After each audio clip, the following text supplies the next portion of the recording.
Shadow Slave Audiobook by Kevin Chapter 501. Step 2. As waves of summer heat assaulted the city, its concrete and alloy jungle had turned into a sweltering oven. The air filtration systems were running without pause to save the people from suffocating in the clouds of pollutants, and in poorer districts, water had to be rationed because of the draft. Luckily, none of that touched the peaceful terrace neighborhood. Here, people leisurely enjoyed the warm weather in the cool shade of the tall trees when they had free time, had unlimited access to fresh water and delightfully cold drinks, and lived their lives seemingly without a care in the world. Sonny was constantly surprised to find himself among these fortunate and prosperous people. For the past month, his life was very busy, but without any distress. He had been steadily working toward his various goals, slowly making progress toward each. His shadow fragments were nearing full saturation, and so were Saint's. He had returned to the dreamscape and participated in countless duels in the professional arenas, where the fighters were much more capable, and gave him the opportunity to witness and comprehend many different battle styles. As the result, Sonny was able to further develop shadow dance, making his mastery of it much more solid. The prince of the underworld enchantment of the mantle was now also very different from how it had been before. Even if he wasn't going to reach the mark 6,000 defeated opponents anytime soon, or even a third of it, he was still making consistent progress. The counter already showed 1,579/6,000. The drawback, of course, was that with each day he went without losing a fight, Mongrel received more and more praise and attention.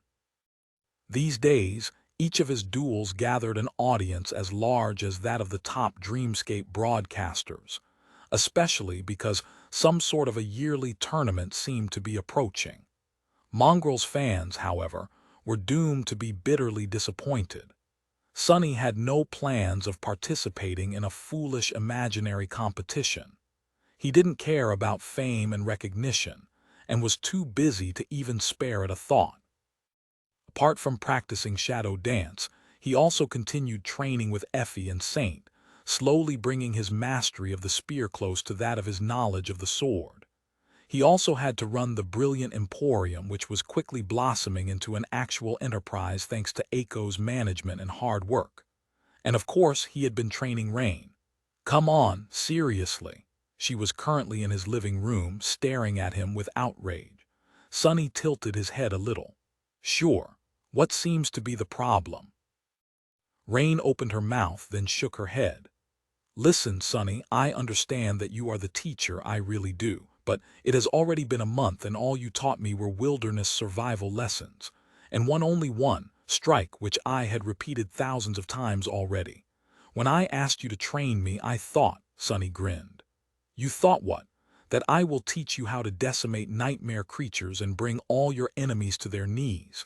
She coughed in embarrassment, then said in a small voice. Yes. He shrugged. But that is exactly what I am teaching you.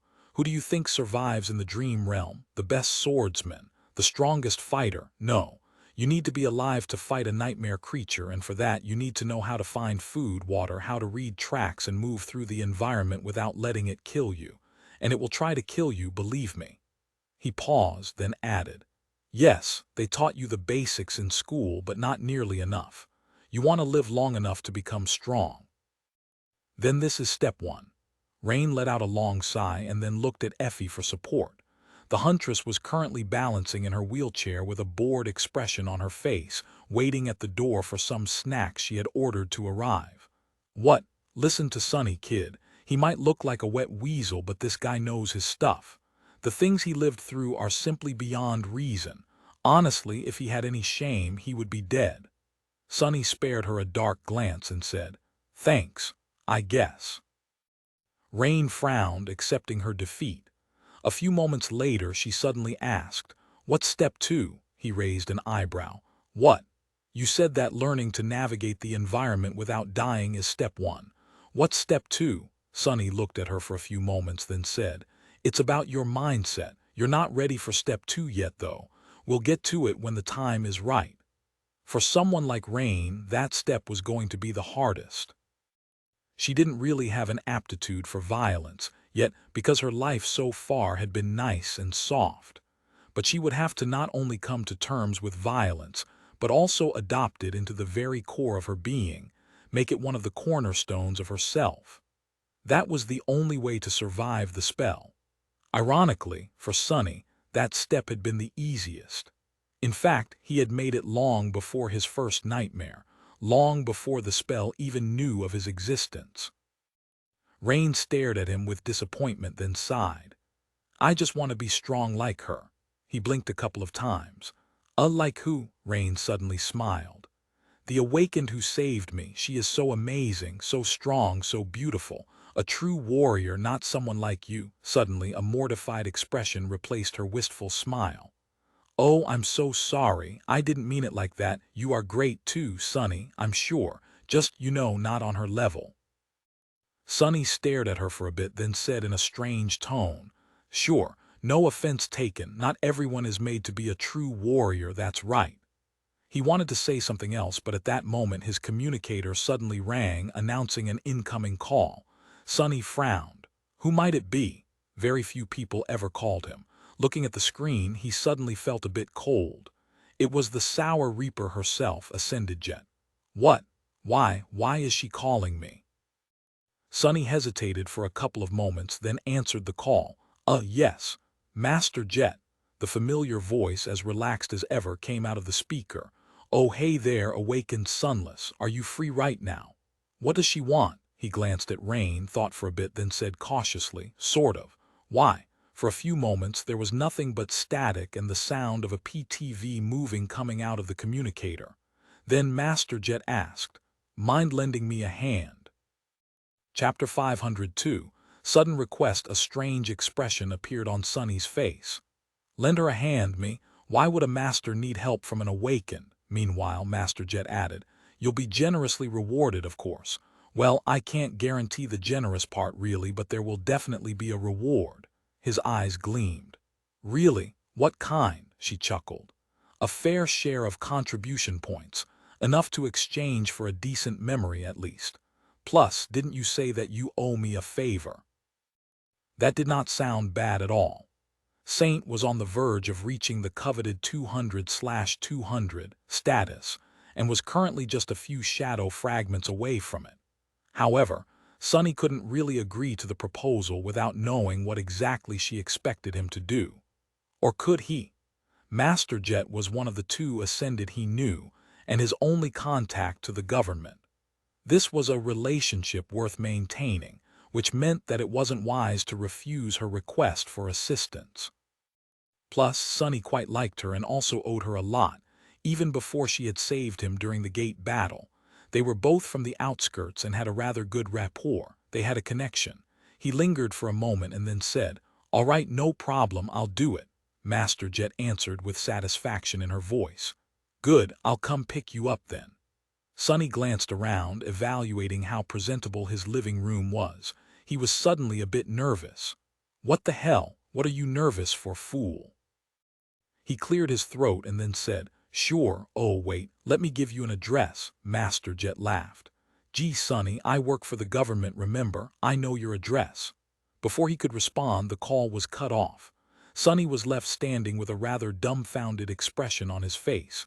She knows, well, of course she knows. I wonder what else she knows. Noticing the strange look on his face, Rain asked, Did something bad happen? Sonny sighed, then slowly shook his head. No, nothing bad. Just some business I have to deal with. Sorry, we'll have to continue the lesson next time. She stared at him for a moment, then shrugged. Well, all right, I'll practice back home then. With that, Rain picked up her training sword, said goodbye to Effie, and left. A couple of seconds after the door closed behind her, the former huntress gave him an amused look. That pupil of yours is a bit dense, isn't she? Sonny frowned, offended by her words. What do you mean? Effie giggled. Well, you've been tutoring her for a whole month and she still has no idea who the two of us are. We're just two average, random awakened to her. I mean, it's not surprising that she didn't recognize you, but I am a very famous person, you know. Sonny smiled slightly. Yeah. Your pride must be really hurt, venerable raised by wolves. Please accept my sincere apologies. Not everyone, you see, is obsessed with the awakened. Rain, for example, is more interested in historical stuff, about or from before the spell. Plus, the government mostly uses your dream realm appearance to plaster all over the city, so, Effie waved a hand. I'm joking, you doofus, she's a good kid. She paused for a moment and then added, that's why it hurts me to see her wasting money on a hack like you. At that moment, there was a sound of a PTV stopping nearby and of light steps approaching their door. Effie's eyes shined. Turning her wheelchair, she opened the door and yelled, finally! Master Jet stood on the porch in her usual deep blue uniform with one hand raised to knock on the door. Her jacket, as always, was carelessly unbuttoned, revealing her slim waist and generous figure. Her short raven black hair was a bit messy, and there was a look of slight surprise in her icy blue eyes. Effie stared at the older woman for a few moments, disappointment clearly written on her face. Then she said dejectedly, "Oh, you're not food delivery." A polite smile appeared on Master Jet's face. "Ah, awakened Athena, it's an honor to meet the famous raised by wolves. I am Ascended Jet." Effie glanced at her, then at Sonny, then back at Master Jet. Then she smiled. "Good job, doofus, I approve." Sonny gave her a murderous look, cursed inwardly, and turned to Master Jet. "Do I need to prepare?" She shook her head. "Your usual memories should do. If everything goes well, you won't even need to use them." He hesitated and then asked, "What if it doesn't go well?" Master Jet grinned, making Sonny suddenly feel very uneasy for some reason. "Well, then it'll go badly, won't it? We'll know when we know." With that, she looked at Effie and said, "Please excuse us. Time is of the essence, so we will have to leave immediately. It was very nice to meet you, awakened Athena." Effie winked at her. "Sure, it was nice to meet you too. Bring snacks next time." Sonny felt his ears turning red and promised himself to have a word with her when he got back. Or better yet, kill her. Yes, that would be much better. What next time? There won't be a next time. He quickly put on shoes and followed Master Jet outside, then got into the familiar PTV. As soon as the doors closed, she sent the vehicle moving at full speed, the acceleration pressing Sonny into the seat. The streets of the Terrace district flew by in a blur. Master Jet glanced at him, then said wistfully, "That's a nice home you have there. Feels strange, right, to own one. I did the same thing after becoming an awakened, actually. Granted, it took me a bit longer to earn enough. You could have afforded a much better district, though. You know that, right?" Sonny shrugged. "Yeah, I know, but I like it here. It's quiet." She looked into the window and smiled. "Can't deny that." Sonny waited for a few moments, then finally asked, Master Jet. "Sorry, but what exactly are we doing?" She briefly glanced at the control screen of the PTV, sent it into a sharp turn, and answered calmly, "We are going to hunt down a dangerous beast." He frowned. "Beast? What kind of a beast?" Master Jet remained silent for a few moments. Then she glanced at him and smiled darkly. "The most dangerous beast there is. A human." Chapter 503. Harsh reality. Sonny shifted in his seat, a bleak expression appearing on his face. A human. Why would a master be hunting down a human? There was police for that. Unless, of course, that human was an awakened. Sonny was aware that special government agents, carriers of the nightmare spell themselves, dealt with those awakened who broke the law, simply because police officers were often helpless against criminals that possessed inhuman strength and wielded bizarre or dangerous aspect abilities. It made sense that Master Jet would be involved in that side of government work, too. But honestly, he didn't know too much about how these things usually went. Glancing at her, Sonny asked, "Is it an awakened criminal?" Master Jet spared him a short glance. "A criminal, yes, you might say that." She remained quiet for a few moments and then corrected herself. "No, actually, do not. The man we must find is not a criminal. He is an animal, a rabid one." Sonny frowned. "An interesting choice of words." Masterjet was concentrating on driving the PTV, so she didn't answer immediately. When she did, however, her voice was strangely calm. "You are not an inexperienced sleeper anymore, Sonny, so I will be straightforward. You of all people should be able to understand. The nightmares, the dream realm, they take a toll. Some people endure, some people break. Some people carry the nightmares back with them to the real world." A dark expression slowly appeared on her face. "From what I heard about the Forgotten Shore, you witnessed the worst of what the spell does to us. Yes, we awakened are at the top of the world, those who return alive, that is. We have all the privileges, all the money, all the power. But the mark it leaves on us never goes away. After all the pain, blood, and horror, after all the crap we the lucky few are forced to survive, many crack." Masterjet looked at the road, her icy eyes full of unimaginable coldness. "Some crack a little and some crack a lot. The government portrays us awakened as powerful and noble, the saviors of the world. But really, most of us are walking on the edge, just one little step away from madness. All that trauma can mess one up really good, you know. It's all a big, big mess. So when one of the awakened loses control up and makes that last step, what do you think happens?"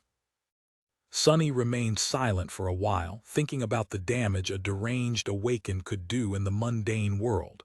His expression became dark and heavy. He didn't even want to imagine. "When that happens, you receive a call." Masterjet glanced at him and smiled. "Smart. Yes, when an awakened goes out of control, I or someone like me receives the call. Things like that usually don't get out because the government doesn't want them to, for obvious reasons. Everything is dealt with quietly, and so here we are." Sonny didn't speak for a bit. Then he asked, "So what exactly is going to happen? We find this guy, talk him down or overpower him, and then put him in cuffs, arrest him." What a funny thought that was. Him making an arrest. Sonny had been on the other side of this equation a few times in the past, and never in his life had he imagined putting handcuffs on someone, and not the other way around. Masterjet gave him a complicated look. There was almost pity. "No, we are not going to arrest him." Sonny blinked a couple of times. "Will he be free to walk around as if nothing happened until the trial?" Of course, there was another, much darker answer, as if reading his thoughts. Jet slowly shook her head. "No, no, he won't be walking around." Sonny looked into the window. "Ah," Masterjet sighed. "If they summon me, then things are already beyond that. Think about it. If a mundane human needs to be contained, you can put them in prison. But we are awakened. Realistically, there is no prison that can be built to hold us, not with every aspect being unique and demanding unique means of containment. So there will be no arrest and there will be no trial." She accelerated the PTV even further and then said evenly, "There will only be an execution." Sonny looked out the window, not sure how he felt about that. Yes, what Masterjet said made sense. Awakened were too powerful and too dangerous. If one of them lost control, then they needed to be dealt with somehow. In a perfect world, they would go through the same process that mundane humans went through. They would be arrested, tried, and either locked in a cell or receive proper help in a mental institution. But this was not a perfect world. So instead, they would just be hunted down and executed, and the whole thing would be swept under the rug to preserve the spotless reputation the awakened enjoyed. Although harsh, this was the somber reality. He wasn't against the idea itself. He just didn't know how to feel about the fact that this time he was going to be the executioner. Finally turning to Masterjet, Sonny lingered for a few moments and then asked, "So why me of all people? Why ask me for help?" Masterjet glanced at him, then grinned. "3 reasons, really." She blew through an intersection, almost crashing into a heavy cargo vehicle, and then dodged it at the last second. "First, I know you. There are many people who could have helped, but very few whom I would trust to have my back." Sonny nodded, strangely pleased to hear that. "Second, from the initial information I received, the suspect might have an aspect that is somewhat similar to yours.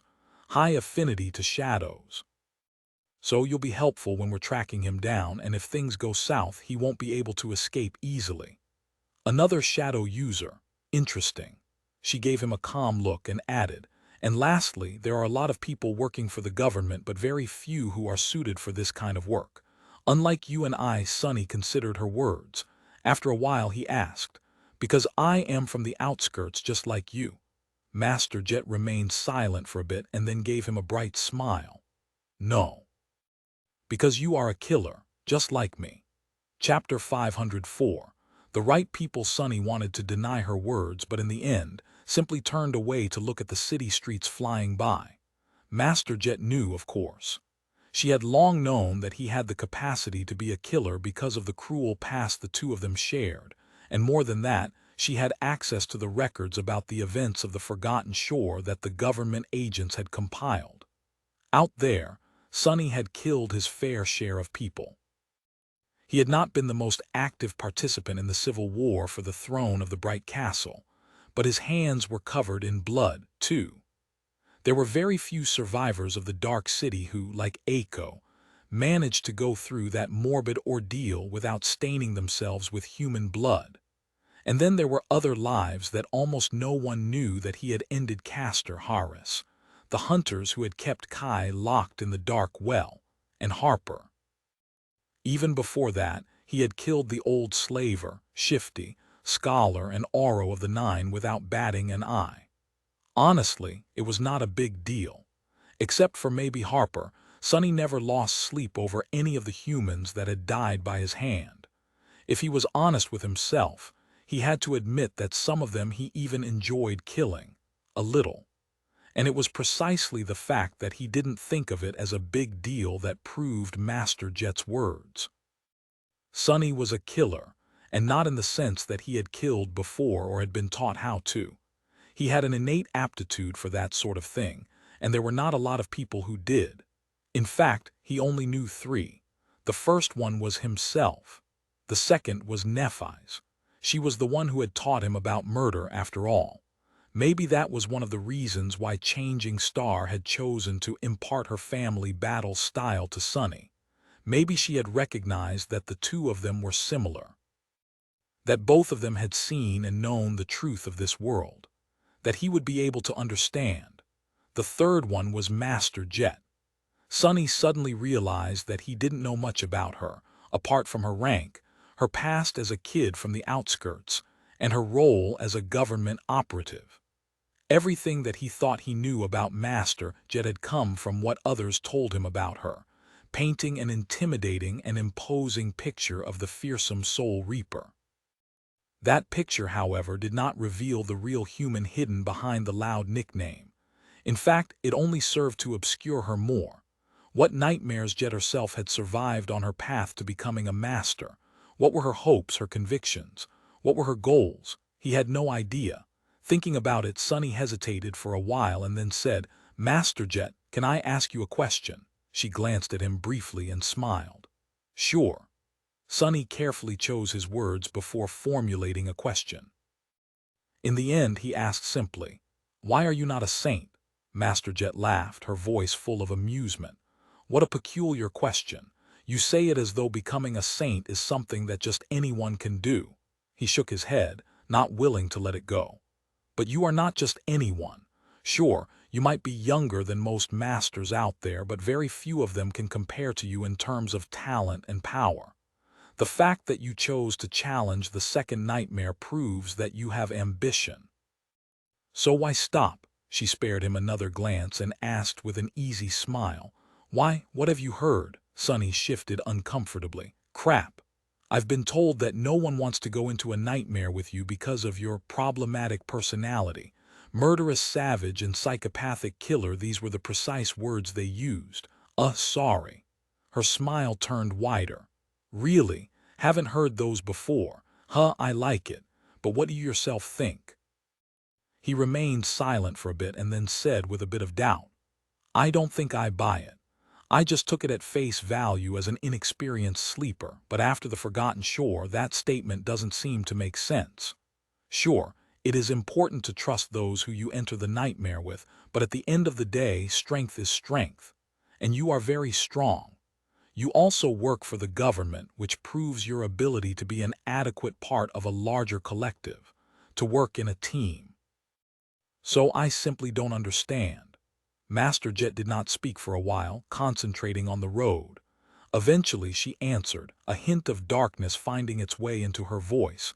That is because you don't know enough. You're young and haven't had to deal with the awakened affairs a lot. Plus, some of these things people only learn after reaching a certain stage. You're not at that stage yet, but since you asked, I'll answer. She looked at him, the smile disappearing from her face. It is very simple, really. Basically, you need the right people to help you become a master. But to become a saint, you need for the right people to not obstruct you. Take it as you will.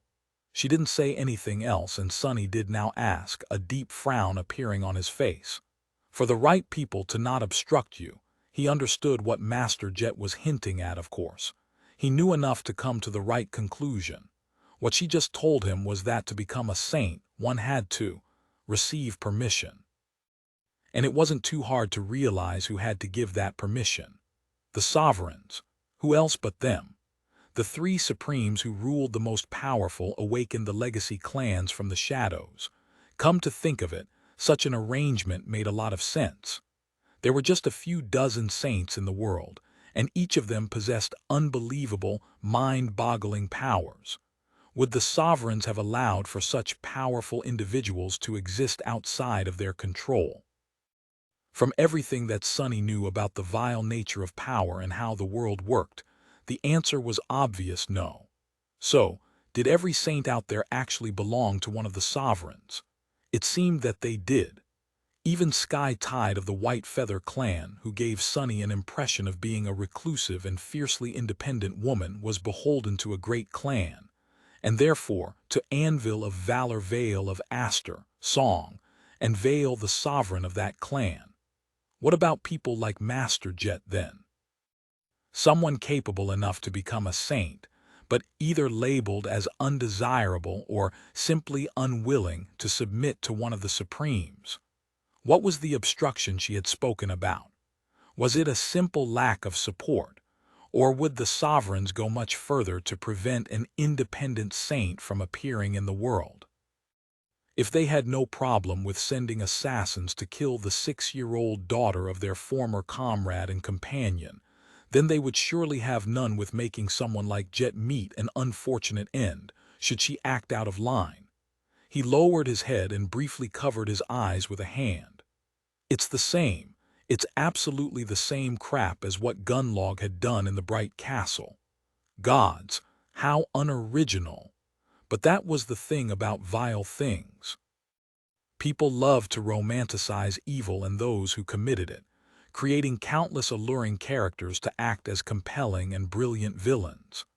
But in reality, human evil was almost always banal. It always followed the same disgusting, predictable paths and led to the same hateful end. No wonder Nephi's wanted to destroy them so much. Sonny's thoughts were suddenly interrupted by the PTV coming to an abrupt stop.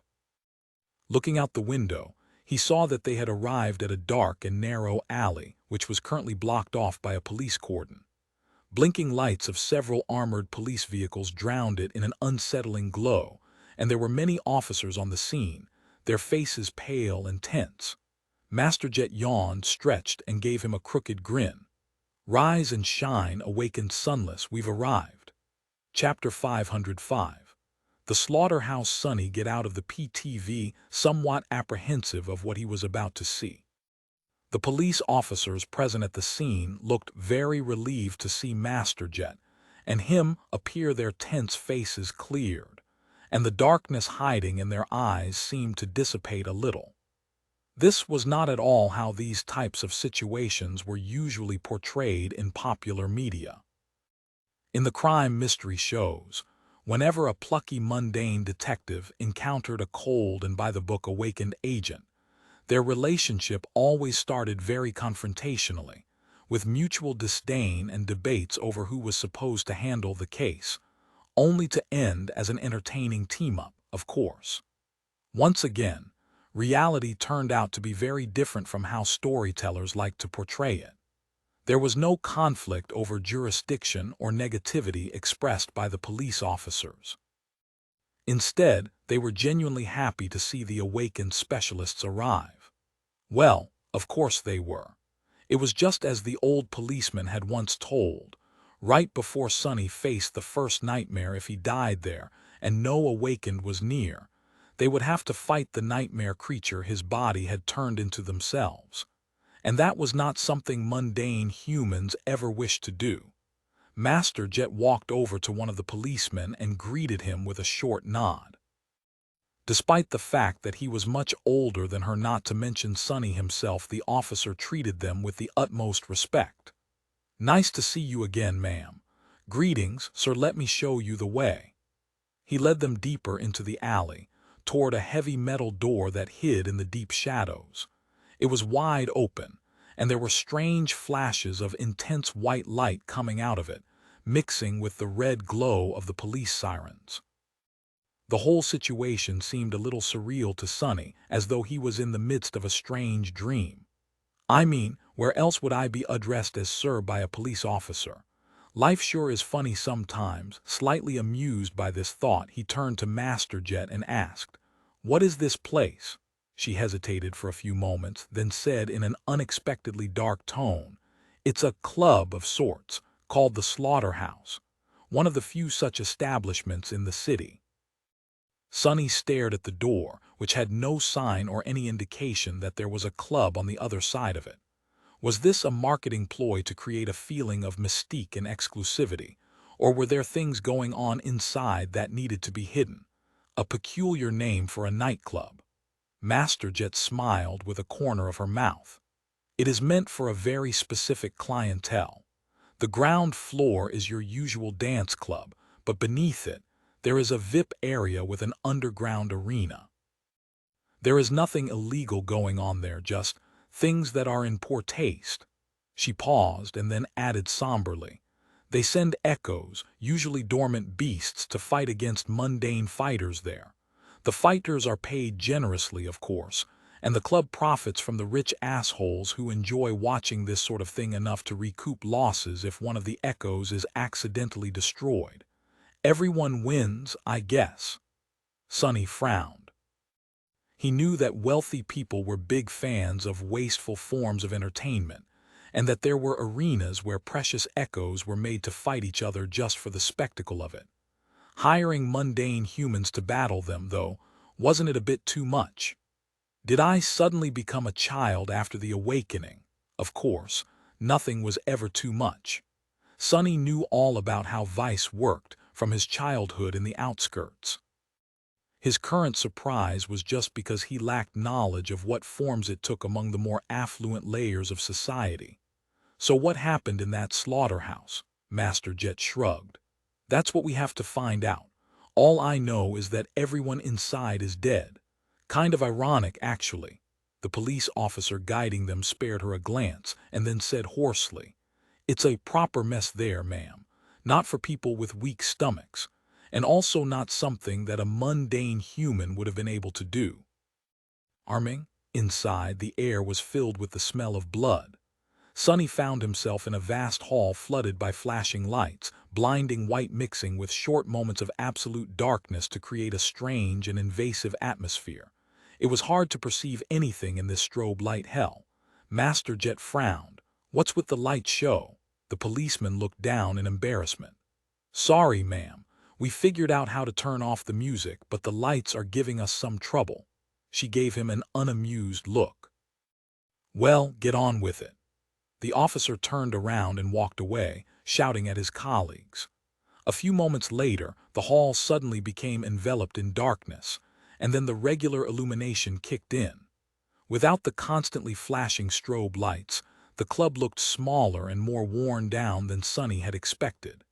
He did not pay too much attention to the design of the interior, the raised stage, or the bar with hundreds of expensive-looking bottles standing on the shelves behind it. With a gloomy expression on his face, Sonny was looking at the bodies. There were more than a dozen of them, all broken and terribly disfigured, as if chewed and spewed out by a tornado.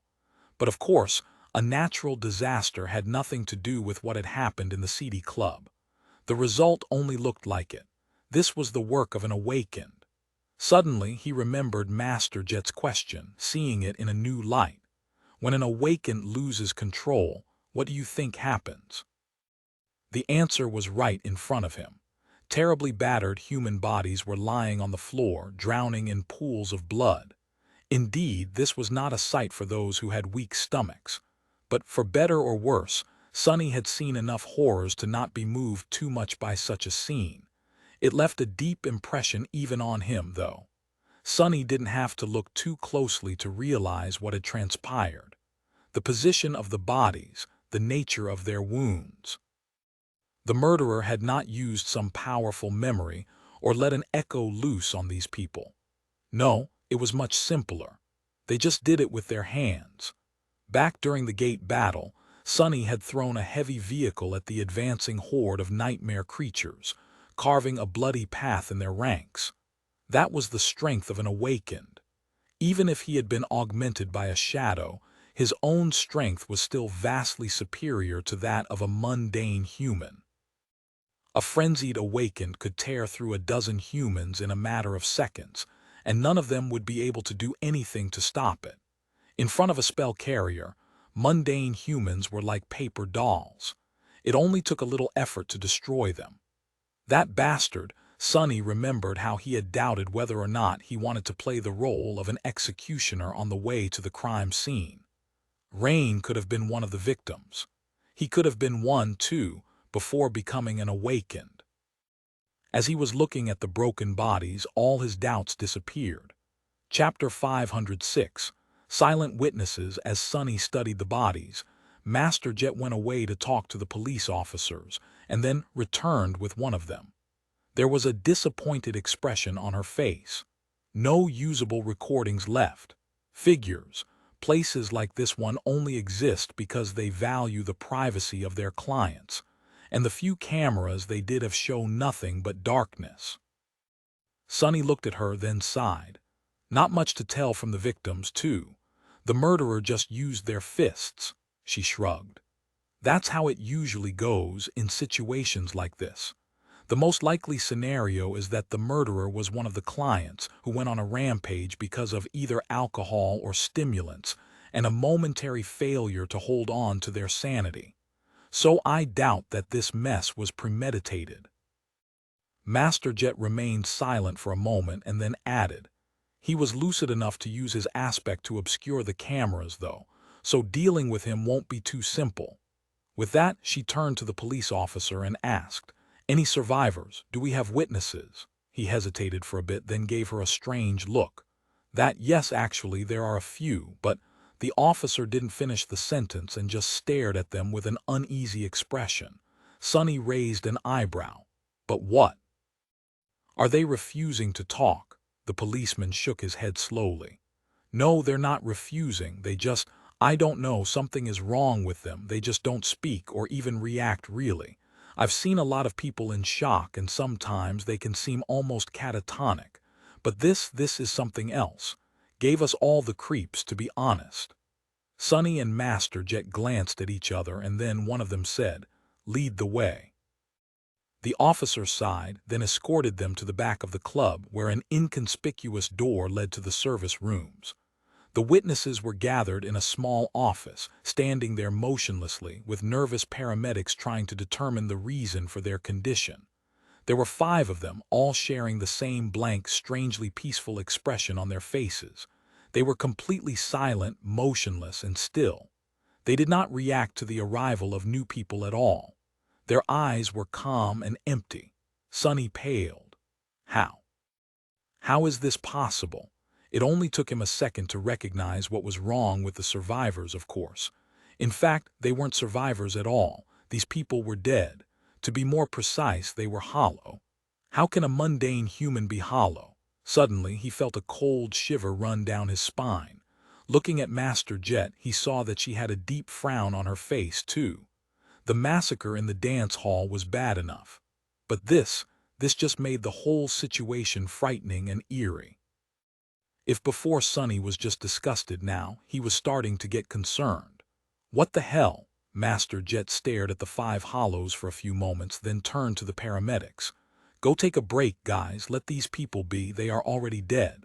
One of the paramedics, a mature woman with short blonde hair and gentle eyes, looked at her with confusion. I'm sorry, ma'am, but they're fine. We need to. Jet let out a heavy sigh.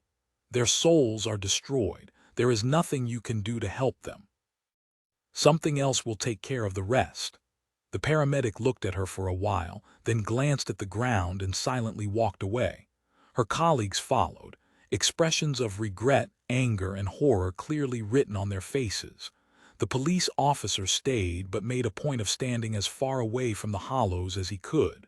Master Jet stood silently for a few moments, her scowls growing deeper, then turned to Sonny.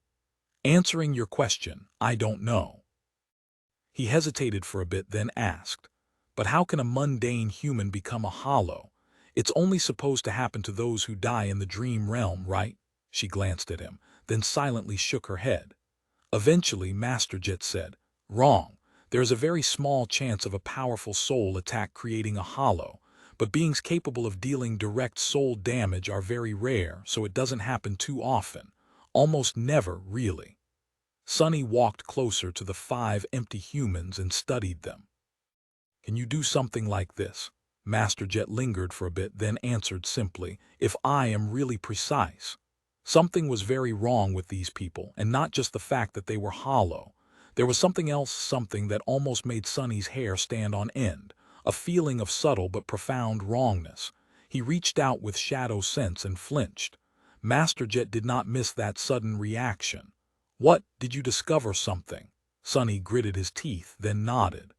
They're shadows, they're dead. She stared at him with a raised eyebrow. How does this work? I don't know much about shadow affinity, sorry, it's a very rare type of aspect.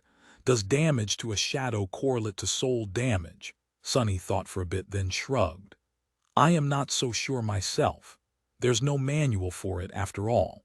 But only 2 things ever managed to damage my shadow. One was another shadow, and the other was a soul attack. Sonny wasn't sure that he was comfortable providing Master Jet, a person specializing in exactly such a type of attack, with this information, but decided to share it nevertheless. He trusted her that much, at least.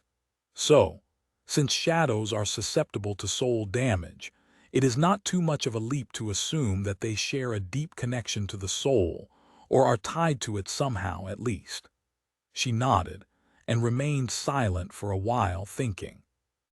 Then Master Jet echoed his recent question. Can you do something like this? Sonny shook his head. No, my aspect doesn't have means of dealing damage to someone's shadow, at least not yet. His shadow sense, meanwhile, spread throughout the whole club, allowing him to perceive it as a whole. And there, deeper underground, he noticed something strange. Sonny lingered for a few moments and then turned to the police officer. Gather your colleagues and leave. Don't come inside again until either Master Jet or I tell you to. The policeman opened his mouth, wishing to say something, then simply nodded and hurriedly walked away. Master Jet glanced at Sonny with a question in her eyes. What was that all about? Sonny gave her a dark look. That's, how do I say this? I think the killer is still inside. Chapter 507. LN the Spotlight. Master Jet remained silent for a second, then asked calmly, Are you sure? This place has been swept multiple times before we arrived. Sonny nodded. He is here, underground. She looked down, her face slowly turning somber. Well, I guess we should go and say hi. Sonny nodded and made a step toward the door of the small office. However, she suddenly stopped him. Wait. He looked at her with a bit of confusion. Yes. Master Jet hesitated for a few moments. There was a complicated expression on her face. Finally, she said, there are very few people with a shadow affinity aspect in the world, and even fewer who frequent places such as this. Sonny frowned. What are you trying to say? She looked at him darkly. I'm saying that I might know this guy. In fact, when I heard that there was an incident in the slaughterhouse, I already had a suspicion of who was responsible. He blinked a couple of times. You know the murderer, Master Jet shrugged. There are hundreds of thousands of awakened in the world. That seems like a big number, but in fact it is not. If you live long enough, sooner or later you will know of everyone who is worth knowing more or less. It's a small world. She paused for a moment and then added, point is, if I am right, then this will be dangerous. This guy is not someone who has spent his whole life behind a citadel wall. He was the real deal, a specialist. Sonny glanced at the 5 hollows, then frowned slightly. A specialist, what a peculiar word. But he understood what Master Jet had meant. Most of the awakened were thrust into the spell and tried desperately to survive, striving to return to a semblance of a normal life. A much smaller amount, for whatever reason, embraced their new nightmarish reality and adapted to it, even thrived in it. They shaped their lives to suit the deadly challenge of the nightmare spell, and not the other way around. Sonny was one of these specialists himself, after all. If he is such a specialist, then how did this mess happen? Master Jet shook her head. Who do you think are the most compromised awakened? Folks who spend as little time as possible in the dream realm and then return to their actual lives. No, it's people like us, the professionals. He thought on it for a bit, then said with confusion, I don't get it. Even if he is a seasoned fighter, so what? You are an ascended. Surely, dealing with him will be easy. Master Jet shook her head. Nothing is ever easy, Sonny. That is a mindset that will get you killed. No matter how powerful you are, one mistake is all it takes. Raw power doesn't always decide the outcome of the fight. You should know this already. Every aspect has a flaw and every power has a counter. So keep your guard up. Sonny had to agree that she was right. His own experience served as the perfect proof. Horace had died by his hand because Sonny's aspect was a perfect counter to his formidable ability, and Castor had been undone by his flaw. He remained silent for a few moments and then said, when we confront this guy, pay attention to your shadow. Don't let him get anywhere near it. Master Jet frowned and then gave him a simple nod. Together they returned to the dance hall and then found another heavy metal door. Behind it, a narrow staircase led further down, to the underground arena. The arena itself was larger than Sonny had imagined, and looked more like a luxurious theater than a fighting pit. The rows of seats were furnished with red velvet, and there were private boxes for the most affluent of the visitors. The arena itself resembled a stage and was surrounded by a protective barrier fashioned out of transparent alloy. The whole space was sparsely illuminated, with deep shadows nesting between the areas of light. Still, one could more or less see everything. Master Jet studied the interior of the arena, then said quietly, there's no one here. Sonny lingered for a moment, then walked over to a control panel hidden in one of the boxes and moved several switches. A moment later, bright spotlights ignited on the ceiling, flooding the arena with a bright radiance. The wave of light chased away the shadows, and suddenly a figure of a man could be seen in the very center of the stage, sitting on the floor with his face buried in his hands. Previously, that place had seemed to be utterly empty. The man grimaced, and then raised his head to stare at the lights with a dark expression. A hoarse voice resounded in the silence of the underground theater. Bastards, why can't they just leave me alone? The murderer was around 30, with a gaunt, unshaven face and bloodshot eyes. There were several used stimulant packs lying on the floor around him, as well as shards of a broken liquor bottle. His clothes, hands, and face were covered with blood, but the man didn't seem to mind. Blocking the light with one hand, he lowered his gaze and slowly focused it on Master Jet and Sonny. A hint of recognition slowly appeared in his eyes, which was then replaced with contempt. Is that you, Soul Reaper? Hell, they sent the attack dog herself after me. Ha, what an honor, Sonny sighed inwardly. What was it with people and calling others dogs? He really didn't get it. Dogs were marvelous creatures from what he knew. Of course, only the rich could afford to have one. Dogs were the rich man's best friend. Jet took a step forward, piercing the man with a cold, cold gaze. The murderer shivered. "Hi there, Kurt. Long time no see." After hearing her voice, the man called Kurt suddenly grinned. "Yeah, long time indeed. You got really full of yourself lately, haven't you, Jet? Funny that a government lapdog like you finds it beneath herself to associate with upstanding people like me. Back in the day, you at least knew how to show respect, bitch." Ignoring his insult, she smiled, too. "Do you even understand what you have done, Kurt?" The grin disappeared from his face. As Sonny and Jet slowly walked toward the arena, he furtively looked away. "What that mess upstairs? Ah, shit, who cares? They were just cattle anyway. Mundanes only exist to produce more of us, right? So what's the big deal?" Sonny's eye twitched. "He's a proper bastard, isn't he?" Master Jet meanwhile stopped smiling. "I care, Kurt, I care." He suddenly laughed. Wait, you're being serious. You're really going to do the whole thing? I'm getting the full parade? Fuck, that's hilarious." Suddenly, an ugly expression appeared on his face. "Have you forgotten who you are, Jet? Gods, did becoming a master give you that big of a head? Come on, we all know who you work for and who I work for. You'll still be a master when I am a saint, wench." He glanced at Sonny and then added in a mocking tone, "Look, you even had to bring a kid to help you out. I guess no adult is willing to get your stench on them." Then Kurt got a bit serious and stared at Jet darkly, deep shadows slowly gathering around him. "Look, I get it. I fucked up. So let's have it. Give me a slap on the hand on be on your merry way, all right? I'm having a really hard day as it is. We all know that you won't dare to do more anyway." Master Jet tilted her head a little and then said with amusement, "Ah, but that's where you're wrong, Kurt. I do dare. Yeah, we both know who I work for and who your sorry ass works for, but the thing is, I don't give a damn." She chuckled and outstretched one hand as if ready to summon her weapon. Kurt laughed again. This time, however, his laugh was a bit desperate. Then he looked down and whispered, "Ah, well, not like it matters anyway. You know about the Obel scale, so why even bother? Nothing will change." He remained still for a moment, and then suddenly exploded with movement. After that, everything happened very fast. Chapter 508.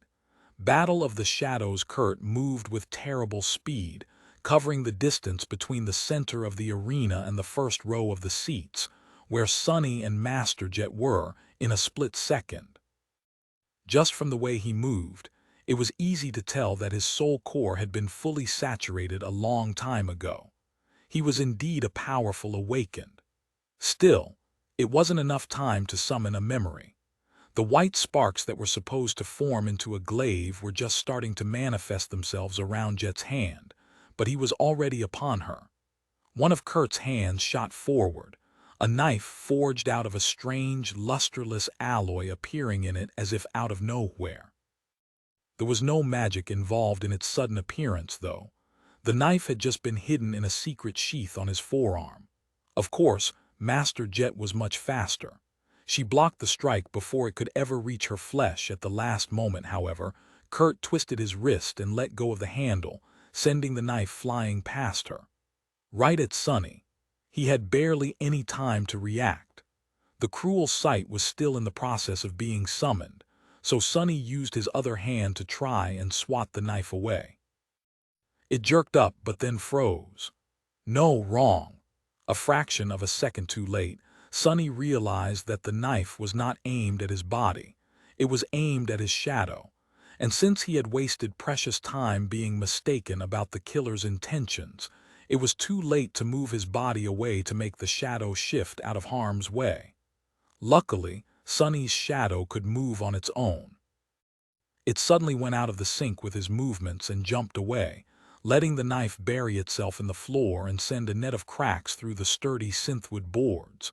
Shaken, Sonny belatedly jumped back. What is this? Any other awakened would have been killed by that devious attack, most likely. To Kurt's misfortune, though, he had met a fighter well versed in all things shadow. A few steps away, Master Jet was already turning her block into an attack. Her fist seemed to teleport forward, tearing through the air so fast that it sent a small shockwave rolling through the underground arena. Kurt had long disengaged, though. As soon as he threw the knife, he saturated his body with essence and lunged back, smashing through the velvet seats and momentarily appearing a dozen meters away. As soon as his feet touched the ground, he was already moving again, dashing sideways. At the same time, more knives flew at terrible speed toward Master Jet and Sunny. Their purpose was not to kill or wound them, but just to slow them down. One was meant for the Ascended, one for Sunny, and the last one for his shadow. Sunny dodged the knife and summoned the shadow to wrap itself around his body, feeling his strength and speed become even more enhanced.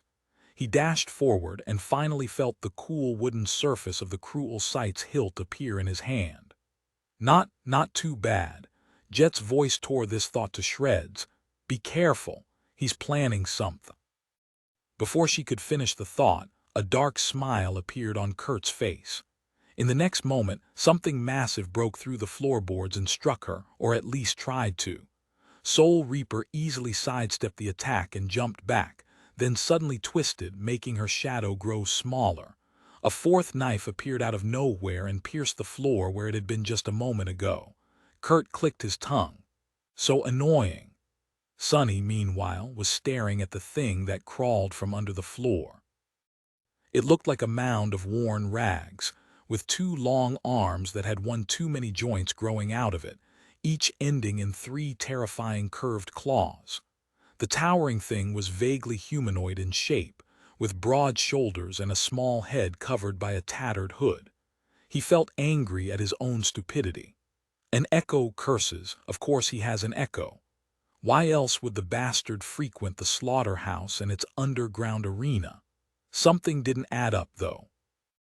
Whatever that thing was, it didn't look like any kind of a dormant beast Sunny had ever seen. If he had to guess, he would be willing to bet that the creature was at least of the fallen rank, and had at least 3 soul cores hiding in its raggedy carcass. Maybe more. Weren't the arena meant for dormant echoes? As a vicious-looking curved sword appeared in Kurt's hands, Sunny got his answer. 3 more nightmare creatures suddenly appeared out of the shadows. These seemed not to be fallen, at least. He wasn't sure if they were beasts or monsters, though, just that they looked rather menacing. One was covered in black chitin and had a long tail that ended in a jagged blade, drops of poison falling from it and leaving smoldering holes on the floor. The other was like a repulsive mix of a human and a pale centipede, its limbs numerous and thin as bone needles. The last one resembled a marionette with sharp knives sewn to its wrists. The 4 echoes surrounded Master Jet. If it was anybody else, Sunny might have been worried. Soul Reaper, though, seemed unperturbed. She simply raised her glaive and smiled darkly. The air in the underground arena suddenly felt bitterly cold. She was probably capable of handling the echoes without too much trouble, even if one of them was a fallen demon or worse. Would she be able to do so while also paying attention to her shadow, though? That was not something people intuitively knew how to do. As the nightmare creatures attacked, Kurt surrounded himself with dancing shadows and dashed forward, while Sunny simply took a step back and suddenly appeared in his way. The more shadows the bastard used, the easier it was for Sunny to get to him after all. He noticed a hint of surprise in the killer's eyes and brought the cruel sight down. The somber memory was in the form of a short sword right now, so the almost non-existent distance between the two of them was not an issue. Somehow Kurt managed to dodge the silver blade and swiped at Sunny with his curved sword. Although he was incredibly fast, Sunny was much faster.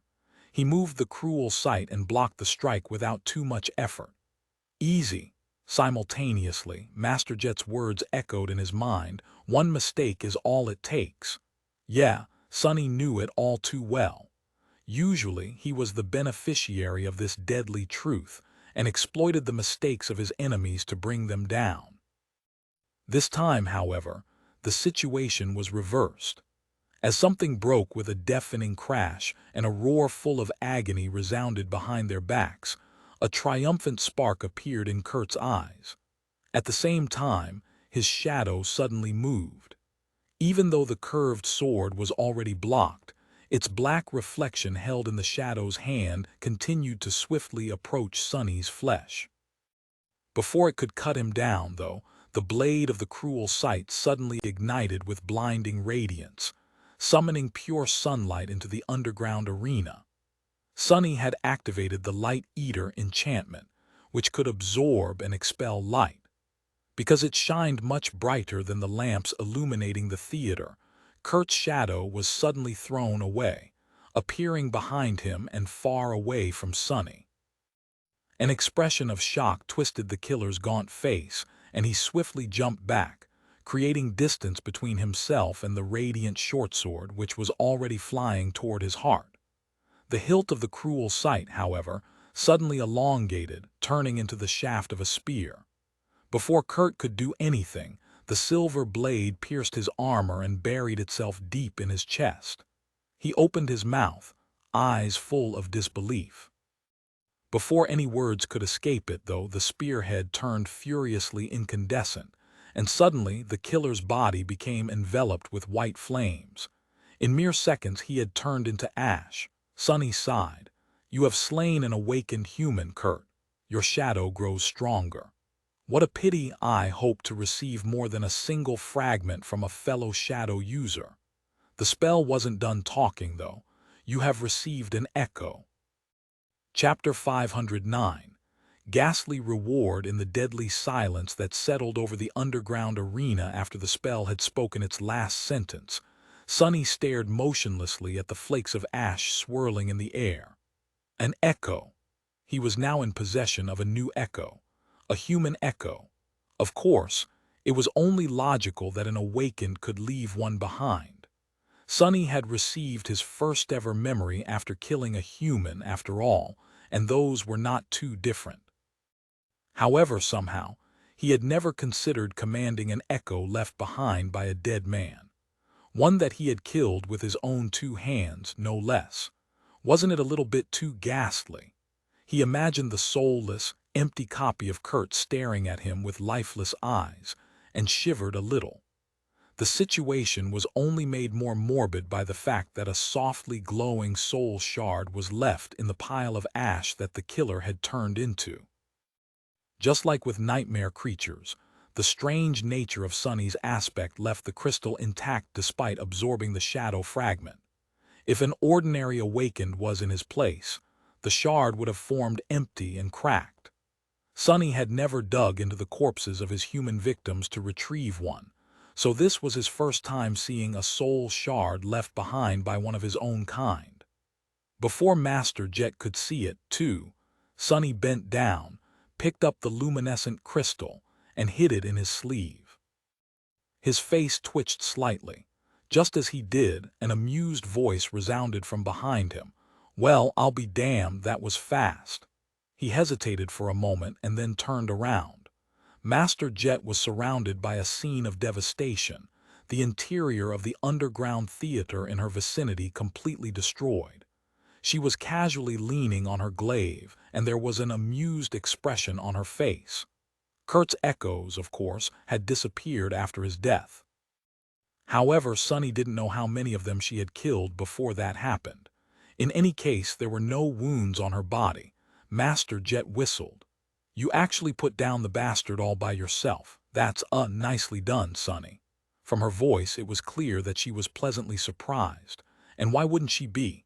Kurt had been an awakened with at least 10 years of experience under his belt, with a fully saturated soul core and an insidious, deadly aspect. While Sonny had become an awakened less than a year ago. He was never formally trained and had no clan or organization supporting his growth.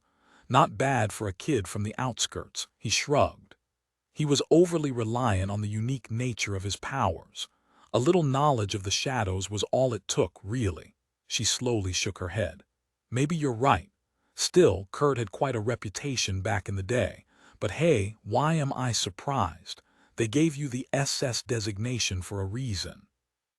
With that, Master Jet sighed and looked at the pile of ash with a complicated expression. After a few moments of silence, she added, "You know, he was a promising young awakened too once. One of the few who didn't treat me like a walking corpse back in the academy." Sonny glanced at the ashes, trying to imagine Kurt as young and promising. It wasn't too hard, however. Thinking about a person he had killed this way made him uncomfortable. It was better to remember him as he had been at the end, a depraved, demented murderer. More of a rabid beast, really, than an actual human. Sonny scratched the back of his head. "So then what happened to him?" Master Jet lingered for a bit and then shrugged. "Life, I guess. Not everyone is cut out for the kind of life we live. In fact, very few are." Sonny dismissed the cruel sight, thought for a few moments, and then asked the question he really wanted to ask. That stuff he told about having a powerful protector.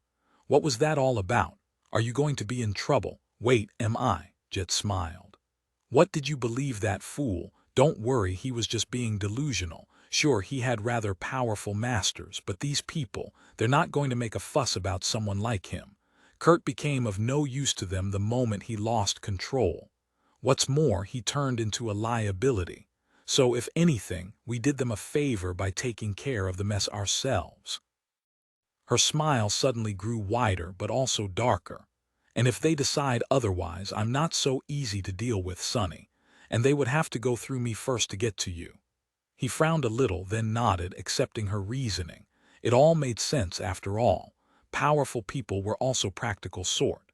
They wouldn't hesitate to discard a broken tool, and that was what people like Kurt were, tools to be used and discarded once they couldn't be used anymore. "Good thing I didn't join a legacy clan. I guess that is what I would have become if I did. Master Jet warned me against it for a reason." Then something else came to his mind. The strange words Kurt had said right before launching his suicidal attack. "Not like it matters anyway. You know about the Obel scale, so why even bother? Nothing will change." What did he mean? It almost seemed as though the knowledge of this mysterious Obel scale was the real reason for why he allowed himself to lose control, of why he had lost hope. Sonny lingered for a few moments, then asked cautiously, "Oh, by the way, what was that nonsense Kurt went on about? The Obel scale, what is that?" Master Jet gave him a long, somewhat strange look. Then she simply shook her head. "Don't worry about it. It's not some secret anyway. You can find the information on the network.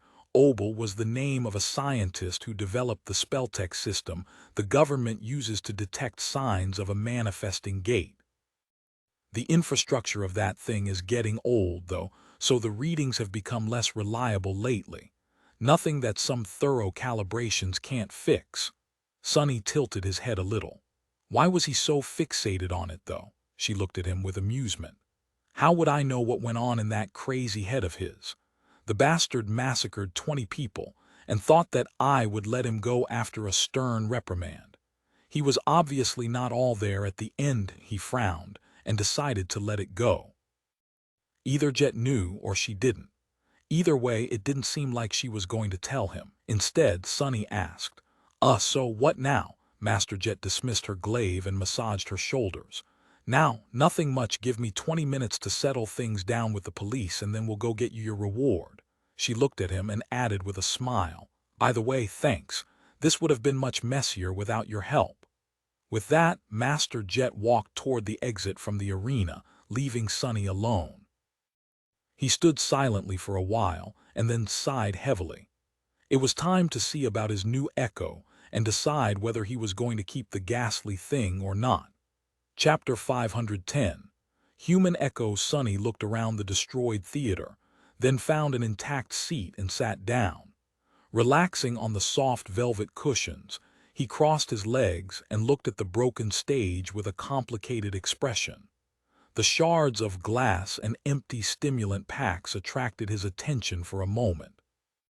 Sonny had expected the stimulants to be of the pleasure-inducing variety, but to his surprise, they were more or less the same as the ones he had used to stay awake for an entire week after returning from the Forgotten Shore.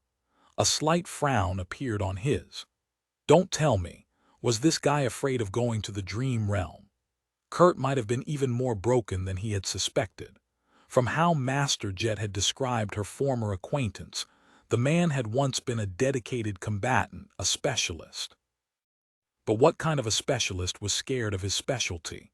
With a sign, Sonny stared into the distance and summoned the runes. And there it was, written in the ancient symbols in the air in front of him. Echo, Shadow Blade Kurt. Echo type, beast. All humans were considered to be beasts by the spell since they only had one soul core, so this was not surprising. Well, all humans except for Sonny and Nephi's. As the thought of becoming a demon drifted into his mind, Sonny read further. Echo rank awakened. Echo attributes swift hand, shadow sworn, mark of death. Swift hand attribute description. Your blade strikes fast and true. Shadow sworn attribute description. You are known to shadows. Mark of death attribute description. You bear a mark of death as just like death you were created to be a weapon. Sonny tilted his head a little. So an attribute that increased perception and agility. An attribute that gifted Kurt affinity to shadows, although to a much lesser extent than his own, and a third attribute that. Actually, Sonny had no idea what the third attribute did. Its description, though, was very interesting. He knew that death had been created by Shadow God, and now he learned that it had been created as a weapon. But against whom? What kind of enemy could have demanded the creation of such a terrible thing? Someone immortal, perhaps. No, that didn't make sense. If there had been a time before death was invented, then everything back then was immortal, eternal, and endless, right? Sonny wasn't sure that he understood the concept of a world without death. What he did know, though, was that something as harrowing as death would not have been invented without a reason. He frowned, then turned his attention back to the runes. Echo abilities. Shadow manipulation. Shadow strike. Awakened. Shadow manipulation ability description. You can affect the movement of shadows and walk through them unseen. Shadow strike ability description. You can strike at the shadows and your shadow can strike at the living things. As expected, Sonny had more or less surmised what Kurt's aspect abilities had been. They were different but at the same time similar to his own. Both were much less versatile and powerful than what he was capable of himself, though even if the ability to deal direct damage to and through his shadows was something Sonny would have loved to have access to. Shadow manipulation, especially, was almost no more than a slightly different version of his passive attribute, Child of Shadows. Still, having a shadow like Kurt could add a new layer to his battle prowess. There was also the last ability, Awakened ability description. This echo has the innate abilities of a carrier of the spell, so, using memories, that was a nice ability to have. Even Saint herself was limited to only using weapons and charms. Full of thought, Sonny looked at the last string of runes. Echo description. I have entrusted you with a beautiful blade, but all you created was a hideous nightmare. He blinked a couple of times. What's up with that description? Oh my, am I imagining things, or does the spell sound bitter? What a funny thought that was. Sonny reclined in the chair and waited for a bit, then grimaced and dove into the soul sea. Let's take a look. He walked past the rows of silent shadows, noticing the dark figure of Shadow Blade Kurt standing among them motionlessly. Sparing him a glance, Sonny approached the spot between the black suns of his shadow cores, found a large sphere of light that orbited one of them, and summoned the echo down. The sphere floated to the surface of still waters and slowly dimmed, revealing a gaunt, naked man standing inside. Sonny felt his skin crawling. In front of him was a human, or rather, a soulless copy of a human. Echo Kurt looked almost like a person, but the lifeless emptiness in his eyes screamed of a profound, abhorrent wrongness. It was incredibly unnerving. The echo was very much like the hollow victims of its original, only even more vacant and devoid of the undefinable spark that all living things possessed. It was an artificial copy of a man that lacked the very thing that made him human, a ghastly effigy. The thing was incredibly creepy. Sonny hesitated, then tried to think about things logically. The echo was more or less useless to him in its current state, but thanks to its awakened ability, it would possess the innate capacity to use memories, which meant that Sonny could provide Echo Kurt with an armor and a weapon. That question was, did he want to? On the surface, that question was rather simple. Who wouldn't want to have a creature equal to a powerful awakened in their service? But really, things were more complicated. Sonny frowned, then raised a hand and poked the ghastly creature in the shoulder. A new string of runes appeared near it. Transform Echo into a shadow. He froze, thinking. Having a human shadow certainly had its benefits. But having any shadow also demanded a tremendous investment of resources. Nurturing Saint was very hard on Sonny, and especially on his pocket. Less importantly, but still somewhat pressing, was the need to spend 100 shadow fragments to complete the transformation. Sonny had spent so much time and effort to get close to creating a third core, and the idea of being suddenly pushed back by a whole 100 fragments did not seem too alluring. The point was, he felt reluctant to turn just any echo into a shadow. So was Kurt a worthy echo? Even though Sonny was very curious to see what would happen if one of the silent shadows was placed into a human echo, the answer was no. Sonny wasn't sure that he was. There were two reasons. The first one was rather simple but also not too convincing. Master Jet had said that all of them, seasoned awakened, were walking one step away from the madness. Sonny felt like dragging around a reanimated copy of a man he killed would bring him closer to making that step. His humanity and sanity, to be honest, were already on thin ice. However, that wasn't the main reason. The second reason, and the most important one, was the nature of the shadows. Shadows weren't soulless, empty copies of their originals. They possessed a semblance of a consciousness, and a distinct personality. Saint was living proof. Yes, she was created from a powerful nightmare creature, but her attributes and abilities were not what made her strong. Saint was strong because she was Saint. Her will, intellect, and unbreakable resolve were what made her such a deadly presence on the battlefield, and a valued companion for Sonny. And that was why he didn't want to create a shadow of Kurt. Yes, Kurt possessed powerful abilities that shared the affinity with Sonny's aspect, but Kurt himself was weak. His weakness was the cause of why he had drowned himself in alcohol and distasteful hobbies, and why he had eventually surrendered to the burden of the nightmare spell and massacred defenseless humans in a fit of demented frenzy. No matter how powerful, Sonny didn't want to possess a shadow of an unstable butcher, but more than anything, he didn't want to possess a shadow of someone who was weak. How could he rely on someone like that? On the path he was taking, there was no place for weakness. At least not for the weakness of that kind. With a sigh, he summoned Saint and watched her appear near the naked figure of Kurt in a whirlpool of black flames. The taciturn demon stared at him with her indifferent ruby eyes, not paying any attention to the human echo. Seeing them side by side only made Sonny more sure of his decision. He remained silent for a few moments and then gestured at Kurt. "Do you, maybe, want to eat him?" Saint remained motionless for a few moments, then silently turned to the echo and raised one hand. Her gauntlet easily pierced the chest of the dead killer, and a few moments later, his body disintegrated into a flood of white sparks. Those sparks formed into 3 brilliant streams and entered into the darkness that hid inside the shadow, then flowed into her 3 core remnants. "Your echo has been destroyed." Sonny felt a wave of bitterness wash over his heart, but very soon it disappeared. He was watching the shadow fragment counter in the runes describing Saint. Apparently, feeding on echoes was much more nourishing for a shadow. She received much more fragments than she would have from an awakened memory of the first tier. Right now, the counter was showing a simple number, shadow fragments, 200/200. A triumphant smile appeared on Sunny's lips. Chapter 511, Ascension, finally.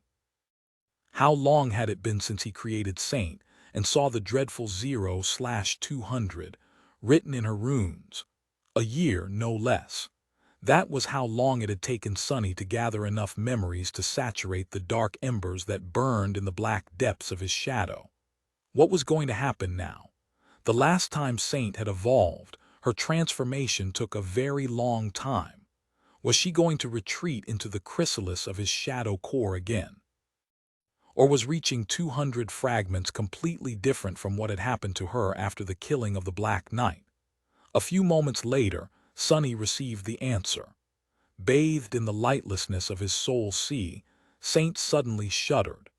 The darkness hiding in her body surged, and the three embers hidden within it, one in her chest, one in her abdomen, and the last one in her head, shined with black radiance. It was very different, but also very similar to the process he himself had gone through twice, once after the first nightmare, and once after going through the gateway in the Crimson Spire. Is he ascending to a new rank? The thought filled Sunny with a jubilant thrill. Meanwhile, Saint was in the throes of her transformation. The still waters around her were now restless, as though assaulted by invisible winds. Wisps of dancing black flame suddenly appeared around her body, and it rose above the surface of the water, becoming partially obscured. Sunny took a step back and silently watched the strange and beautiful process, his heart beating wildly. After a few minutes, it was over. The invisible winds disappeared, and so did the black flames. The water turned tranquil and still once again. Saint landed on her feet and straightened, her graceful figure brimming with new power. The glow of her ruby eyes seemed to have become brighter. Unlike the previous time, the taciturn demon had not changed outwardly. Her onyx armor was still composed of polished stone-like metal. Sunny knew that beneath it, her skin was still smooth and white as alabaster. On the inside, though, the changes were nothing short of profound. The darkness hiding in the body of the living statue now seemed much, much deeper, and the three embers seemed to have become substantially larger. More than that, they appeared to be. More complete somehow. Not yet whole, but also not as broken and fragmented as they had been before. Sunny hesitated, then summoned the runes. Shadow, Marble, Saint. Her name didn't change. The next string of runes, however, was vastly different. Shadow rank ascended. He froze. I'll be damned. Ascended. Saint was now ascended. Indeed, she had achieved a new rank, of the same rank, in fact, as that of Master Jet, as well as the Black Knight, Mirror Beast, and Mordant Mimic. An ascended human was called a master, while nightmare creatures of the same rank were called fallen. Saint was now somewhere in between, a creature possessing multiple cores, but following the path of ascension as opposed to the path of corruption. Like Sunny himself. Of course, she was much more powerful than him now. Sunny was torn between being mad with joy and slightly bitter. Back when he had created Saint, she was stronger than him for a long, long time. After becoming an awakened, he had finally caught up to her, but now she was the stronger one once more. He sighed, then looked at his demon with a wide smile. Good job, Saint. Who's going to stop us now, huh? The taciturn demon did not answer and just tilted her head a little. Then, however, she silently raised her hand, made a fist, and lightly struck the left side of her breastplate twice. Sunny stared, not accustomed to his shadow being so chatty. Yeah, exactly. Feeling a little awkward, he lingered for a moment and then looked back to the runes. Saint's class, attributes, and abilities did not change. At the very end of the plane of runes, however, he was met with an unexpected surprise. What? The last string of runes read, Shadow Fragments 39/200. He stared at the number for a few moments, then rubbed his eyes. No, he wasn't mistaken. It was indeed 39 out of 200. Pleasantly confused, Sunny narrowed his eyes. But how does it make sense? Before Saint had consumed Kurt, the runes showed 179/200. How many fragments exactly had eating the echo given her? With a sudden suspicion, Sunny turned around and looked at the rows of silent shadows. The shadow of Kurt was gone. So, she consumed it too. He was starting to understand what had happened. Most likely, a larger share of the fragments came not from the echo, but from the shadow of its original.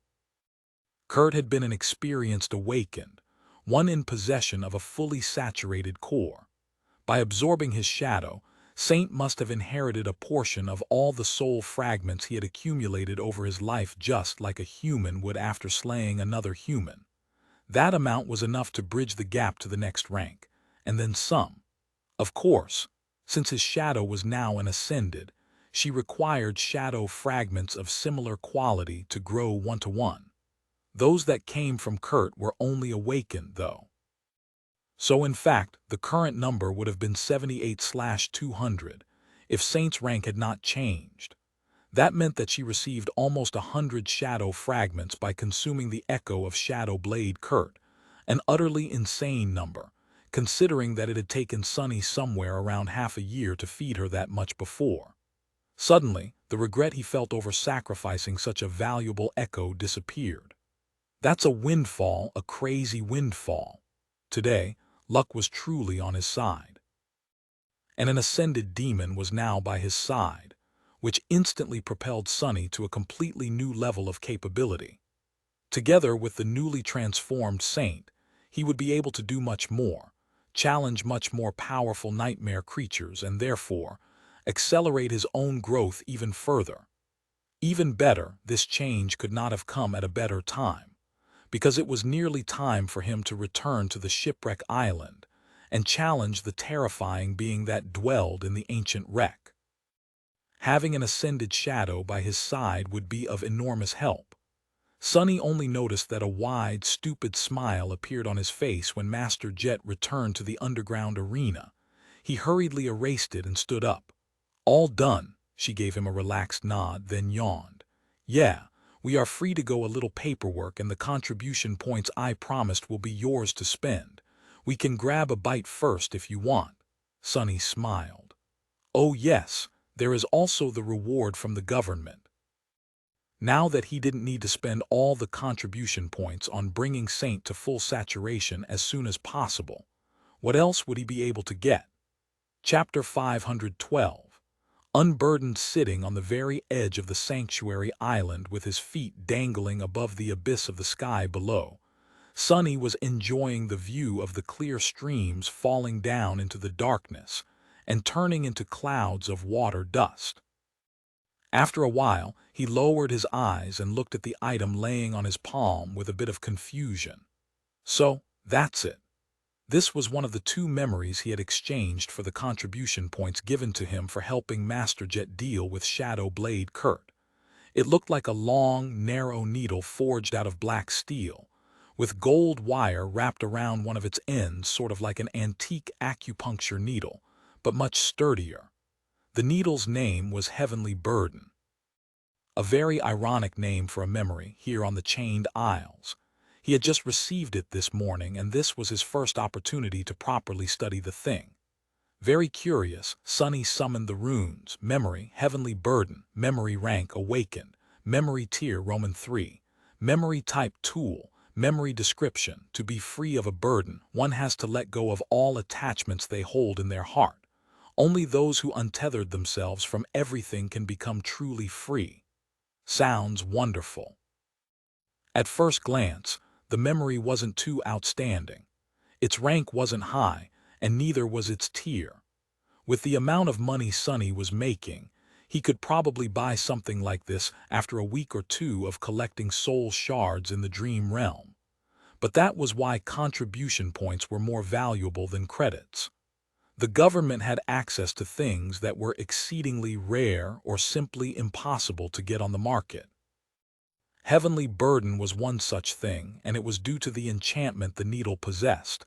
Memory enchantments, unburdened.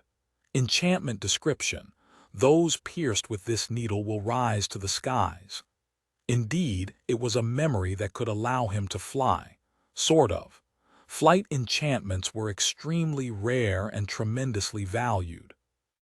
In all honesty, Sonny had no business being able to get his hands on a memory such as this. He was already incredibly lucky to have the dark wing, which, while not capable of true flight, was pretty close to it. Usually, only masters or saints were able to purchase decent flight memories. That was why Kai was so lucky. But Master Jet pulled some string, and as the result, Sonny was currently holding the heavenly burden in his hands. Well, from what he understood about the Black Needle, calling it a decent flight memory was a bit of a stretch. Still, it was indeed capable of gifting him the ability to fly. He grimaced a little, then thrust the needle into his forearm. However, nothing happened. Well, of course it didn't. The thing failed to pierce the soft but adamantine fabric of the puppeteer's shroud. Sonny thought for a bit, and then enhanced the heavenly burden with one of his shadows. This time the needle went through and buried itself in his flesh. Ouch!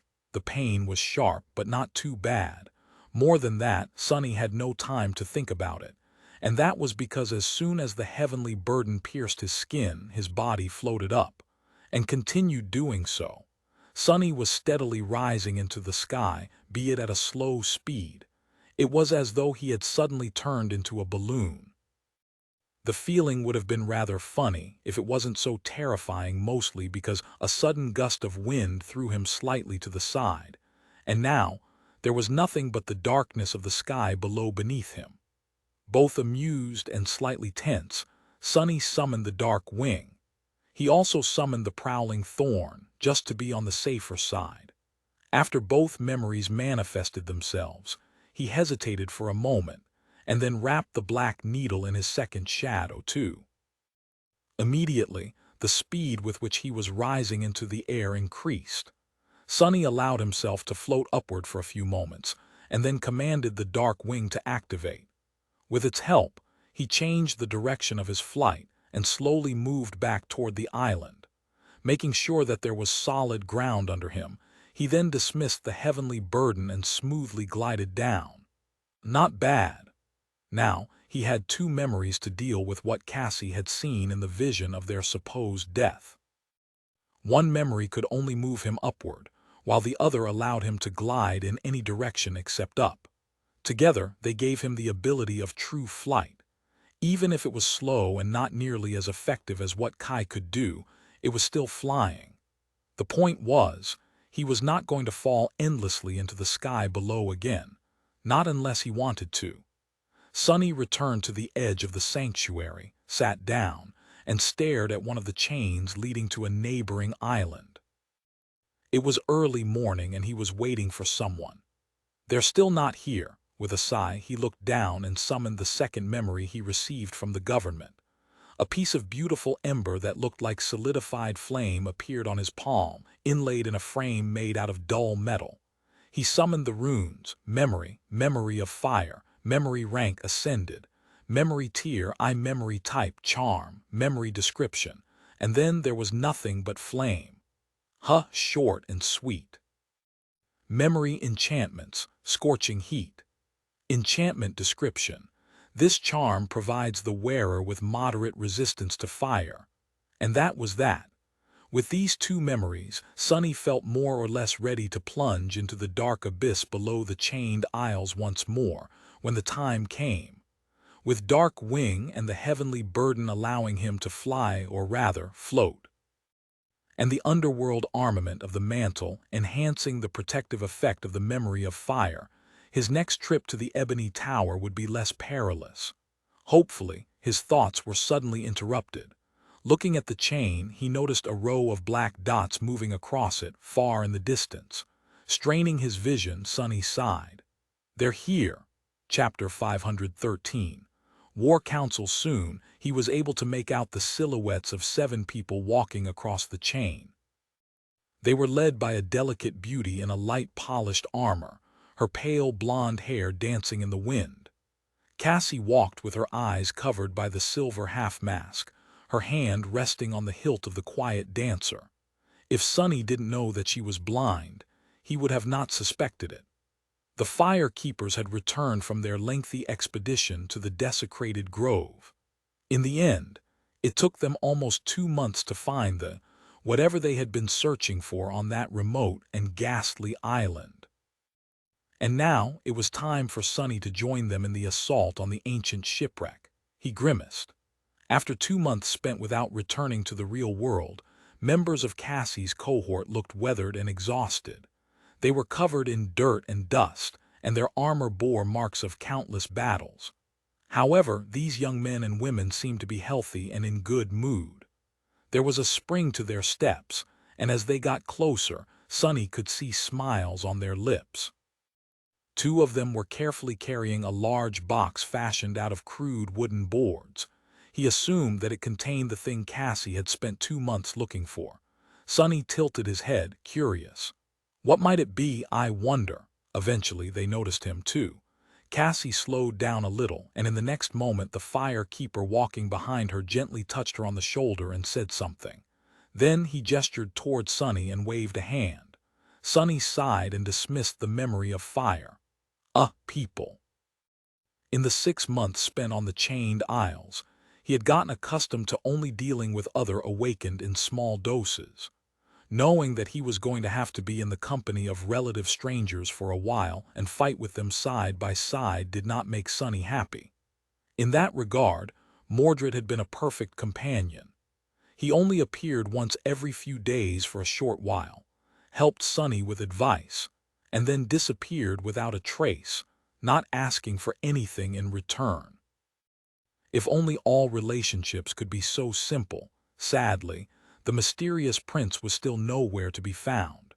Sonny had not heard from him ever since returning from the ivory tower, almost making him think that he had simply imagined the whole thing. The mirror shard he kept in the covetous coffer reminded him that he had not, though. Sonny forced a smile to appear on his face and waved at the fire keepers in return. Welcome back, guys. It's good to see you. Sort of. After the fire keepers had time to clean themselves up and fill their stomachs, they gathered in a spacious room provided to them by the White Feather clan. Sonny looked around the room and sighed inwardly. Why were his own quarters so tiny? Even if his true name remained a secret, Sonny was still an SS class awakened. Where was his preferential treatment, The large wooden box was placed in a corner, and the 7 awakened gathered around a table. He hesitated a little, then joined them. Hey, Sonny, how have you been? Sonny remained silent for a few moments, then said in a neutral tone, Busy, really busy. The young man who had asked him the question smiled. Really, what's keeping you busy? Sonny summoned his runes and glanced at a particular string. It read, Shadow Fragments, 1936/2000. He sighed. All kinds of things, haven't you heard? I am the most indispensable shopkeeper on the chained isles. By the way, if any of you want to purchase something, just let me know. Toothpaste, spices, underpants, we have it all. The fire keepers gave him strange looks, then laughed. What's so funny? That's a legitimate business, you fools. Shaking his head, he glanced at the table where a map of the chained isles was placed with possible routes to the shipwreck island marked on it. From the look of it, they were well thought out and as safe as could be. A somber expression appeared on his face. So you were really serious? We are actually planning to attack a corrupted monster in its lair. Cassie gave him a nod. Indeed, he sighed. Let me ask you this. Are you CR? However, then Sonny fell silent without finishing the question and suddenly cleared his throat in embarrassment. The blind girl frowned. Are you all right? Sonny waved a hand. Yes, don't mind me. Oh right, you haven't been back to the real world in a couple of months. One of the fire keepers raised an eyebrow and asked with confusion, Sure. Why is that important? Sonny looked at him with an unreadable expression. It's not, don't worry about it. No, really. Anyway, let's get back to the corrupted monster. How much do you guys know about that thing? Cassie lingered for a few moments, then said, We know its rank and class, the general characteristics, and a few details that the White Feather clan had shared with us. Master Roan had thought the thing in the past, but only briefly. Sonny looked at her, then shook his head. Well, I don't know what he told you, but I've seen that monstrosity in action with my own two eyes. So let me paint you the picture. He pointed to the shipwreck island on the map and said in a dark tone, "The wreck is situated in the center of the island, and the creature itself made a nest in its main cargo hold. Don't think that you'll be safe before we reach the ship, though. Actually, its vines stretch beneath the ground throughout the whole island." He paused and then added, "Since it's a corrupted monster, most of you won't even be able to cut the vines, let alone sever them. You don't have the Dawn Shard augmenting your memories anymore after all. However, if you do manage to cut the vines, each cut will produce a cloud of poisonous mist. There will be poison in the air whether you cut them or not, though, especially inside the wreck. Their breathing is almost impossible." With each word he said, the fire keepers grew more and more serious. However, they were still in too good of a mood. "What is wrong with these idiots?" Sonny cleared his throat. "Oh, and by the way, there are other nightmare creatures on the island, too. Big nasty fallen beasts called sailor dolls." He hesitated and then said, "Well, if there is one good about the whole situation, it's that the creature in the wreck usually slumbers until one of its vines is disturbed. Cassie told me that it is weak to fire.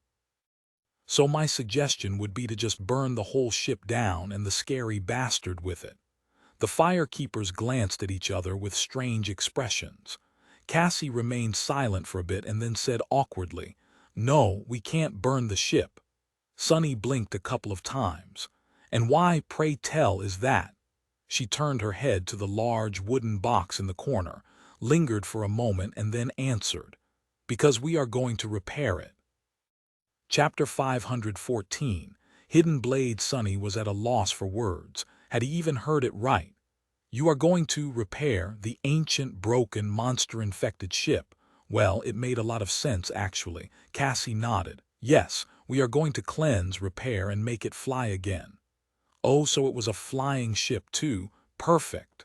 Honestly, Sonny shouldn't have been surprised. All the clues had been there for a long time. He had already known that the ship depicted on the miraculous coins was, most likely, the very same that lay broken on the shipwreck island. The connection was pretty easy to make, considering that they looked alike, and that the coins had come from its treasury in the first place. Sonny had also asked himself the question of what a sailing ship was doing in the middle of chained isles, which had no sea and no rivers for it to sail on. The thought that it had actually been designed to fly through the skies had crossed his mind, among other things. And finally, on the coins, the ancient ship was shown as having a beautiful tree wrapped around its mast. It had also belonged to the enigmatic person called Noctis. Wasn't it too much of a coincidence, then, that Cassie had come to the sanctuary of Noctis and ventured on a long expedition to a desecrated grove? The word, desecrated, implied that the burned grove had been sacred once. After all, only sacred things could be desecrated, and a sacred tree sounded exactly like something capable of making a massive ship fly. Right. Sonny stared at the large wooden box with a ponderous expression. After a while he asked, "So what's in the box?" Cassie walked over and gently put a hand on its lid. "A sapling. We spent 2 months searching for a living root in that ghastly place, and finally, deep underground, we found the only one that remained. The wondrous tree which kept the ancient ship afloat in the sky had come from that grove once. The sapling will grow into a new one." She sighed, and then turned to the fire keepers. Shakti and Kayor were artisans back in the bright castle. Shakti is gifted with an aspect that helps plants thrive and was Kaido's apprentice. Kayor is an awakened carpenter. We have more people on the way to the Chained Isles, too, to help with the reconstruction. Sonny remained silent for a while. So she had been planning to commandeer the ancient wreck for a long time. From before he had come to invite her to challenge the second nightmare with him, was it a coincidence? They were going to have to brave the sky below to get to the seed after all, and here was Cassie, conveniently planning to claim and repair a flying ship. How much did she really know? As if hearing his thoughts, Cassie turned to him. Her face suddenly turned somber. "With this ship, we might be able to cross the hollow mountains. At least. At least that is our hope." The fire keepers grew quiet. After a while, the familiar girl Shakti said in a dark tone, "We have to try no matter what. Going there on foot is suicide. Maybe flying will be different." They were all really resolute in their desire to find Nephi's, it seemed. And what about Sonny himself? Well, things were complicated. He sighed. "All right, that answers the question of why you want the ship and how you might be able to repair it. But how are we going to defeat its current tenant without using fire? No offense, guys, but I really don't think that you can handle that fight. Maybe you can hold on for a while outside the wreck, but inside it's a death trap." The fire keepers looked at each other again. Finally, their mood turned dark. Cassie hesitated for a few moments and then said, "We are going to kill it the old-fashioned way. Use someone as bait and strike the monster down while it's distracted." Sonny rubbed his face. "Let me guess, I am the bait." The blind girl smiled, then shook her head. "No, we are the bait. You are the blade that will pierce the creature's heart from the shadows." That sounded solemn and sort of grand, but she immediately ruined the moment by adding in an awkward tone, "I mean, if it has a heart. If it doesn't, then, well, kill it some other way." Not exactly the icon of eloquence, are we? Sonny frowned. He did like the idea of not being the bait for once. Well, to be honest, Neff was usually the bait. Actually, this plan sort of made sense. He already knew that he could survive in the poisonous miasma inside the ship, and that with enough augmentations, the cruel sight could damage the vines. And that had happened even before he infused the dark mirror enchantment with divine flame. Yes, Sonny couldn't burn the ship itself, but that didn't mean that he couldn't deliver once surgical, immolating strike to the main body of the monster. The bastard was weak to fire, so the result would probably be nothing short of spectacular. The problem was, would the fire keepers be able to keep the monster preoccupied long enough for Sonny to achieve his objective? He looked at them gravely and asked, "Why are you all so sure that I can kill that thing?" One of the fire keepers shrugged. "You were in Lady Changing Star's cohort, were you not? She wouldn't trust just anybody to have her back. If she trusted in you, then so do we. No 1 week survived the Forgotten Shore anyway." Sonny barely suppressed a laugh. "Wouldn't trust just anybody to have her back." Oh, the irony. He almost wanted to tell them about how Neff made the person literally sent into the dream realm to kill her the second in command, but of course he did not. "Yes, I suppose I was in her cohort." Another fire keeper smiled. "Plus, Cassie thinks that you'll be able to do it. She is rarely wrong, you know." "Do I ever?" Sonny scowled. She wasn't wrong this time, however. In fact, her plan to deal with the thing that dwelled in the wreck was simple but ingenious, mostly because it relied on the only awakened capable of delivering a fatal blow to such a creature, him. Without Sonny, it would have been really impossible. What a fortunate thing that he needed her help with something else. He thought for a bit and finally asked, "Are you guys certain that you can survive drawing the monster's attention, even after everything I told you?" The young man who Cassie described as an awakened carpenter, Kaor, chuckled. "Pretty certain. As much as one can be certain about anything in the dream realm, I guess. All of us survived the siege, so we're aware of what we are signing up for. We have a good combination of aspects and know how to work together. We even have a healer which should help against the poison. Point is, we are as ready as we ever going to be." Sonny stared at him for a while, then looked down at the map and sighed. "All right, then. Let's kill a corrupted monster." Chapter 515. Traveling together the next day, Sonny left the sanctuary in the company of the fire keepers. Traveling across the chained aisles with Cassie and her cohort proved to be somewhat inconvenient after all. They couldn't all turn into shadows and swiftly glide across heavenly chains, as he could, but also a much more safe and pleasant experience than he was used to. In fact, this was probably the most relaxed and serene journey Sonny had ever undertaken in the dream realm. Even if the party moved slower, It was also much more battle-ready and capable than any solitary awakened could ever dream to be. Each of the fire keepers was a talented fighter with years of experience under their belt, and more than that, they fought together like a singular, finely tuned battle machine. Even though Sonny didn't want to admit it, he had to give Cassie credit. Under her leadership, the cohort had become a beautifully cohesive battle unit in less than a year. She must have learned well from how Nephi's had built her cohort, and then her army, back in the Dark City.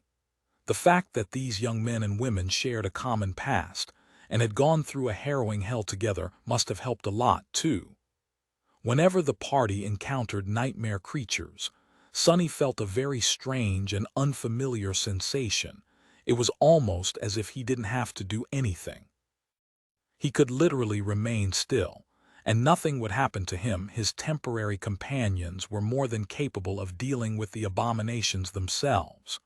Of course, that was only because the route they were taking had been carefully chosen to avoid the really dangerous places. There was another reason for why this expedition was going so smoothly: Cassie herself. Traveling with a powerful oracle was a very convenient thing, indeed. Not only was she able to steer the cohort clear of anything they were not equipped to deal with, she also had a supernatural intuition when it came to predicting which islands were going to enter into a descent, and which were going to rise instead. Thanks to that, they were able to avoid being caught by the crushing and having to either endure it or scramble to escape to the nearest isle, which could have landed them into the hunting territory of extremely powerful nightmare creatures. Just like before, Sonny and she worked together to make sure that nothing unexpected happened. With Cassie's intuition and his shadows scouting ahead, the cohort always had plenty of time to avoid a confrontation with dangerous abominations or thoroughly prepare for it. It was almost like the good old times. The fact that Sonny, unlike the fire keepers, who had spent most of their time on the chained isles up north, knew this part of the region pretty well also helped. On the way, they had passed through many islands that he had explored and hunted on before.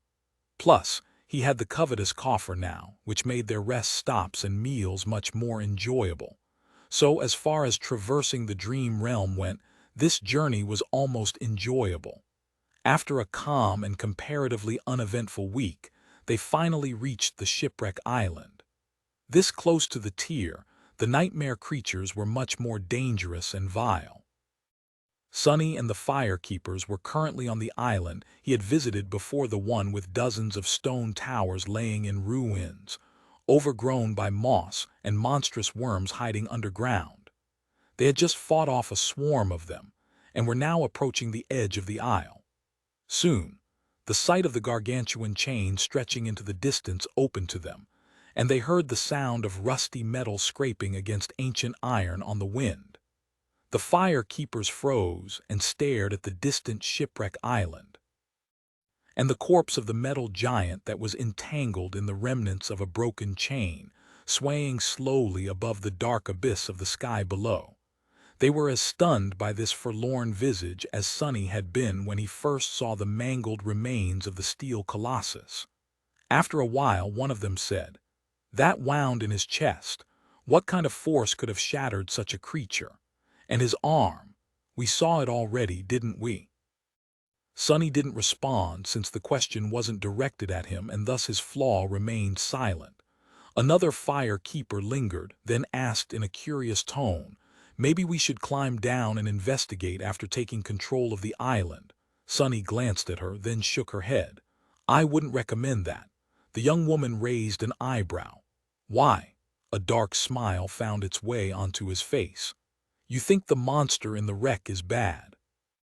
The being that dwells on the dark side of the island is much, much worse, believe me, and that giant is well within its reach.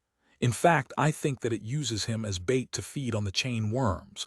Those are fallen demons, by the way, and of a very nasty variety. They're just candy to that thing, though." The fire keepers turned their attention to the underside of the shipwreck island, which was shrouded in darkness. Their faces turned solemn, and after a while one of them asked, "But what is it?" Sonny shrugged. "I have no idea.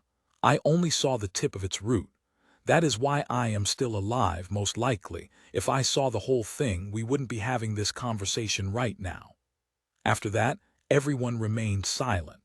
Sonny used that time to take another look at the two tall pillars that rose into the sky from the ancient stone structure on the other end of the chain. Now that he knew that the ancient ship had been a flying one, the purpose of these pillars became clear, too. They were wharves, or rather, mooring masts. The flying ship had to dock to something, after all, when it was not braving the vast expanse of the sky. That made him think. There were several such pillars on the island, which suggested that Noctis had not been the only one in possession of a sky vessel in the ancient past. Maybe flying ships were how all the inhabitants of the chained isles traveled across the chasms of the sky below. That made sense, really. The chains themselves were not exactly convenient roads, it's just that the Awakened used them for that purpose. But how had the captains of the flying ships dealt with the crushing? Or had there been no such curse on the chained isles before hope escaped from its bonds? His thoughts were interrupted by the loud rattling of the heavenly chain. The shipwreck island was descending. The fire keepers looked at each other. Their faces turned grim. Cassie gripped the hilt of the quiet dancer and then said, her voice calm and steady, "Get ready. You all know the plan, so I won't waste time repeating it. Stay strong, stay together, and stay alive. Today we will be victorious." Sonny stretched his neck, then summoned the cruel sight. "Let's hope your intuition is right this time, too." Chapter 516. Legacy of Ruin returning to the shipwreck island felt strange. It was almost exactly the same, but also different. They followed the remains of the ancient road and crested the hill to see the desolate valley below. The wreck of the once graceful ship was at its center, the dead tree wrapped around its mast. Thick vines were growing out of the breaches in its hull and spreading outward, some laying on the ground, some buried beneath it. Here and there, piles of wooden debris could be seen. Those were the sailor dolls, which had yet to assume their humanoid form after shape-shifting to withstand the crushing. What had changed, however, was that there was no chain on the other side of the valley anymore. The twisted rock had been destroyed and crumbled into the sky below, and now the shipwreck island directly bordered the tier. Sonny felt as if the air itself was slightly different as the result. He gestured at the wooden debris and said, "Those are the sailor dolls. In a few minutes they will assume their usual form, and after one notices us, the others will know of our presence too. They'll swarm you pretty fast."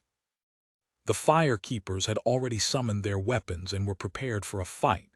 The faces were calm, cold concentration burning in their eyes. Cassie nodded. "This is it then. We will see you on the other side." Sonny hesitated for a moment, then glanced at the members of the cohort. Out of habit, he had wanted to tell her to be careful, but then remembered who she was and who he was, what they had been through together, and how it all ended. The corner of his mouth twitched. "Give them hell." The fire keepers smiled. One of them laughed. "I'm pretty sure that this place is already enough of a hell. You stay safe too, Sonny." He sighed, then took a step back and disappeared into the shadows. Safely hidden in their dark embrace, Sonny observed as the fire keepers moved forward in a flexible battle formation. A few seconds later, he followed behind them unseen. Soon, the piles of debris shuddered and started assembling into tall, menacing wooden humanoids, their arms ending with jagged blades. The fire keepers did not wait for the first one to lunge at them and launched an attack themselves. Shakti, the former artisan with an aspect revolving around plants, drew a heavy bow and sent an arrow flying. It hit the nearest abomination in the head and suddenly exploded into shards, creating a cloud of icy mist. The creature swayed, then turned to face them, one side of its body in shambles. As it moved toward the humans, a thin crust of ice formed on its limbs, slowing the doll down. Before it could strike with its blades, Another fire keeper dashed forward and brought the blade of a heavy axe on its shoulder, severing one of the abomination's arms completely. Another appeared by his side, receiving a retaliatory strike on his shield. The young man grunted but held his ground. A moment later, the sailor doll was dead, hacked into pieces by the rest of the cohort. Not a bad start, but that was just the beginning. Soon, the 8 humans were surrounded by a dozen more fallen beasts, all towering above them with menacing, bloodthirsty determination. Things were about to turn bad for the fire keepers, but at that moment, Kaor the artisan specializing in carpentry froze for a moment and narrowed his eyes. Immediately, a subtle change happened to the wooden creatures. While not really rendered weak, they did, however, become a bit sluggish and slow. That made it possible for the members of the cohort to hold against the onslaught of the nightmare creatures a whole rank above their own. It was not easy, though. The fire keepers held their formation, but only just barely. The young man armed with the heavy axe was now using his aspect ability, which made the blade of his weapon shine with an angry red glow. It bit into the wooden flesh of the abomination he was fighting, penetrating much deeper than it should have been able to. His partner was like a wall, refusing to take even a step back. He blocked strike after strike with his heavy shield, lashing out from behind it with a short spear from time to keep the enemies from simply overwhelming him with their size and mass. This was the healer of the cohort, so his fortitude and grit came from his physical prowess alone, not from any kind of ability. There was another fire keeper that used a shield, a young woman with dirty blonde hair and an aspect that allowed her to exert vicious strength with each strike of her sword. She fought in tandem with a young man who wielded 2 great swords in his 4 hands. The second pair appeared when he activated his own aspect ability. These two were quite devastating together. Shakti continued to fire her bow, switching between memory arrows and mundane ones, which were crafted by Kaor. Her bow was powerful enough, and her aim precise enough, to deal heavy damage to the advancing sailor dolls. The carpenter himself was sustaining the strange hex he put on the abominations, and covering her with a wooden staff in his hands, his face grim and full of resolve. Another fire keeper possessed an aspect that allowed him to gift his companions with an augmentation to stamina and endurance, as well as making one of them much more resilient. He wielded a curved sword and covering Cassie's back. And then there was Cassie herself, who had turned out to be perhaps the most deadly of them all. She wielded the quiet dancer in one hand and a long dagger in the other, using it to deflect blows and launch an unexpected, quick attack from time to time. The delicate girl wasn't the strongest, nor was she the fastest of the fire keepers. However, she fought with confident grace and deadly insight resembling that of a true master. If it was anybody else, Sunny would have assumed that they had long reached the pinnacle of skill and were now able to not only flawlessly follow, but also control the flow of battle. It reminded him of how Nephis fought, of how deeply attuned she was to the underlying laws that governed combat.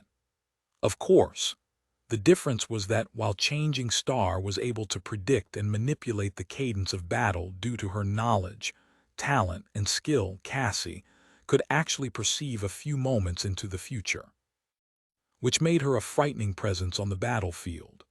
As Sunny watched, a towering sailor doll raised one of its blades and brought it down on the blind girl, aiming to cut her body in half. However, Cassie simply moved slightly to the side a split second before the blade would have sliced her apart and lashed out with her dagger. At the same time, the quiet dancer suddenly flew out of her hand and shot through the air. The dagger pierced the creature's chest, while the rapier threw its second blade a few centimeters, of course, then continued forward and tore through another abomination's neck. In the span of a second, 2 fallen beasts were heavily wounded, and soon fell dead to the ground. Still, Sonny recognized the truth of it behind the superficial appearance. Yes, Cassie had an incredible advantage due to her unique and powerful aspect, but not just anyone would have been able to make use of it. In fact, almost no one could have done what she did. In the havoc of a battle, especially a battle between awakened and nightmare creatures, where a fraction of a second could mean the difference between life and death, it was already immensely hard to perceive, comprehend, and react to the enemy's actions in time. It must have been so much harder, then, to perceive both the present and the future, to comprehend not one but two states of the battle, and swiftly act in response to achieve the result. Not to mention that Cassie was doing all that while being blind.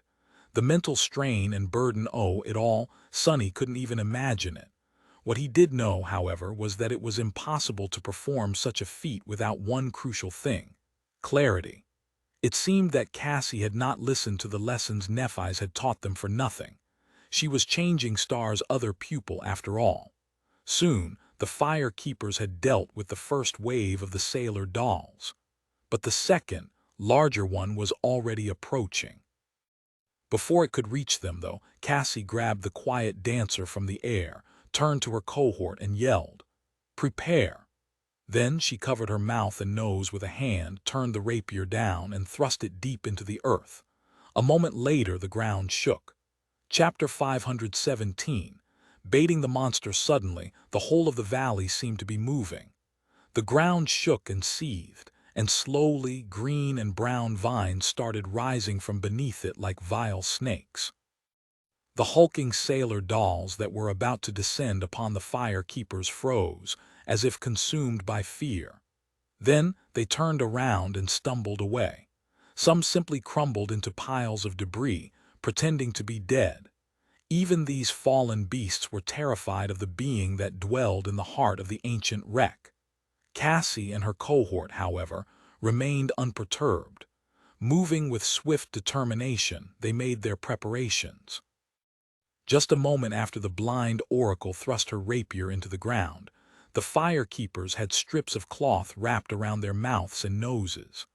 The corpses of the slain sailor dolls were dragged to form a circle around them and set aflame. Soon, the cohort was surrounded by a ring of tall bonfires. The 8 awakened bathed in the waves of heat. They stood back to back, their weapons drawn and their faces full of grim resolve. Only Shakti was on one knee, her hand pressed to the ground. After a moment, she screamed something. Sonny was still observing from the shadows, his emotions in turmoil. Although he would no go so far as to call these young people friends, he had grown somewhat attached to them after going through the ordeal of the Civil War in the Bright Castle and traveling together. These Fire Keepers were a likable sort. He didn't want to watch them die while doing nothing, but that was his role in this fight. He had to remain safely hidden until the corrupted monster's attention was fully concentrated on Cassie's cohort, and then deliver one decisive strike, ending it all. That time had not come yet.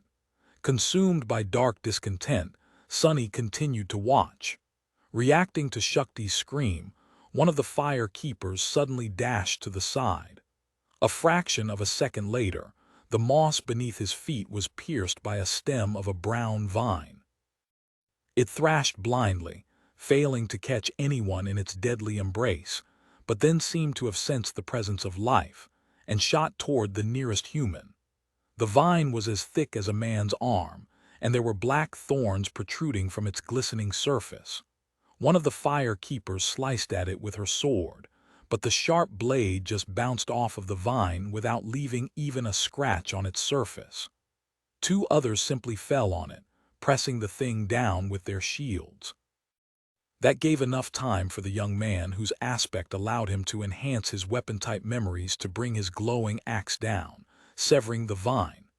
As soon as he did, a cloud of poisonous mist shot out from the cut, enveloping the young man.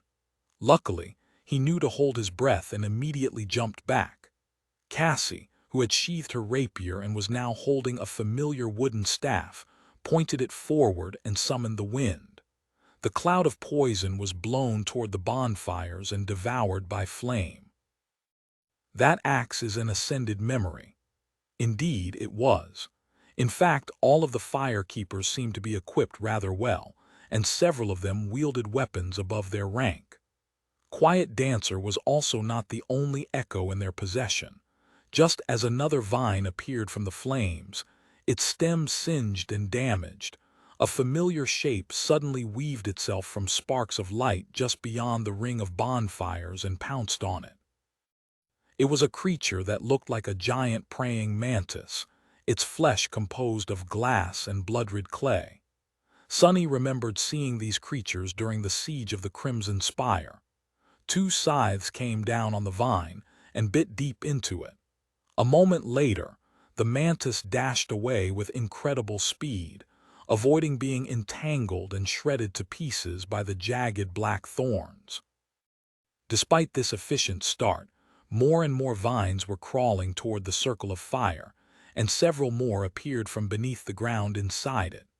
With each moment that passed, the size of the vines attacking the fire keepers was bound to increase too. The further from the wreck, the thinner and weaker the vines were. But closer to the ancient ship, truly monstrous ones were already in motion, spreading outward with murderous intent. It was as though the monster was slowly unfurling its long limbs, which both spelled doom for the cohort of awakened and was their intent. Only when the primary vines were too far away from the main body of the creature to return at once could Sunny make his move. After that, he was either going to succeed and end the whole battle, preventing the fire keepers from perishing in the flood of vines, or they were all going to die together. That moment of truth was swiftly approaching. Faced with more and more vines, Cassie and her cohort did their best to resist. They cut apart those that were damaged by the fire enough for their weapons to become effective, and concentrated the efforts of several members on those which did not. But no matter how hard they fought soon, the scales started to tilt in the favor of the corrupted monster. Their formation was on the verge of being broken, and their actions, perfectly coordinated at first, were slowly turning desperate and hectic. Despite its terrifying speed, the echo of the blood-red mantis was finally caught by the vines. Its glass body was immediately shredded, and the creature was only saved from being completely destroyed by the swift reaction of its master, who dismissed it just in time. That was the moment when the primary vines finally reached the ring of bonfires. Sunny threw one last glance at the desperately fighting fire keepers. His gaze lingered on Cassie, who wielded her long dagger at the head of the cohort for a few moments. Then, he turned away and stepped through the shadows. A second later, Sunny emerged from the gloomy shadow on the hull of the ancient ship, far away from the mayhem of battle, and very close to the terrifying creature that was the source of all that horror. Summoning the cruel sight, Sunny held his breath and jumped into the darkness, nesting in a jagged breach in the hull. It was time for him to play his role. Chapter 518. Cargo hold landing into the poisonous miasma of the ancient wreck. Sunny immediately turned into a shadow and glided over the ancient wooden boards, which were long ago overgrown with brown moss and bulging, thorned vines. To be honest, he would have preferred to move through the ship as a human. Sunny knew that he was going to inhale at least some of the poison while fighting the being that dwelled in the cargo hold, so having some time to get accustomed to the debilitating effect of the toxin was better than going through that process in the middle of the battle. But he couldn't risk getting noticed too soon. The whole battle was supposed to be over in just a few moments, anyway. Alas, Sunny had little hope that everything was going to go as planned. His previous experiences had taught him that very few things ever did. Remembering the path he had taken during the hunt for Nocti's coins, Sunny glided through the narrow corridors. This time, they were vastly different from how they had been before. After all, the monster was wide awake now. The vines sprawling through the ancient wreck were pulsating and moving, spouting clouds of deadly mist. The air was murky and full of disturbing sounds of something slithering beyond the wooden bulkheads. It was as though Sunny was inside a giant, living organism, a virus cell that invaded the ancient wreck to kill its host. Luckily, these were mostly just the roots of the vile vines. The parts that were really mobile and dangerous were far away, currently killing the cohort of fire keepers. Suddenly grim, Sunny increased his speed, and soon reached the gates of the cargo hold, which were bent outward, as if straining to contain something pressing on them from the other side. He could feel the vast space beyond the gate, and a massive shadow of the creature in its center, its form rhythmically expanding and contracting, as if breathing. With each contraction, a wave of warm wind blew through the remnants of the flying ship. He lingered for a fraction of a second, and then gathered his resolve. There was no time to waste.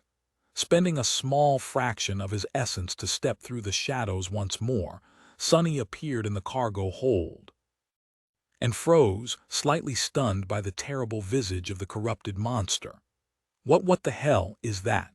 The cargo hold was very large, and filled almost entirely with thick brown vines that snaked outward and disappeared in the breaches in the ancient wood. They all originated from a single source, a vast, pulsating mass of moss in its center. In the very heart of the mass, however, there was a shape of a human, their body twisted in a terrible convulsion. Sunny couldn't tell if the human was a man or a woman, alive or dead, but he was sure of one thing: the vines sprawling through the entire island all came from within the flesh of that creature. They grew from the mouth of the abhorrent corpse, from their ears, piercing their chest and abdomen, snaking from beneath the skin of their arms and legs. The sight of it was both terrifying and repulsive, but most of all, it was ghoulishly wrong. It was as though the vines had once exploded from the body of the ancient human, killing them, but also somehow keeping them alive and breathing. And as long as the human breathed, the vines would continue to exist and grow, too, slowly absorbing the ancient ship, the valley beyond, all of the shipwreck island, and then, one day, who knew? That is the thing I need to kill. Sunny had seen many horrors in his life, and killed his fair share of them, but no matter how experienced and powerful he became, there were things that humans were just not meant to be able to behold calmly. Staring at the ghastly being trapped in the cargo hold of the flying ship, Sunny didn't lose his composure or resolve, but he couldn't help but feel a deep, cold sense of fear. Fear, however, was a welcomed guest. Fear told him that he was still sane and had some measure of humanity left in his soul. As long as Sunny did not surrender to fear, it was all right to feel it from time to time. One strike, get close, exit the shadows, and thrust the cruel sight into its chest. The divine flame is going to do the rest. Steeling himself, he began to glide forward, trying to traverse the vast cargo hold as quickly as possible. The plan, however, went wrong just a moment later. Because as soon as Sunny moved, and long before he was able to get anywhere near the terrible creature, the corpse suddenly opened its eyes. Those eyes were empty, dead, and as dark as the abyss of the sky below. And they were staring directly at him, as if the creature could easily pierce the veil of darkness and separate the intruding shadow from all the rest. Sunny was caught. In no way. He froze for a fraction of a second, stunned by the fact that the incredible stealth augmentation of his aspect was broken with such ease. And then all hell broke loose. Sunny's first thought was to retreat and run as fast as he could. After all, he was currently a shadow, and as far as he knew, thorny vines and poison were not capable of harming a shadow. But if he did so, the fire keepers were going to die. And more than that, he was determined to kill this thing. He wanted its shadow fragments, its memory if there were to be one, and its secrets. The terrible creature had to die for his plans to go smoothly, for his challenge of the second nightmare to have as high a chance of success as possible. So, he didn't run. Instead, Sonny dashed forward, flying toward the pulsating mass of brown moss and vines with as much speed as he could muster. It was only going to take him a second to reach the ghastly corpse, as long as simply stepping through the shadows would. However, the host of the ancient wreck did not remain idle. Countless vines sprawling on the floor and the walls of the cargo hold suddenly surged, spewing clouds of poison, and more emerged from the mangled flesh of the ancient being. These vines, however, did not shoot at Sonny in a futile attempt to catch a shadow. Instead, they flew upward, tearing the hull of the ship apart. Bright sunlight flooded through the wide breach, and as it banished the shadows populating the cargo hold, Sonny was suddenly expelled from their safe embrace, rolling on the floor while the sharp thorns of the vines bit into his flesh through the fabric of the puppeteer's shroud. His thoughts were in a state of momentary panic. Not good. Chapter 519. Trapped Sonny rolled over his shoulder and jumped to his feet, the blade of the cruel sight slicing through a vine that was flying through the air to ensnare him. Blood was streaming down his back and poison was entering his lungs. What's worse, a concentrated dose of it must have been infused into his bloodstream by the black thorns. Sonny suddenly felt feverish and weak, and a sense of cold paralysis was spreading through the left side of his body, which took the most damage. He was still able to move, and blood weave was already working to contain and devour the toxin. But before it prevailed, Sonny was in a dire situation. Gritting his teeth, he dashed to the side, hoping to escape the sunlight and use shadow step to reach the abominable creature in the center of the cargo hold. Before he could dive into the saving darkness of the shadows, however, a massive vine crushed into the floorboards, shattering them and barring his way. Sonny froze for a fraction of a second, realizing that there was nowhere to escape. Dozens of vines were already moving in his direction, glistening in the sunlight as clouds of murky mist escaped from the pores on their surface. Even though the root section of the vines was not very mobile, the sheer amount of them made it almost impossible to survive the onslaught. What's worse, the vines were contracting, pulling more and more of their length into the cargo hold. He cursed. At least the pressure on the firekeepers should have diminished. Sonny was one moment away from being killed. He was not going to be able to reach the monster without the help of the shadows, but bathed in the merciless sunlight, he also had no chance of diving into their embrace. All he could do was use his own. Commanding one of the shadows to unwrap itself from his body, Sonny sent it toward the ghastly corpse and staggered as the strength and resilience provided by it disappeared. The second shadow slid from the cruel sight and attached itself to his feet, meant to serve as a threshold through which he was going to step. Now, all he had to do was to survive the short second it was going to take the first shadow to reach its goal.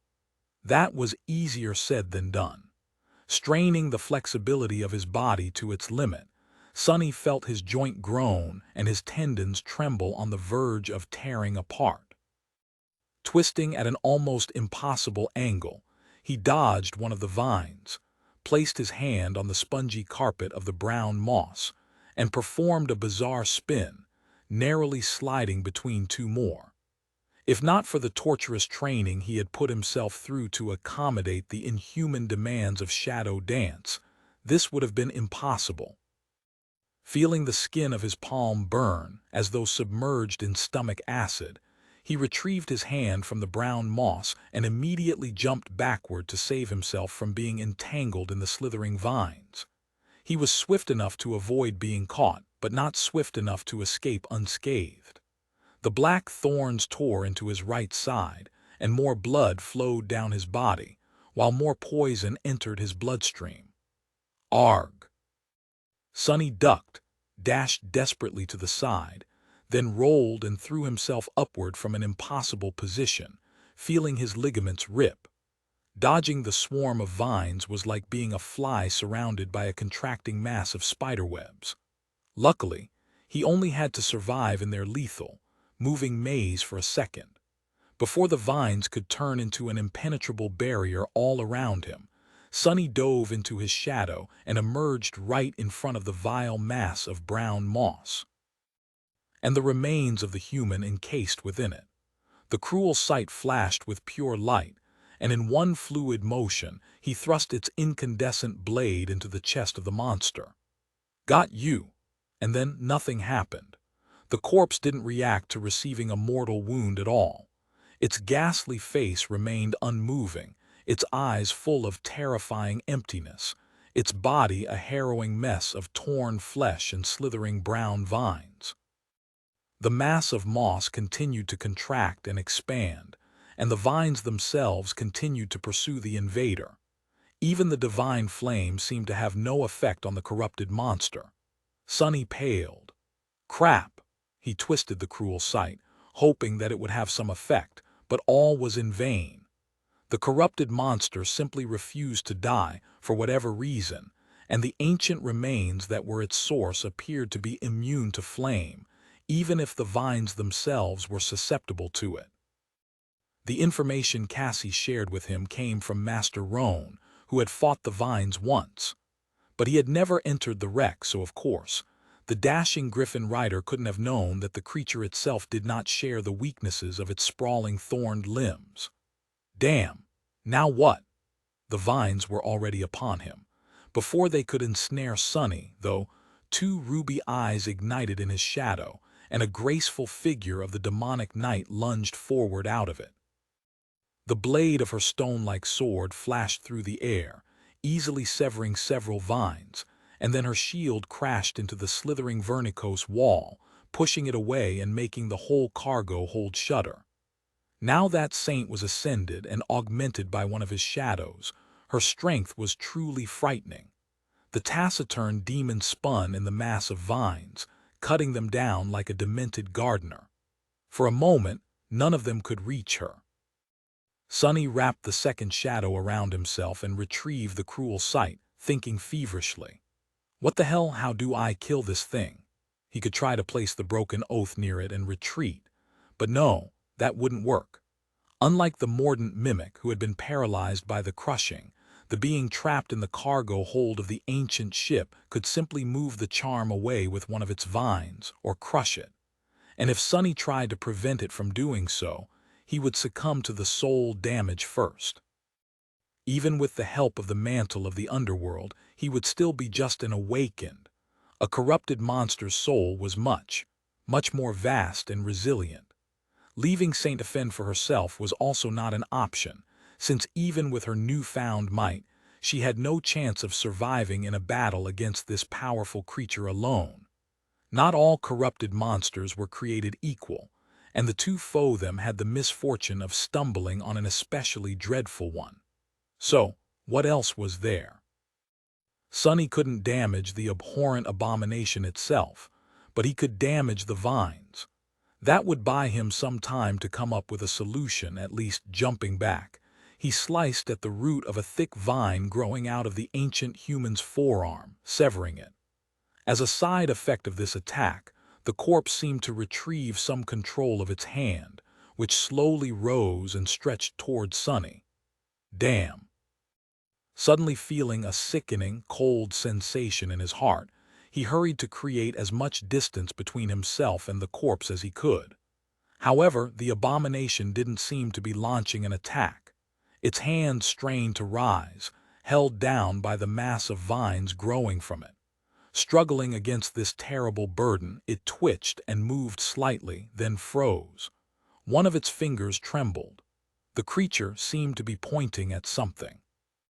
And for the first time, the expression in its empty eyes changed, betraying that there was still a hint of consciousness trapped in this mangled body. Those terrible eyes were not burning with bloodlust, hunger, or wrath. Instead, they were full of harrowing agony and pleading. Chapter 520. Deliverance. Sonny almost stumbled because of the terrible realization. Was the mutilated body inside the nest of moss still alive? How could that be? Thousands of years must have passed since the flying ship crashed on this desolate island. How long had this poor soul suffered this harrowing torture? What sin had they committed, and who had doomed them for an eternity of ghastly suffering? How had the vines ended up growing from their flesh, and why? But most importantly, how the hell was that mangled thing not dead? Even divine flame was powerless to end its grisly, gruesome existence. If Sonny could find the answer, maybe he would be able to kill the corrupted monster after all. Using the momentary lull in the onslaught of the vines that Saint's appearance had bought him, he faced away from the fight and tried to understand what the host of the abominable growth was pointing at. He desperately hoped that the ancient human was, indeed, trying to point at something, and not just convulsing in terrible pain. Where is it? What is it? His gaze flew to a certain point on the wall of the cargo hold and lingered on it. At first glance, there was nothing different about it. That section of the bulkhead was just like all the rest, ancient and overgrown with brown moss. But as he looked closer, he noticed a small gap in the layer of moss, as well as a strange bend to the vines growing on that particular wall. It was as though they, too, wanted to avoid something lodged into the wooden boards. That had to be it. However, Sonny didn't see anything in the small circular gap, just a splinter of wood sticking out of it at a sharp angle. His heart was beating like a wild beast in a cage, consumed equally by hope and despair. Throwing a glance at Saint, who was slowly drowning in the flood of slithering vines, he hesitated for a moment, and then rushed toward the wall instead of joining her in the fight. There has to be something. There has to be. He was certain that the ancient human pointed at that section of the wall for a reason. Or rather, he hoped that they had, jumping over an attacking vine and staggering sideways to avoid another one. Sonny slashed, hacked, and tore his way through the cargo hold, feeling more wounds appearing on his body and more poison flowing through his bloodstream. At this point, even Blood Weave was having trouble resisting the deadly toxin. Well, it was miraculous enough that he could withstand it at all, considering that the poison came from a creature 2 whole ranks above Sonny. Weaver's lineage was, indeed, a terrifying thing. Maybe there was a reason for why it was described as forbidden. Finally, Sonny sliced through the last vine in his way, leaving it broken and singed, and crashed into the overgrown bulkhead near the small gap in the brown moss. Drawing in a hoarse breath, he stared at it with enough intensity to melt stones. Wait, is it? His eyes widened slightly. The thing that he had thought to be a splinter turned out to be something else. Out there on the wall of the cargo hold, thrust deeply into it by someone's hand, was a rather simple-looking knife. Its shape, however, was very familiar to Sonny. It was exactly the same as the knife that lay on the white altar of the sanctuary of Noctis, except for the fact that this one wasn't cut from a single piece of obsidian. However, it also wasn't cut from ivory. Instead, it seemed to be made entirely of wood, as if a tree branch had somehow grown in the shape of a knife and was then broken off to become one. What does it mean? Sonny allowed himself to remain confused and perplexed for a split second, and then decisively grabbed the handle of the knife. Act now, think later, damn it all. Please don't tell me that I need 1,000 coins to lift this one too. Luckily, this time, there was no need for an offering. Although it took some effort, a moment later, the wooden blade slid from where it was thrust into the wall, and Sonny found himself holding the cruel sight in one hand and the strange wooden knife in the other. Something else happened, though. As soon as he laid his hands on the wooden handle, all the vines in the cargo hold surged in his direction with frenzied fury, utterly forgetting about Saint and her vicious sword. Sonny paled. Crap! Before the mass of slithering vines could crush him, he abandoned all attempts to escape and thrust his hand forward instead. The wooden knife slipped from his grip, cut a sharp arc in the air, and was nimbly caught by Saint. Without wasting the opportunity that the sudden shift in the corrupted monster's behavior gave her, the taciturn demon immediately dashed toward the pulsating mass of brown moss and thrust the wooden knife right into one of the ancient human's empty eyes. In the next moment, the whole wreck shuddered. The mass of moss violently contracted, throwing Saint away.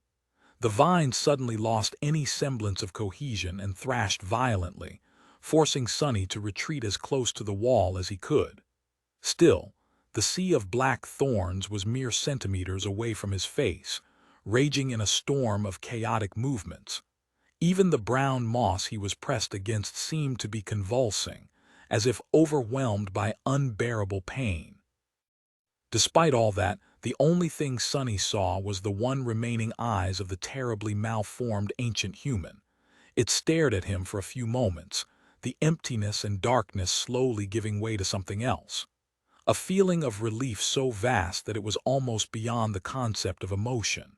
Then that look of deliverance was gone, too. The terrible eye was empty once again, now truly and forever. The head of the ancient human lifelessly rolled back. And as soon as it did, the vines suddenly fell to the ground, too, dead and motionless. Suddenly weak, Sonny powerlessly slid to the floor. The voice of the spell whispered into his ear, "You have slain a corrupted monster, Wormvine. You have slain a transcendent human, Solving. Your shadow grows stronger." Chapter 521. Undying Chain sitting on the floor of the cargo hold with his back against the soft and spongy layer of rotting brown moss, Sonny bent down and spat a mouthful of blood. Breathing hoarsely, he stared at it for a moment and then tiredly leaned back. He did not feel too well. "Your shadow grows stronger." A bitter smile appeared on his face. "What, is that all?" After all that had just happened, Sonny felt that he really deserved more. This time his hopes were not for naught. The spell remained silent for a bit as though to torture him and then added, "You have received a memory. Better." After that he groaned and coughed some more blood. All around Sonny the brown moss was rotting, withering, and turning into dust. The same thing was happening to the vile mass of vines, albeit at a slower rate. Now that both the corrupted monster and its host were dead, the ancient wreck seemed to be cleansing itself. He couldn't be bothered to pay attention to these changes, though, and was fully concentrated on his own miserable state.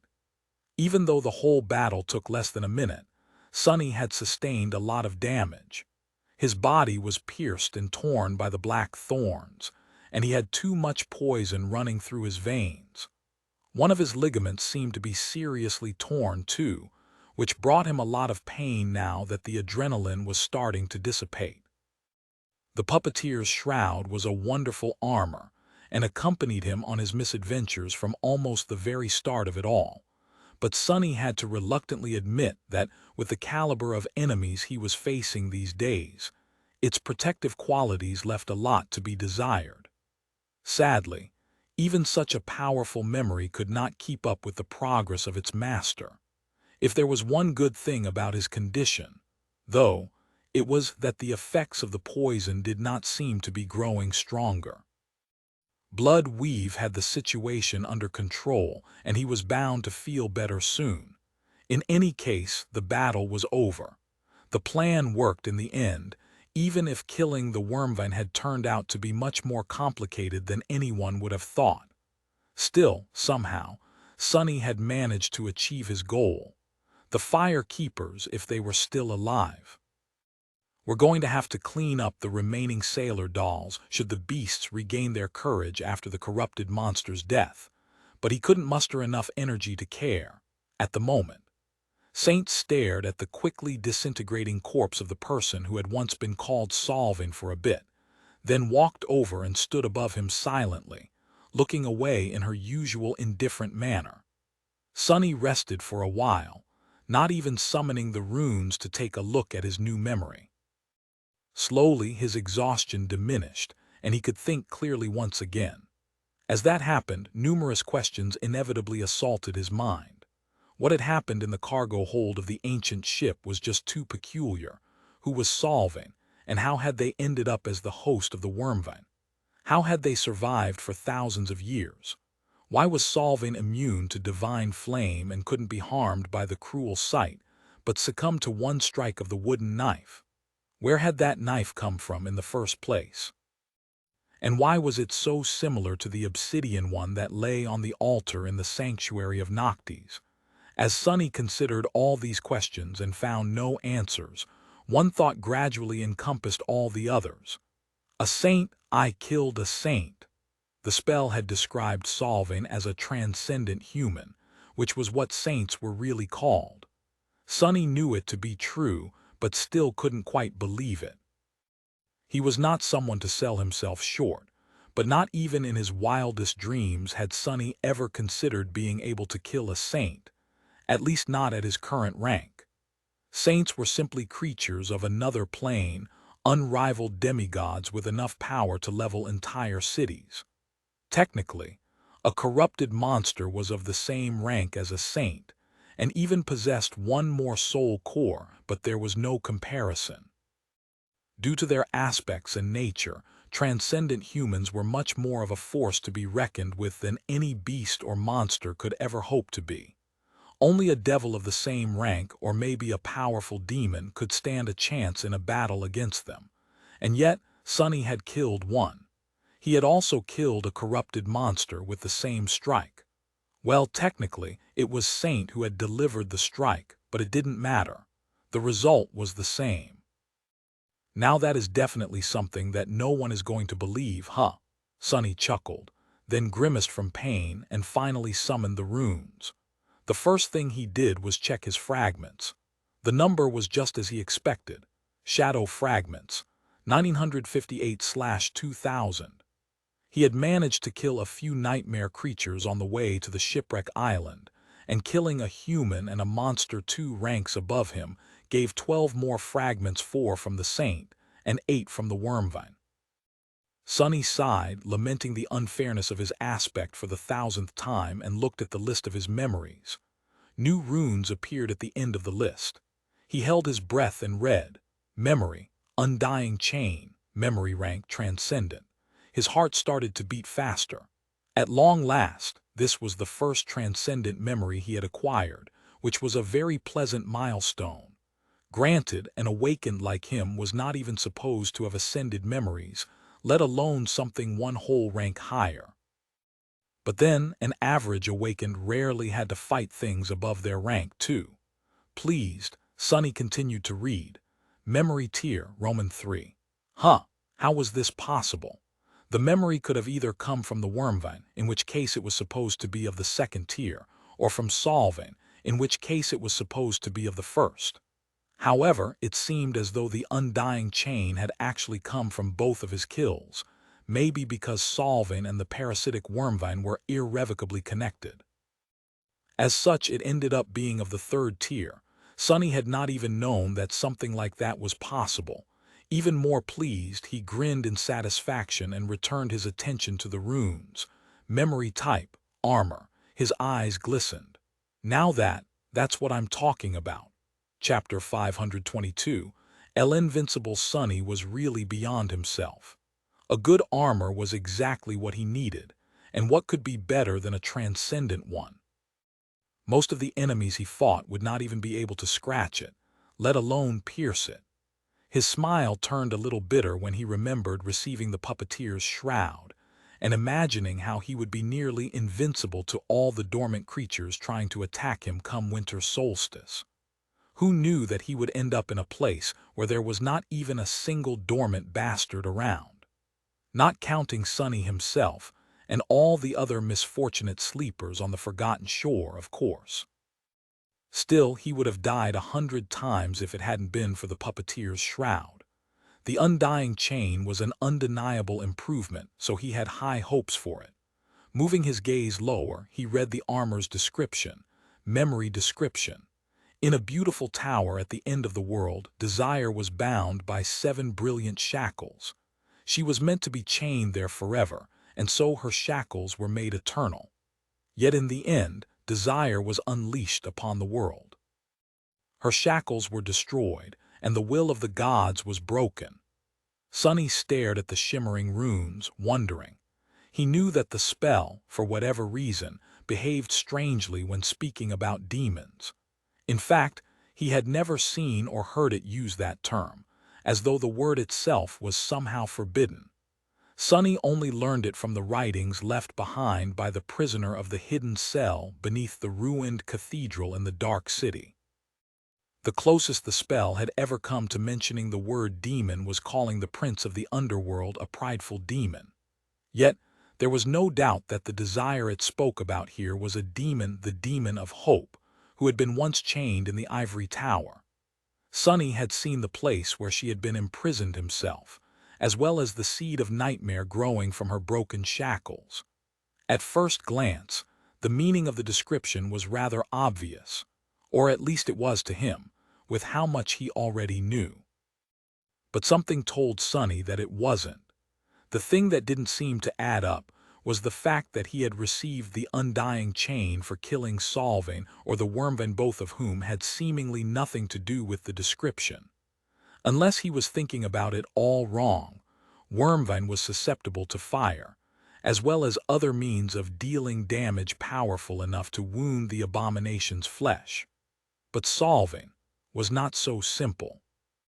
The saint from whose flesh the terrible monster had been born seemed immune to any form of harm, including the immolating divine flame, almost as if Solving was immortal. That would certainly explain how the poor saint had survived thousands of years of harrowing torture after becoming Wormvan's host, and why the memory Sonny received from their death had the epithet of undying.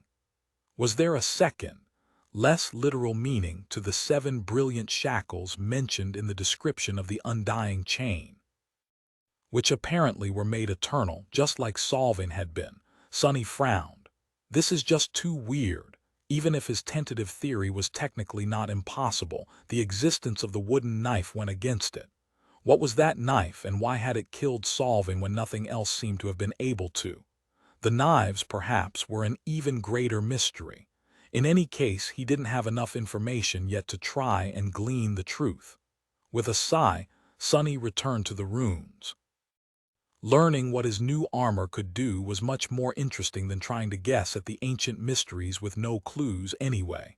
Memory enchantments, chains of longing, brilliant will, undying. Chains of longing, enchantments description. This armor provides the wearer with high protection against mind attacks. Sonny blinked. What are the chances? Resistance to mind attacks was the second rarest form of protection, right after resistance to soul damage. And yet, this was the third armor-type memory he had received that boasted it. His luck was incredibly good. Or maybe his tendency to run into especially terrible monsters was incredibly bad. In any case, this enchantment made sense. If this memory was connected to the imprisonment of hope, whose powers had been most likely tied to mind manipulation, then having protection against such attacks was logical.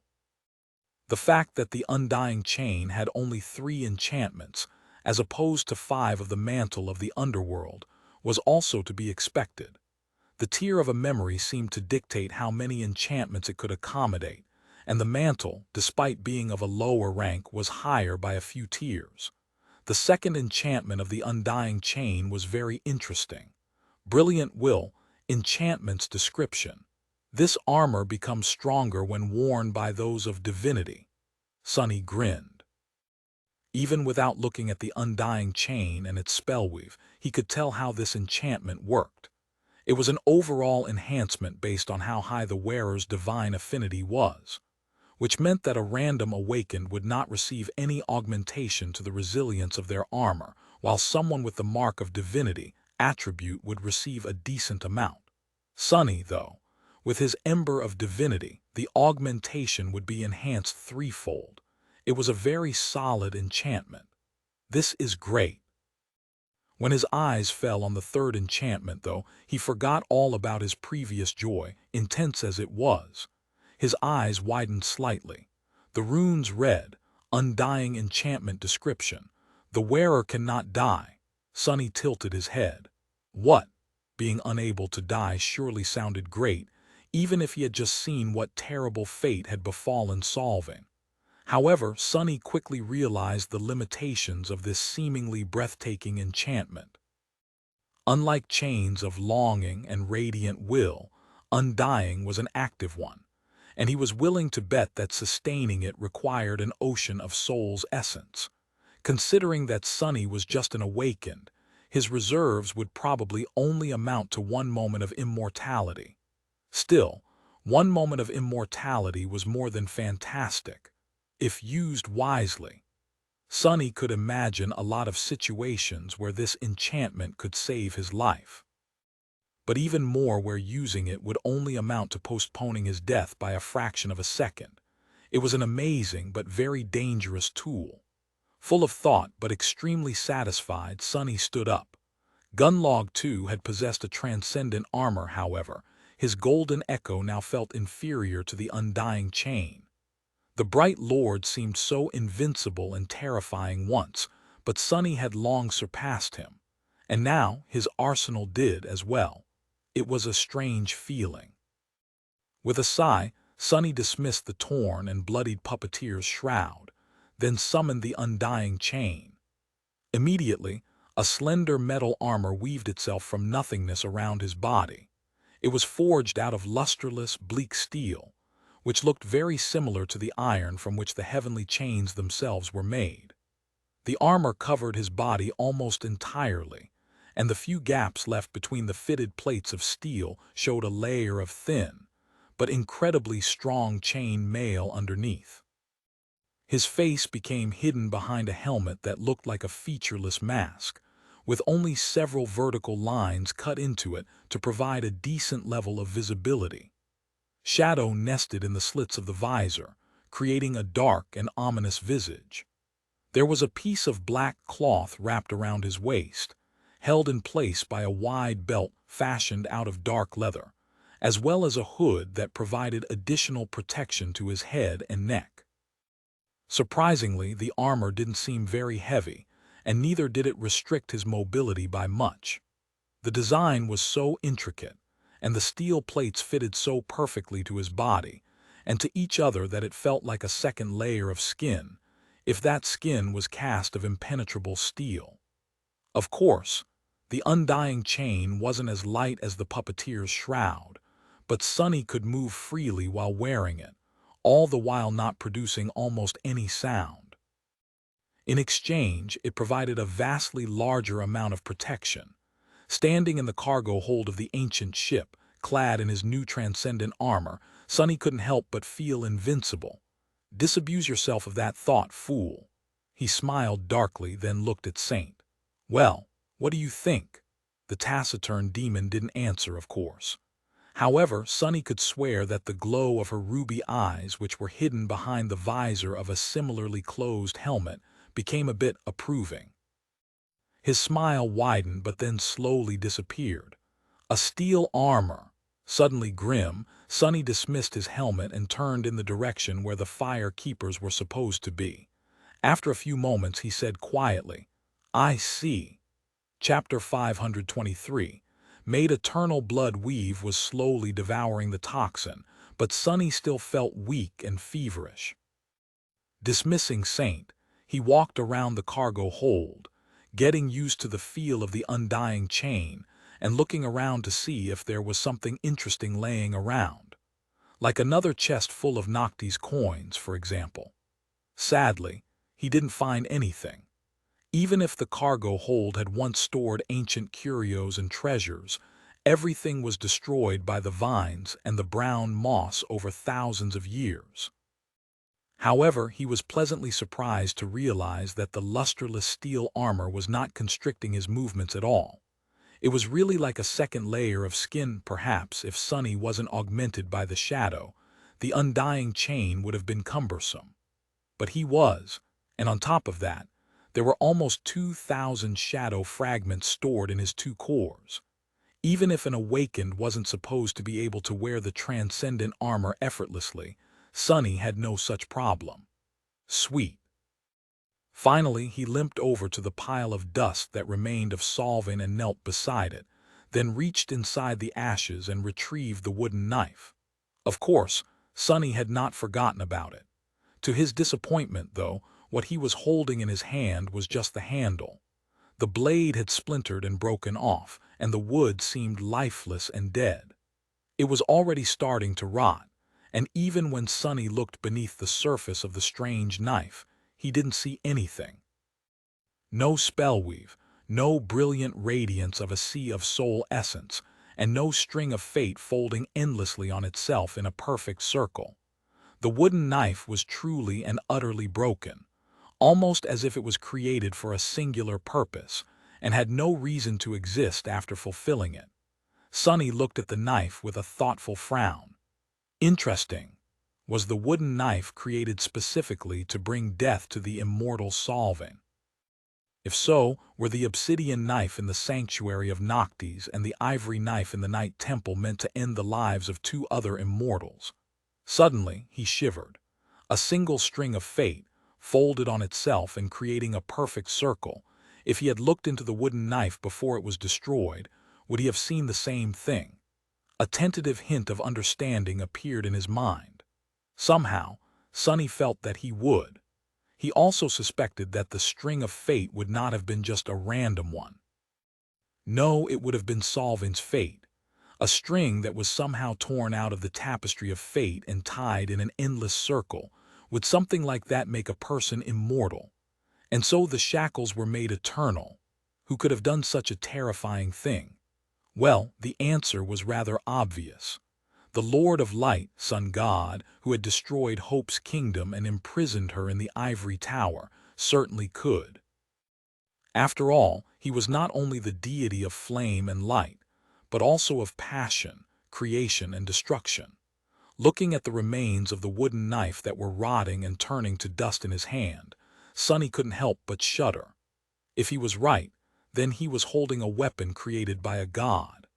And he had used that weapon to kill an immortal created by a god. For the first time since Sonny had learned about the divinities of the dream realm, he suddenly felt really glad that they were dead. Sometime later, he jumped through the breach created by the wormvine and climbed onto the ancient ship's hull. Hissing from pain, Sonny staggered a little, then limped toward where the wreck ended. Since the ship was laying on its side, the wooden surface beneath his feet was inclined down and uneven. Almost inevitably, he lost his balance and rolled the last stretch of the way, landing on the ground in a graceless heap. Ouch! Sonny remained motionless for a while, then sighed and picked himself off the ground. Standing up, he studied the desolate valley, and then headed to where he had seen the fire keepers last. The landscape of the shipwreck island was changed. The ground was overturned and scarred by deep trenches, looking like a battlefield of an ancient war. Some of the trenches were empty. Some were filled with massive stems of dead vines that protruded from the soil like rotting serpents. The air was filled with dust, ash, and smoke. Using the cruel sight as a staff to support his weight, Sonny limped forward and soon found the ring of bonfires. A pale smile appeared on his face. Well, what would you know, they actually survived. Indeed, the fire keepers seemed to be all there.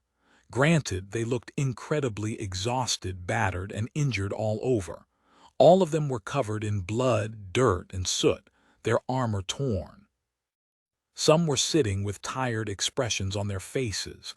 Others lay on the ground, with only the movement of their chests betraying that they were alive. Only the steadfast young man who had wielded a short spear and a heavy shield in battle, the healer of the cohort, was up and about, tending to his companions. Sonny walked between two of the bonfires and stopped, leaning on the cruel sight. His eyes darted around, lingered on the delicate figure of a young woman with pale blonde hair for a moment, and then turned away. "Sonny," he glanced at Shakti, the artisan girl who was resting on the ground a few steps away from him. The young woman looked more or less like a corpse. Her armor was almost destroyed, revealing deep lacerations on her tanned skin, and her face was dirty and pale from blood loss. What's worse, her right arm was torn away, ending in a bloodied bandage near the elbow. Such a wound was not permanent, since it was dealt to her spirit body and not the actual one, but still quite severe. Nevertheless, there was a wide grin on the artisan's face. Looking him over, she whistled and said, "New armor. Looking good." She tried to laugh, but then bent over in a fit of violent coughing. It seemed that all of them were still suffering from the effects of the wormvind's poison, even if the healer had used his aspect to make it less lethal. The others looked in their direction, alerted to his arrival by Shakti's voice. Their eyes brightened. "Thank the gods, Sonny, you're alive. Good work out there. Crazy bastard, you actually did it." Sonny couldn't help but smile. "Obviously, why wouldn't I? It was just a corrupted monster." His smile widened. "Actually, I also went and killed an immortal saint that happened to be nearby. One strike for the both of them to not waste any time. All it took was a minute." The fire keepers stared at him for a bit, then rolled their eyes.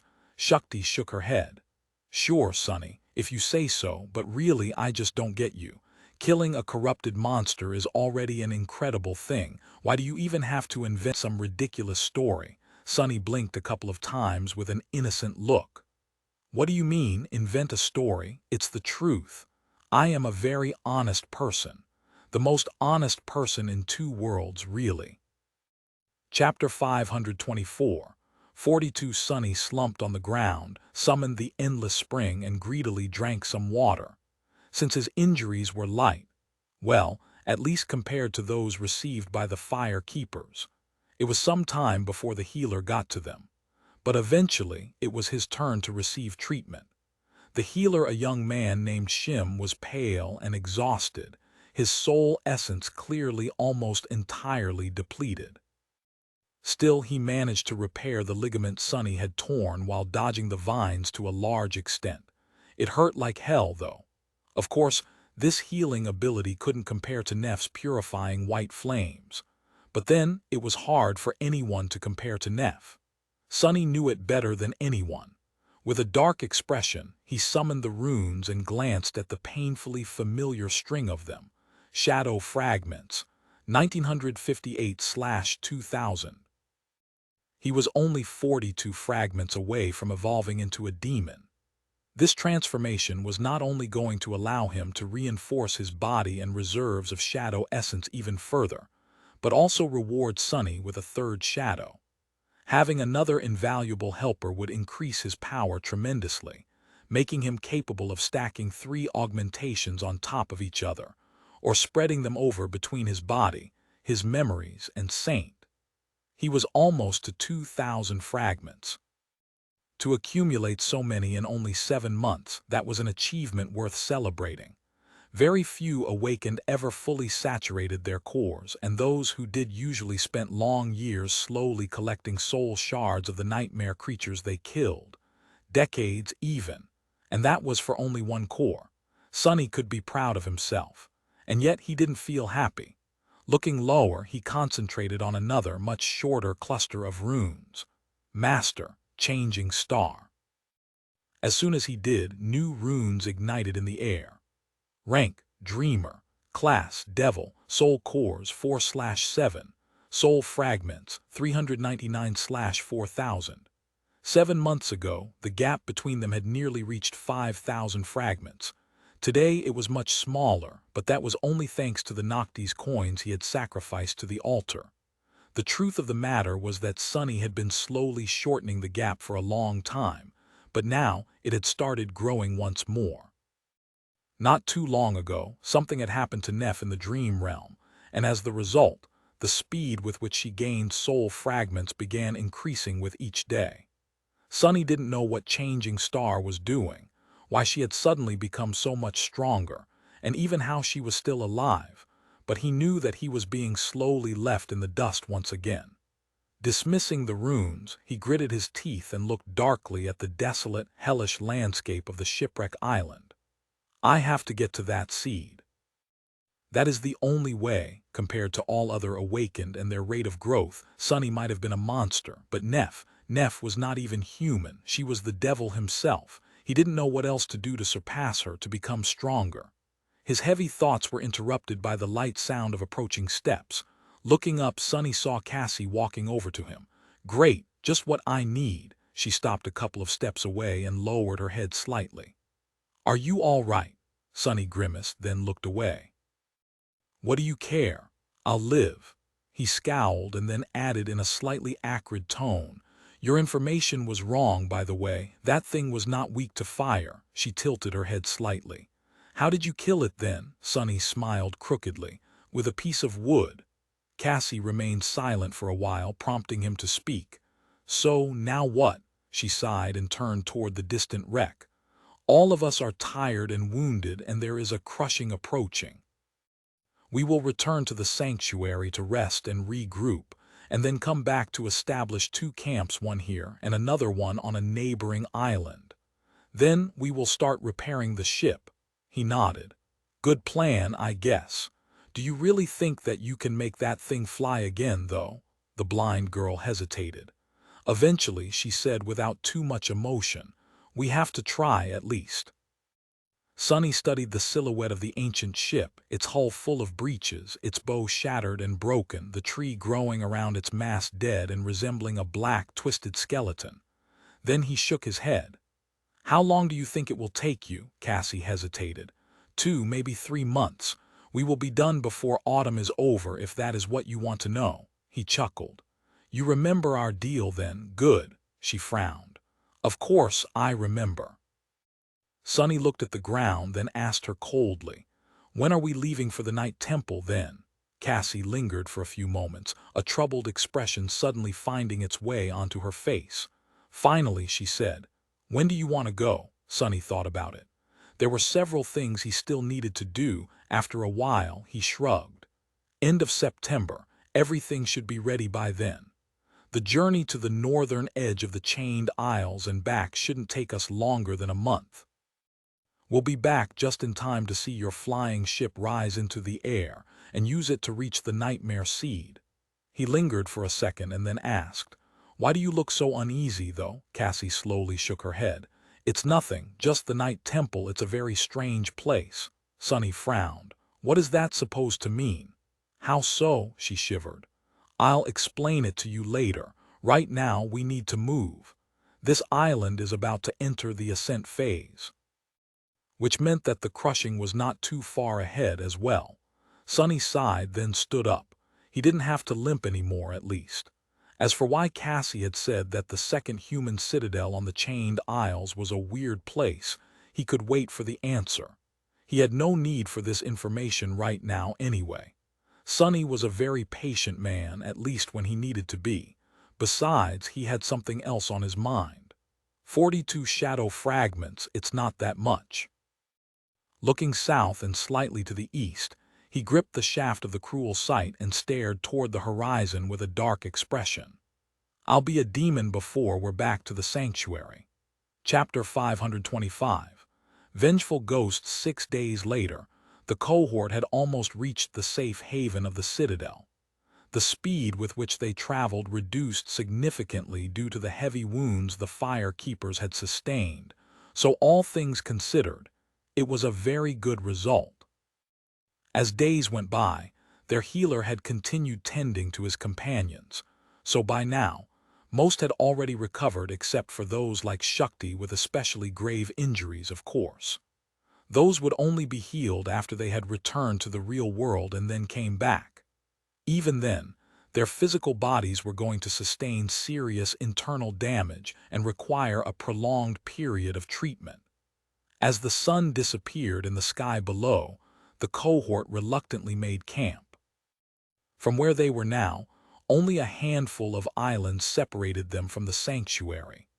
However, some of those islands were populated by nightmare creatures too dangerous to attempt traversing their hunting grounds, so the fire keepers were going to have to make a big detour.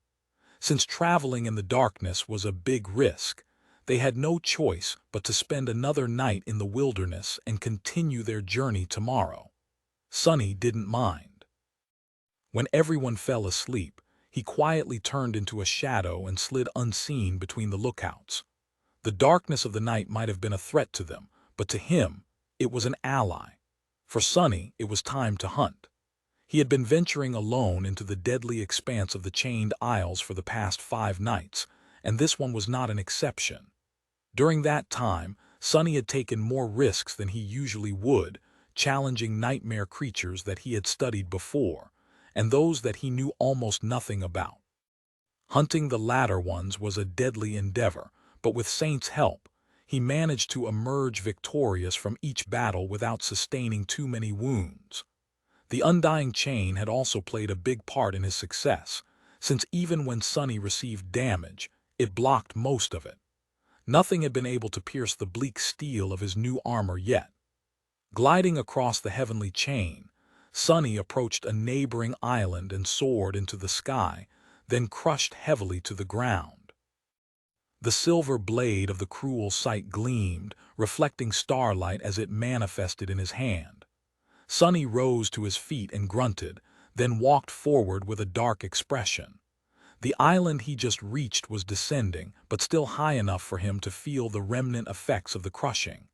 Still, Sonny didn't care. Tonight, nothing was going to stop him. He was just one step away from fully saturating his cores. Sonny walked between tall, jagged stones, approaching a large ruin that stood forlornly near the center of the island. He had been to this place and explored it before, so he knew what kind of abominations made their nest in the ancient structure. The ruin might have been beautiful once, but now it was warped and misshapen, its walls full of cracks and on the verge of collapsing. Sonny didn't know what purpose it had once served, and how it was destroyed, but had concluded many months ago that a terrible battle must have taken place inside the ruin once. The clues were in the central hall of the shattered building, where the stones were damaged and looked like melted wax. Its walls had collapsed outward, which told him that whatever force had devastated the structure had come from within, as opposed to from the outside. Regardless of any of that, he had fought the dwellers of the ruin before. There were two types of nightmare creatures inhabiting the island of jagged rocks. The first ones were of the awakened rank, and resembled stone gargoyles. They had lived near the edges of the island, and Sonny had already killed most of them, if not all. During his first months on the chained isles, the gargoyles never went near the ruin itself, because there were much more powerful creatures dwelling inside the ancient building.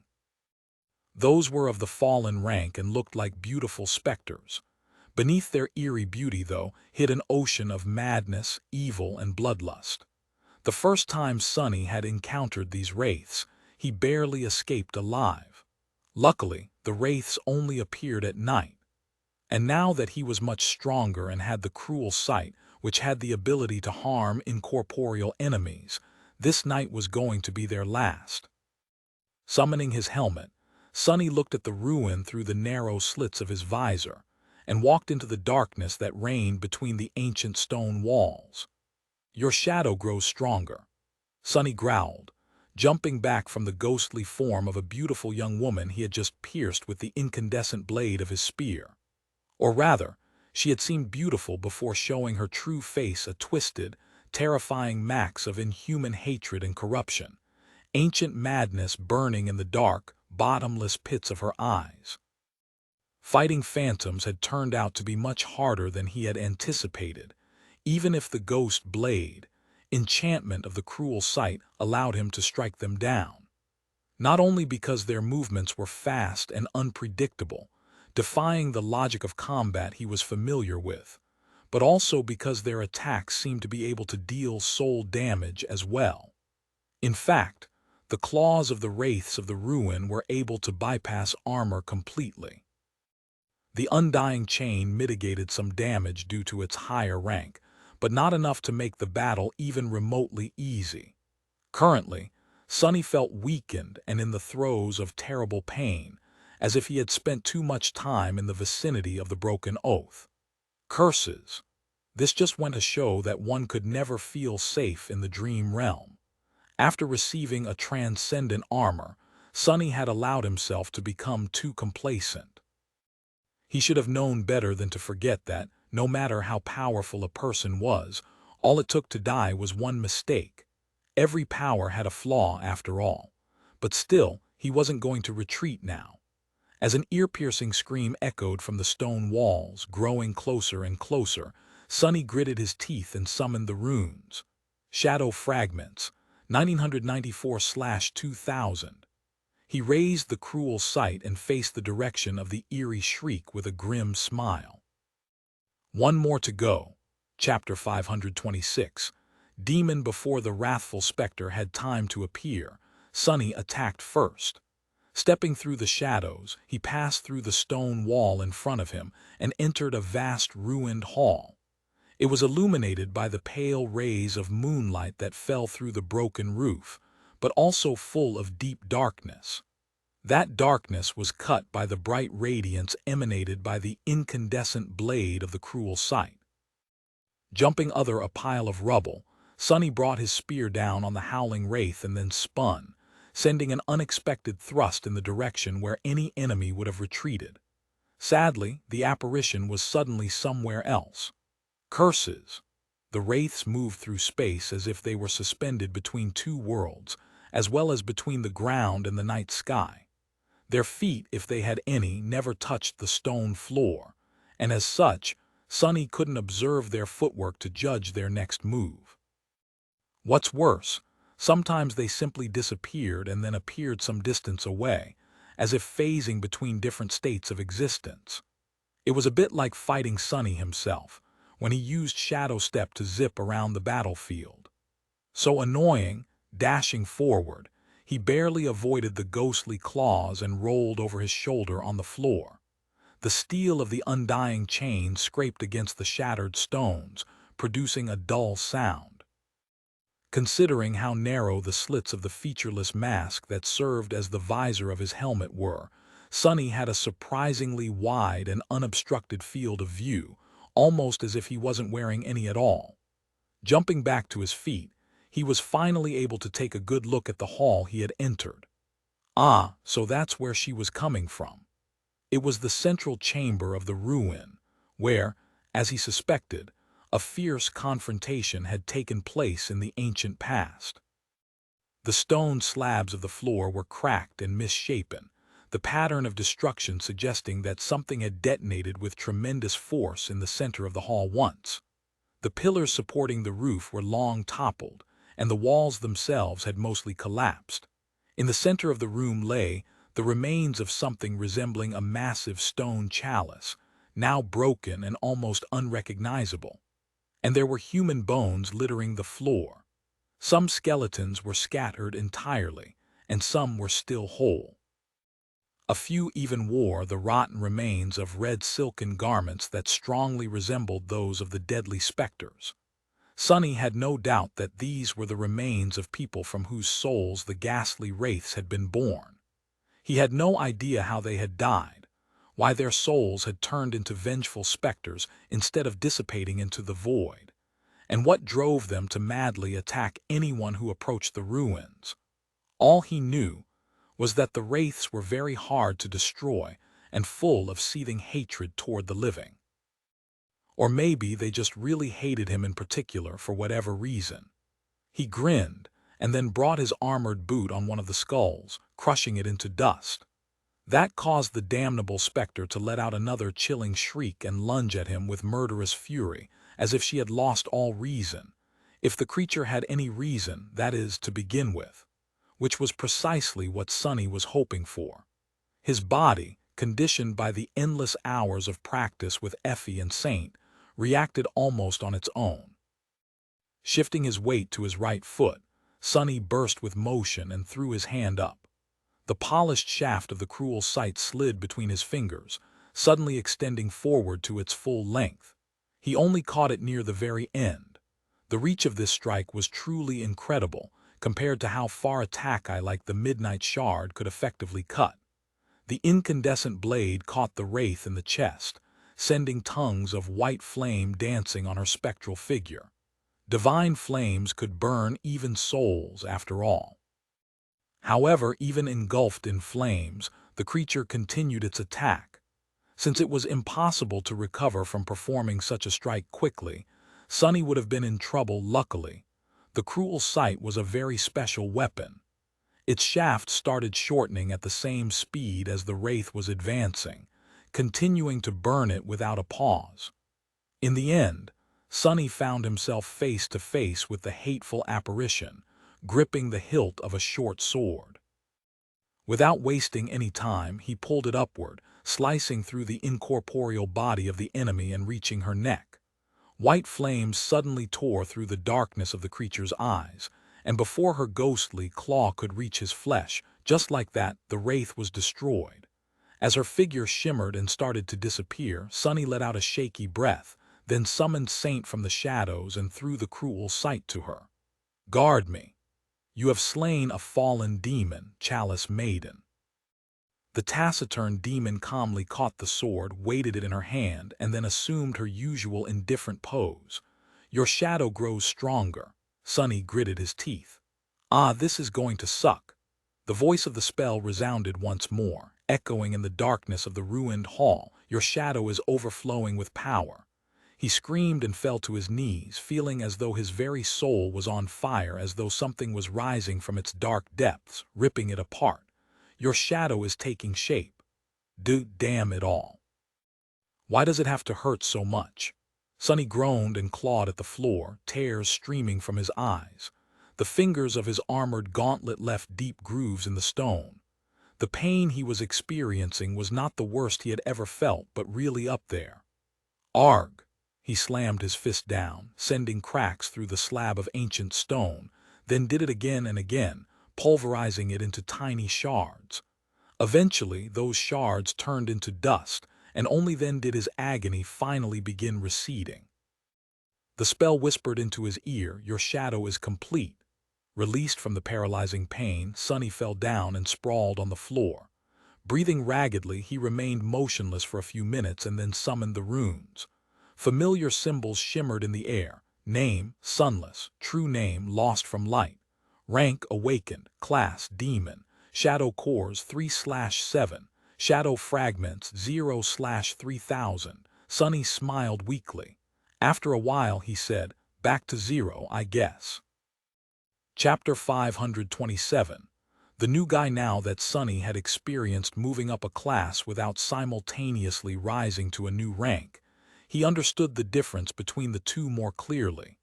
Ascending to a new rank was a much more profound change.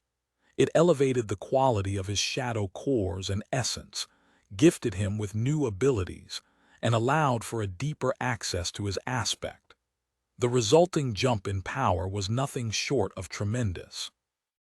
Reaching a new class, on the contrary, primarily affected the quantity of his shadow essence, and as such, the increase in power was much more gradual. Sunny didn't feel much stronger than he had a few hours ago, but that was because he had already been enjoying the extra strength and essence capacity for a long time. In fact, the main benefit of having several cores had been aiding him ever since Sunny passed the 1,000 mark on the counter of shadow fragments. Unlike all other awakened excluding Nephis, there was no limit to his capacity to store essence and reinforce his body. Or rather, that limit was so high that it might have as well not been there. However, that was not to say that Sunny didn't get other, incredibly potent benefits from manifesting a third shadow core. Standing up with a groan, he allowed the moonlight to bathe his slender figure and looked down at the three dark silhouettes sprawled on the ancient stones in front of him.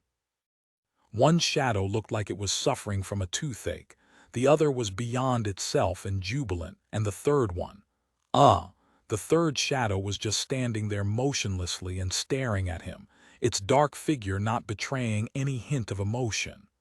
Under its silent and unnerving gaze, he suddenly felt a bit uncomfortable.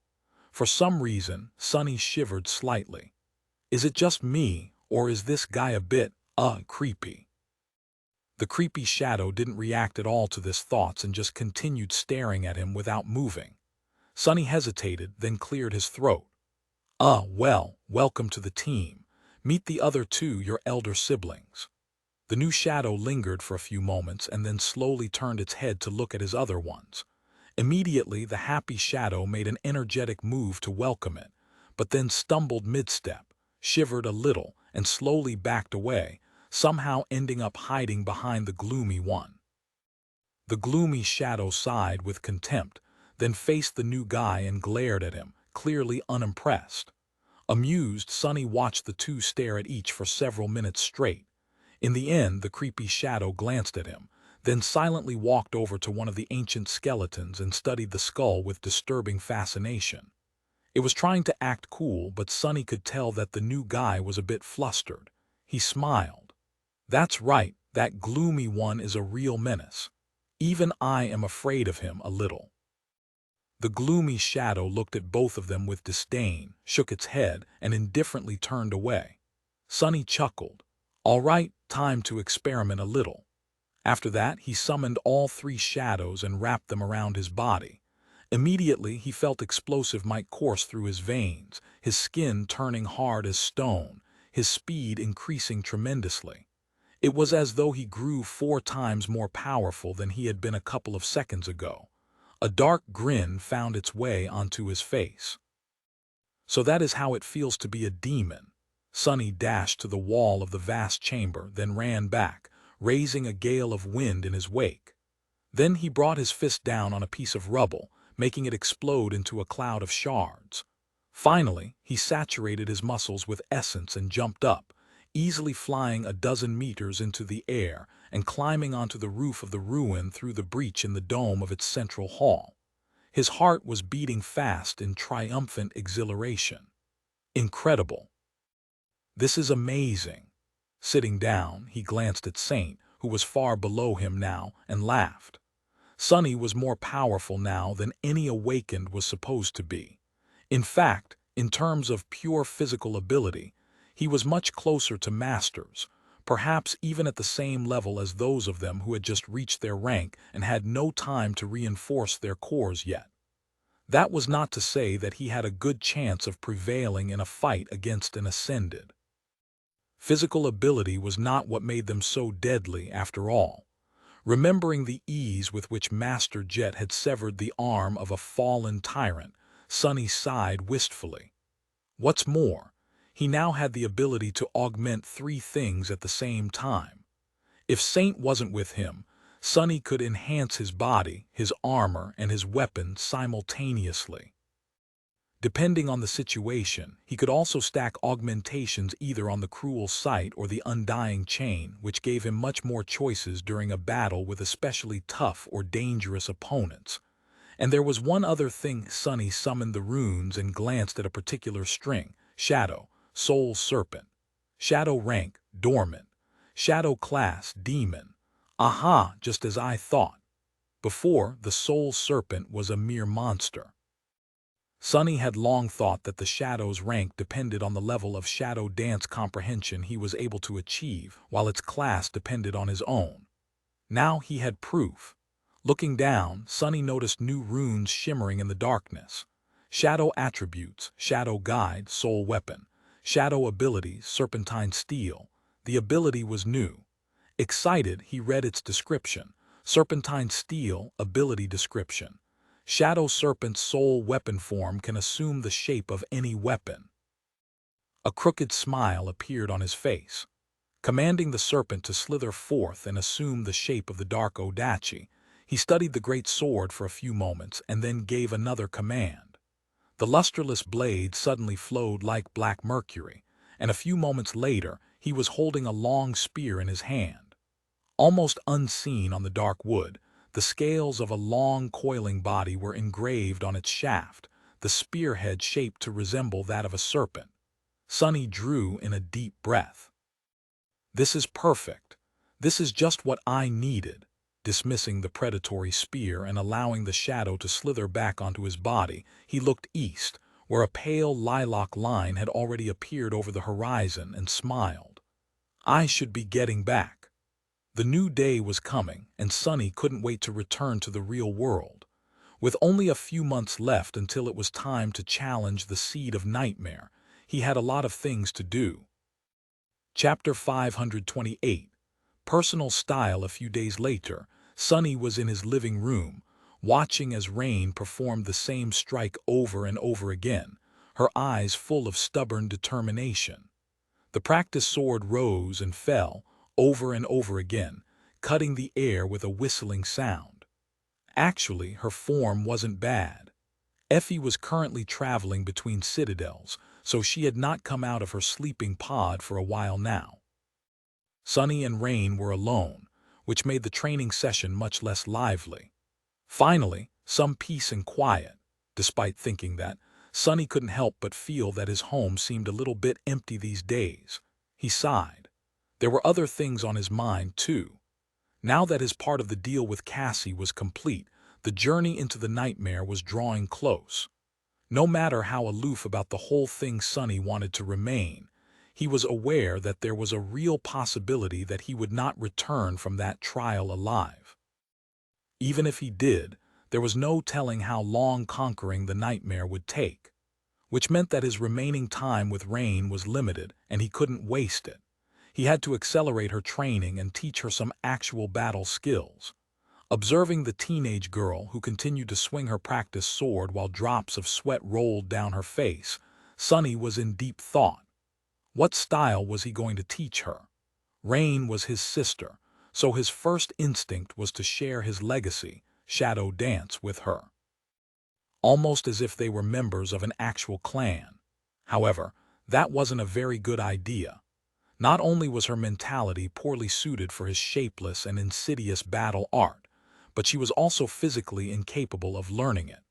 Since everyone received extensive combat training in school, there weren't really a lot of weak people in the waking world.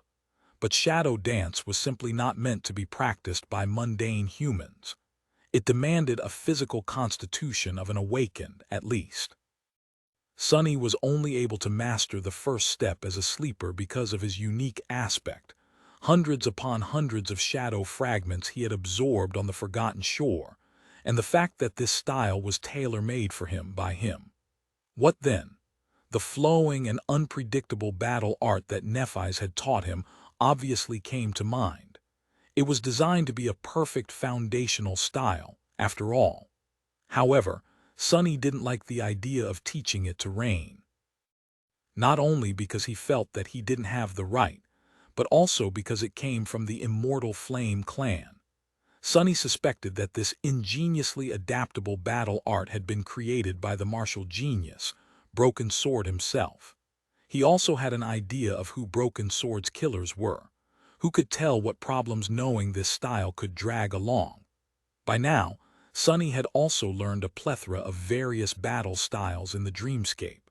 However, none of them impressed him too much. That meant that there was only one choice left.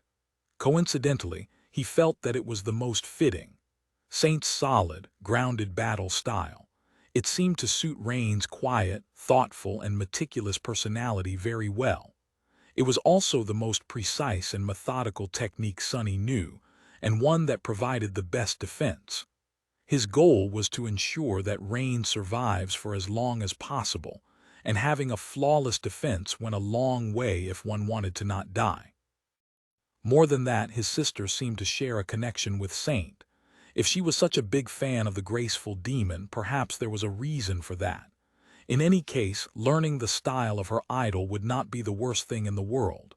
Noticing that he was staring at her with a dark expression, Rain stopped and gave Sunny a questioning look. "What? Did I mess up?" He slowly shook his head. "No, actually, your form was perfect for the last 100 strikes." A wide, incredibly bright smile suddenly appeared on the teenage girl's usually calm and collected face. "Aha, see. I practiced every day while you were gone on your trip. All my classmates think that I lost my mind. What do those fools even know?" The corner of Sunny's mouth twitched. Since when does she refer to people as fools? She was such a polite girl before meeting me.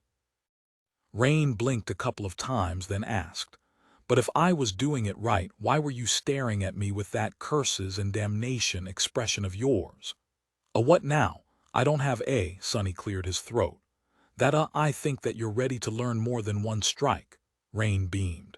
Yes, finally, she looked around the living room and then said, "So, are you going to show me some real battle techniques? Effie said that you are decent with the sword. At least I think that was what she meant. Are you?" Sonny hesitated, then shrugged and stood up. "Yeah, I do know my way around a sword. Let me just actually, this place is too cramped. Follow me." Turning around, he went toward the hallway and pressed on a certain wall panel which then moved aside, revealing the doors of an elevator. Rain stared at all that with a funny expression. You have a secret door in your house," Sonny smiled. "Sure. Actually, I have two. One for the stairs and one for the elevator." The girl thought for a second and then gave him an understanding nod. "Ah, you have an underground shelter. That's smart. We don't have one in our home since building it is very expensive." He gave her a strange look. "Aren't your parents rich?" Rain laughed. "For a wildly successful young entrepreneur, you don't know a lot about money, do you, Sonny? Sure, our family is not poor, but there's rich and then there's rich. And we're not that kind of rich." Sonny tilted his head, trying to make sense of what he had just heard. "What the hell is that nonsense? Rich is rich, isn't it?" He frowned. "I know lots about money, kid. I know to make it and how to spend it. What else is there to know?" Rain stared at him for a few moments and then silently shook her head. Together, they entered the elevator and descended into the underground dojo. Chapter 529. Secret Lair. The dojo was rather large and submerged in absolute darkness. Sonny gave the home a command, and immediately, bright light chased the darkness away, revealing the floor, walls, and ceiling that were covered by heavy plates of armored ceramic alloy. Some of the plates already had cracks in them, which Sonny was painfully aware of. After all, those cracks had appeared as the result of Saint repeatedly slamming him against the floor. Simply looking at them made Sonny ache all over. "I'm going to have to replace a few soon." He exited the elevator and walked over to a stand where various practice weapons were kept. These weapons were made out of reinforced synthetic materials to withstand the intensity of awakened training, and had cost him a fortune. Sadly, Sonny had never even touched them, since training with the real deal was far more effective. H.M. Behind him, Rain walked into the dojo and looked around with curiosity. This space looked dark and mysterious, like a lair of a mythical monster. "Do you come here a lot?" Sonny gave her a short look. "Of course I do. This is where I sleep." She was slightly surprised, but then seemed to understand the meaning of his answer. For mundane humans, such a shelter would only be useful if a gate opened nearby. But awakened were more or less defenseless while in the dream realm. They needed the protection an underground bunker could provide, much more, since their empty bodies could be easily destroyed when the spirit wandered away. Her gaze traveled to the steel sarcophagus of the sleeping pod and then moved past it. Suddenly, Rain's eyes brightened. "Wow, is that a dreamscape pod?" Sonny hesitated, surprised by her strong reaction. Sure, why? My super expensive sleeping pod is much more impressive. Why is she so fascinated by that silly thing?" The teenage girl walked over to the alcove with the two machines and studied one of them with excited curiosity. The luxurious, state-of-the-art sarcophagus received zero attention. "Do you play often?" He rolled his eyes, then shrugged. "From time to time, I guess. When I have time, dueling other awakened helps with my own training." Rain sighed with envy. "That's cool. Some of my classmates have personal dreamscape pods, too. They play the version for mundane humans, of course, but it still sounds amazing." Sonny smiled. "What do you want to play?" Rain looked at the pod for a few moments, then slowly shook her head. When she spoke, her voice sounded too mature for her age. "No. Not really. It's only fun with friends." He frowned a little, then asked in a neutral tone, "Why, don't you have any friends?" The teenage girl sighed, then turned away from the capsule. "No, I used to have a lot in my previous school, but after Dad got me a spot in this one, I just study and go home. People there are not very friendly." "That's one way to put it." Sonny looked at her, then smiled widely. "Well, friends are overrated anyway. I never had any growing up, and look at me. Have I not turned out just fine?" She did look at him, doubt clearly written on her face.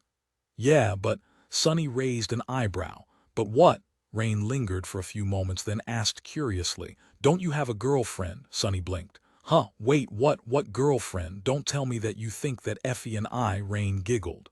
Actually, I did think that at the start. So I asked Effie and she told me that you already have a girlfriend. Sonny's eye twitched. Damn Effie. I'm really going to kill her. Better yet, I'll make Saint kill her. How many times will she repeat that stupid joke about us before realizing that it isn't funny? It wasn't funny the first time, and it's certainly not funny the 100th. He opened his mouth to retort angrily. However, Rain's next word made him fall silent. She said that you bring her flowers every week and even visit her mom from time to time. I think it's very sweet. Sonny froze, staring at the teenage girl with a heavy expression. Feeling that his reaction was a bit strange, Rain frowned. Did I say something wrong? He lingered for a few moments, then turned away. No, Effie just likes to run her mouth sometimes. She shouldn't have told you that. Not quite understanding what was happening but feeling dark undertones in his voice, the teenage girl awkwardly smiled. Oh, did I just get Effie in trouble? Staring at the practice weapons, Sonny sighed. No.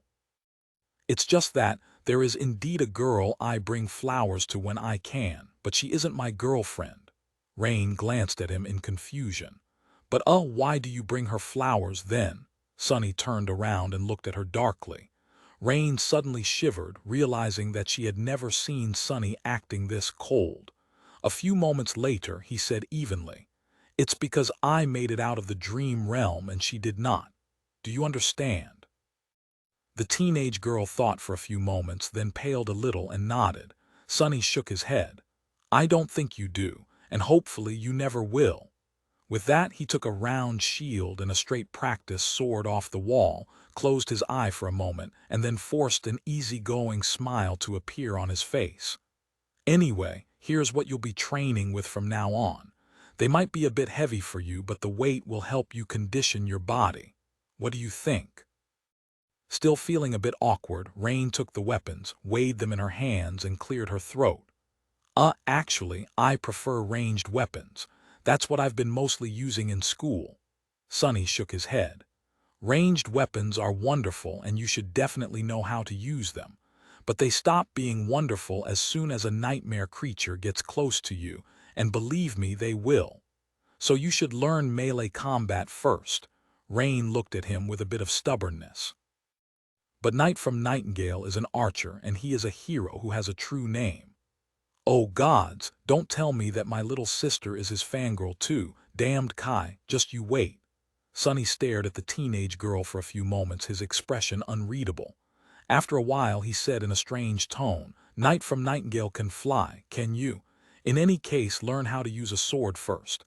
If you do, I'll get him to personally teach you how to shoot a bow. How about that? Rain laughed. Yeah, sure. Why don't you invite him for dinner as well while you're at it? After that, she covered her mouth with a palm and laughed even louder. Sonny sighed heavily, then shook his head. This child, she's hopeless, isn't she? He waited until Rain stopped laughing and then said sternly, Before we start, though, I am going to ask you a question. She looked at him, turning back into her serious, studious self. Yeah. Sonny lingered for a few moments and then asked, What do you think the essence of combat is? Chapter 530. Something better. Rain looked at him with a serious expression, thinking. Inwardly, Sonny sighed. He still didn't know how to change her mentality and make her vicious enough to survive the dream realm. He didn't even know if he wanted to, and if that was the right thing to do. At least she seemed to understand a little bit more about the truth of the world after surviving the gate opening. For now, that was going to have to be enough. And this conversation was his attempt to make the lesson stick. After a while, Rain said with uncertainty, Survival. Sonny raised an eyebrow, looking at her with surprise.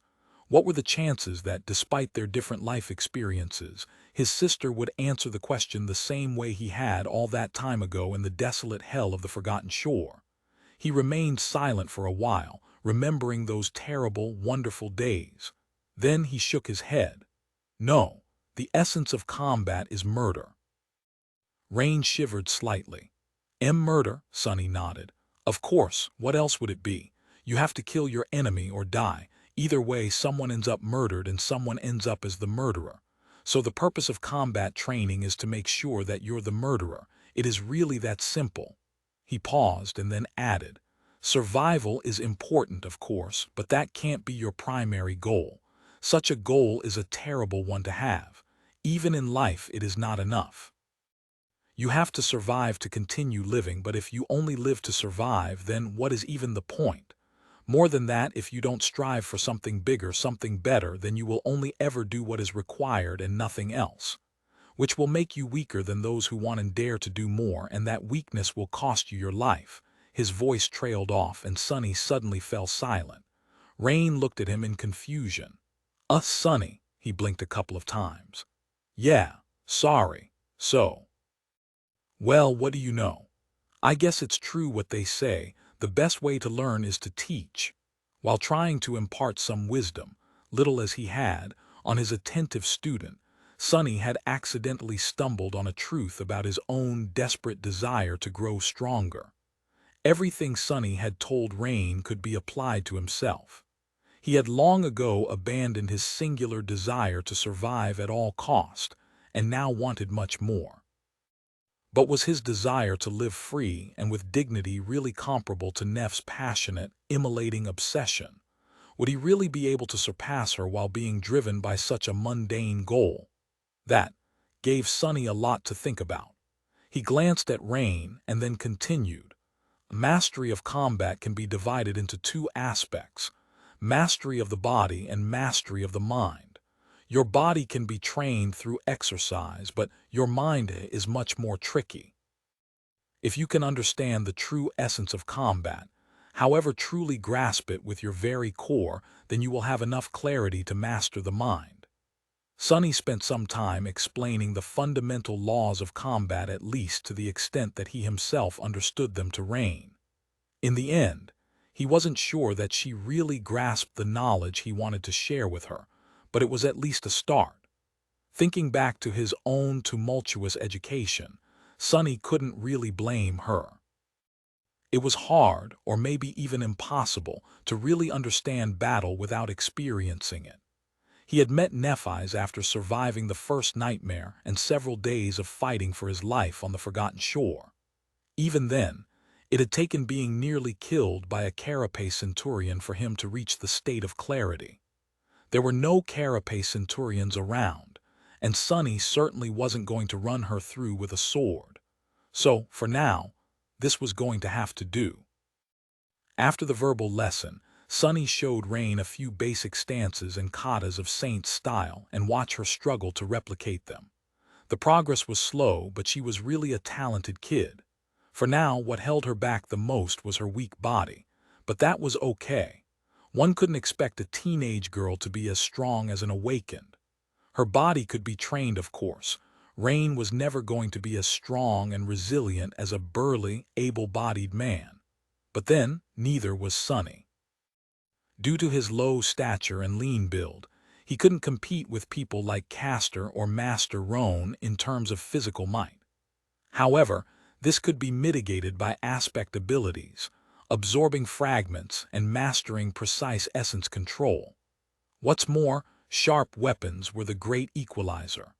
The purpose of a weapon was to reduce the amount of force one needed to apply to deliver a lethal blow.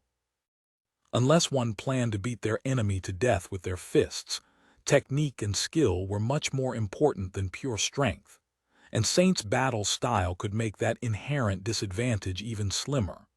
After a while, Sonny judged that Rain had enough.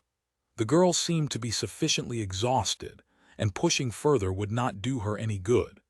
He gestured for her to stop and place the practice weapons back on the stand, then summoned the endless spring and offered it to the tired girl. Rain was breathing heavily, her pale face glistening with sweat. Noticing the beautiful glass bottle, she smiled with excitement. "Wow, is that a memory?" Sonny tilted his head a little. "Sure, why are you asking?" The girl grabbed the endless spring and studied it from all sides, then cautiously took a few sips. You don't get it. I've never seen a real memory up close before. It feels so real." He stared at her in bewilderment. "It is real. What are you talking about?" Rain glanced at him with scorn, drank the water greedily, and then handed the endless spring back with a bit of reluctance. "Did you get it after defeating some terrible monster, or bought it?" Sunny frowned, hesitated for a moment, and then said darkly, "It was a gift, actually." She blinked a couple of times. "Oh, from that friend of yours," he grimaced. "No, not from a friend." Then Sunny dismissed the endless spring and headed toward the elevator. "Anyway, it's time for you to go. Otherwise, your parents might think that I have kidnapped you." "Oh," he thought for a bit before saying, I have some ice cream in the fridge. We can eat it before you go, if you want.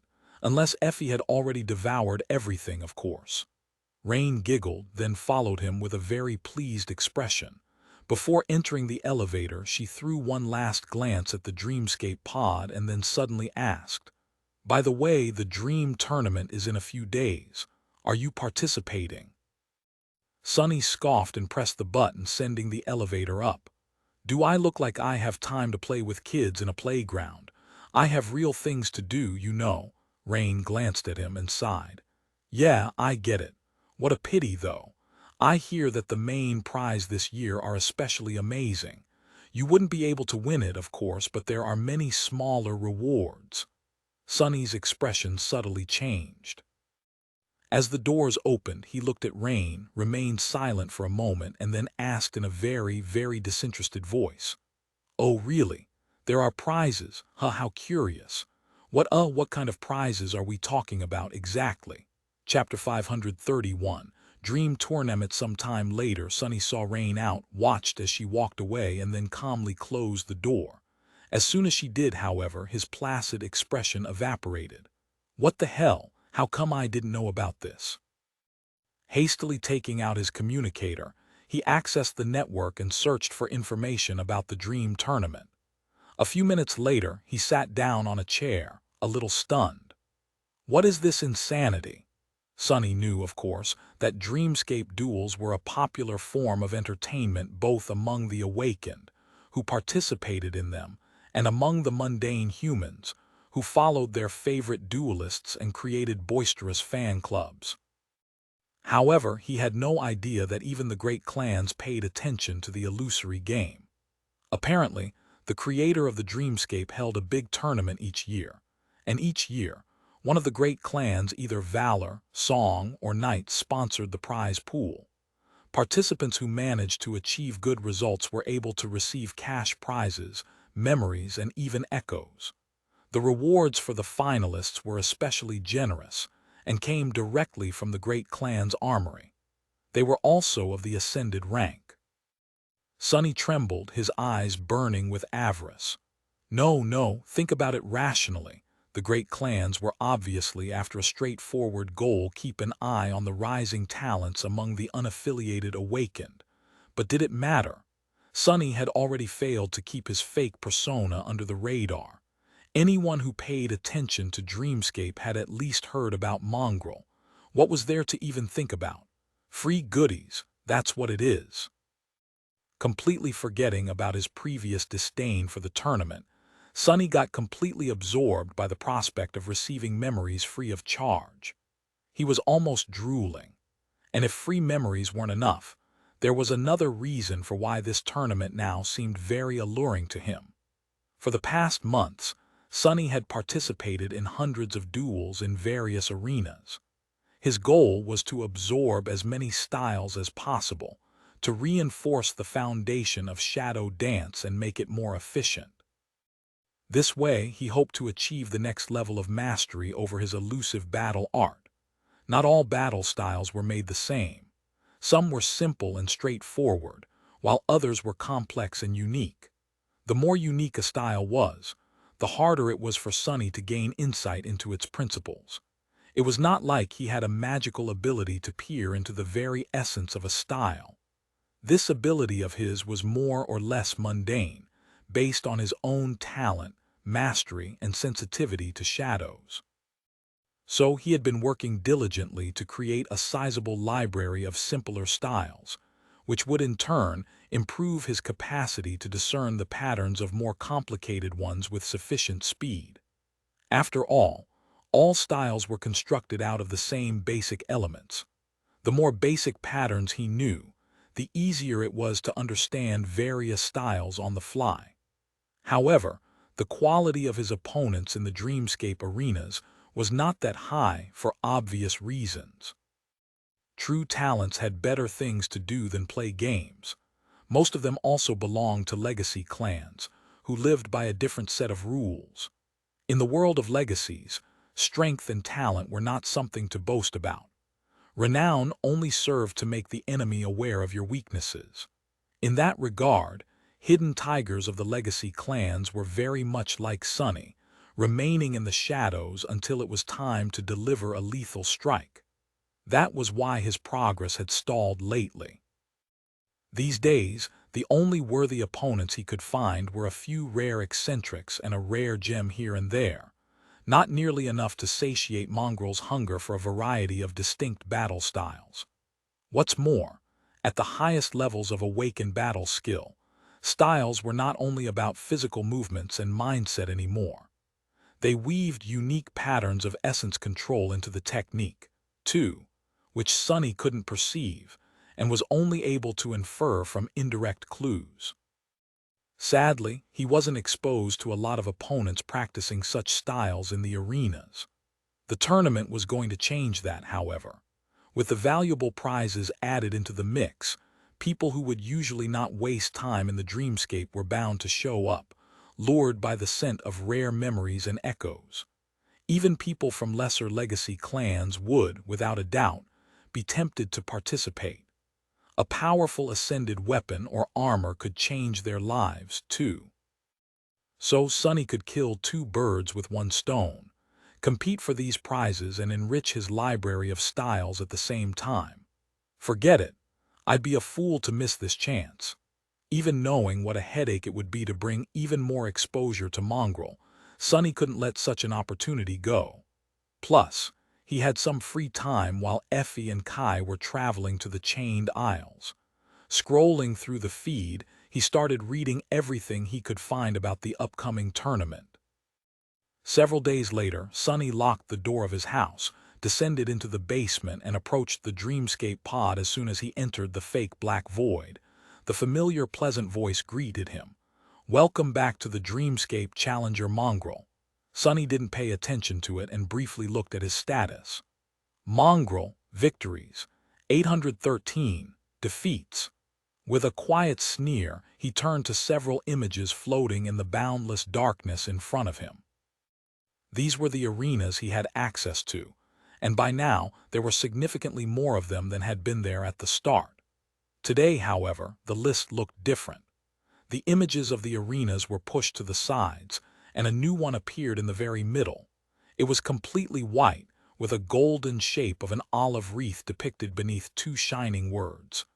Dream Tournament. Sonny lingered for a moment, summoned the mantle of the underworld and Weaver's mask, and then stepped toward the image. Chapter 532. Ancient Forest. The golden wreath disappeared, and Sonny found himself facing two new images. On one, a knight in a suit of polished armor was depicted holding a bloodied sword. On the other, a warrior in an archaic armor was shown standing back to back with the knight, a slender huntress drawing her bow behind them. The pleasant voice announced, "Challenger, select your dream." Several words appeared above the images. Dream of glory, dream of camaraderie. What's with the bells and whistles? Sonny rolled his eyes. The choice was very simple. One image was going to send him into the individual competition, while the other was meant for cohorts. The Dream Tournament was basically two separate tournaments happening at the same time. This way, those awakened who didn't have combat aspects could also participate and earn rewards. It was a good system. Sonny had no intention of searching for a cohort, so he simply chose the image of the lonely knight and closed his eyes. Unlike the usual dreamscape duels, the tournament included various battle modes. They were also broadcasted and happened at a schedule, so he had to wait for the first qualifier round to start. Standing in the darkness, Sonny couldn't help but feel a little excited. Challenger, draw your weapon and prepare. Only the best will survive. A bright light suddenly shone from above, and he found himself in the middle of a lush forest. All around him, ancient trees swayed lightly, their leaves rustling in the gentle wind. Some distance away, a tranquil lake glistened in the sunlight, and from its clear waters, a breathtakingly beautiful castle rose into the sky. The castle was built out of gray stone and was as large as a city, its ancient walls scarred by 1,000 sieges that it had withstood. Still, those scars could not diminish the ethereal beauty of the great fortress. The arena was vast and encompassed all of the forest. There was no other awakened near Sonny, and for a good reason. The qualifying rounds of the Dream Tournament were held in the form of a grand battle royale. 1,000 challengers were sent into a large environment, and only the last one standing would be allowed to move on. Depending on their performance, a few more people could also gain entry into the tournament. But the only concrete method to qualify was to be the sole survivor. This was a necessary measure implemented in the last few years because of the sheer amount of participants. Arranging and broadcasting so many individual duels was not very practical or profitable, especially considering that most of these awakened were not very skilled.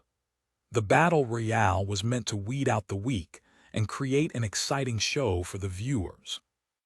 Sonny knew this, of course, because he had done some research in the past couple of days. He didn't need the research to recognize where he was, though. Wow, it's even more beautiful in real life. Who didn't know Bastion? This year, Clan Valor sponsored the tournament, so the arena was designed to resemble the seat of their power, Great Bastion, one of the 3 most populous human citadels in the Dream Realm. Sonny had never been to the ancient castle, but its image was ubiquitous in popular culture. He recognized it instantly. So, this must be the Lake of Bones, then. And all around him was the ancient, cursed forest that Anvil of Valor had destroyed. These days, of course, the landscape surrounding Bastion was very different. Instead of a lush forest, it was surrounded by a sea of ash and charred remains of the dreaded Titan, with human forts built here and there to repel powerful nightmare creatures from wandering close to the citadel. But thanks to the dreamscape, Sonny got to enjoy the way this place had looked before, vibrant and pristine. The only difference was that there was no harrowing darkness hiding behind the veil of false tranquility. Ah, how nice! Compared to the chained aisles, it was a nice change of pace. Just as he thought that, the voice of the dreamscape suddenly announced, Challenger Mongrel 19 was eliminated. Sonny tilted his head. Well, that was fast. Also, what's up with that alias? Shaking his head, he commanded the Soul Serpent to assume the form of the Odachi and calmly headed deeper into the forest. It was time to start hunting. On the official broadcast channel, the image of an eliminated player was shown briefly. Then, a rather light-hearted voice spoke. What a kill! Just a few seconds after the start, and we already have a casualty. Let's all wish Mongrel 19 better luck next year. An avatar of an exquisitely handsome young man appeared in the corner of the broadcast. Glancing at the camera with a bright smile, he continued. And so the 5th annual Dream Tournament has begun. Yes, it's me, Sickless, your favorite commentator and nightmare creature expert. Hold the applause, hee. Guys, I have a big surprise for you. Guess who decided to join me in the commentator booth today?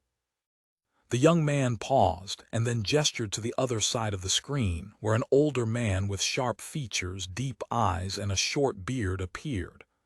That's right, you're not hallucinating. It's Dimmy, the great lore master and former Dream champion. Give him a warm welcome. As a deluge of messages flooded the chat, the older man smiled. Hey, everyone. Sickless meanwhile spoke again. We have a couple of minutes before the real action starts, since challengers need some time to find each other in this beautiful arena. So, while we wait, I have a couple of questions for Dimmy. He glanced at the broadcast, which switched between various awakened traveling through the forest. Some of them were well-equipped and looked skilled, while others less so. First of all, this year we had a record number of fighters signing up for the tournament. What are your thoughts on that as a veteran Dreamscape duelist, Dimmy? The older man smiled. It's nice to see more awakened taking up the illusory sword. Some of them might even know how to use one. Of course, I have to give a lot of credit to the generosity of the great clan Valor. They have really outdone themselves with the prizes this year. No, I am not salty. Not at all. Sickless laughed and then threw a mischievous glance at his colleague. All right, then I'll ask you the question that I am sure is on everyone's mind. As an expert, who do you think will win the tournament? And why is it Mongrel? Chapter 533. Battle Royale. As soon as the commentator mentioned Mongrel, the feed changed to the image of a menacing figure in black armor calmly walking through the forest, the blade of the infamous Odachi resting on its shoulder. The lightless pits of the demonic mask's eyes stared directly into the camera as if there was nothing but darkness beneath it. As soon as Mongrel appeared on the screens, the chat exploded. Yes, it's Mongrel. Hail to the Lord. Huh, who is Mongrel? You mean hail to the lady? Dimmy laughed. Ah yes, this guy. Well, Mongrel is a really impressive fighter, but the results may not be as predictable as everyone thinks. Every year the same thing happens at the later stages of the tournament. Two distinct groups clash. One is the Dreamscape elites, and the other is newcomers attracted by the rewards. Historically, the newcomers tend to do better. He sighed and shook his head. Plus, we don't really know a lot about Mongrel. Sure, he has a very impressive track record, but most of his wins were achieved against random opponents. Who knows what will happen when he faces the best of the best? If I were to bet, my money is still on Queen Bee. If anyone has a chance against the newcomers, it should be her. Sickless nodded a few times, expressing his enthusiastic agreement.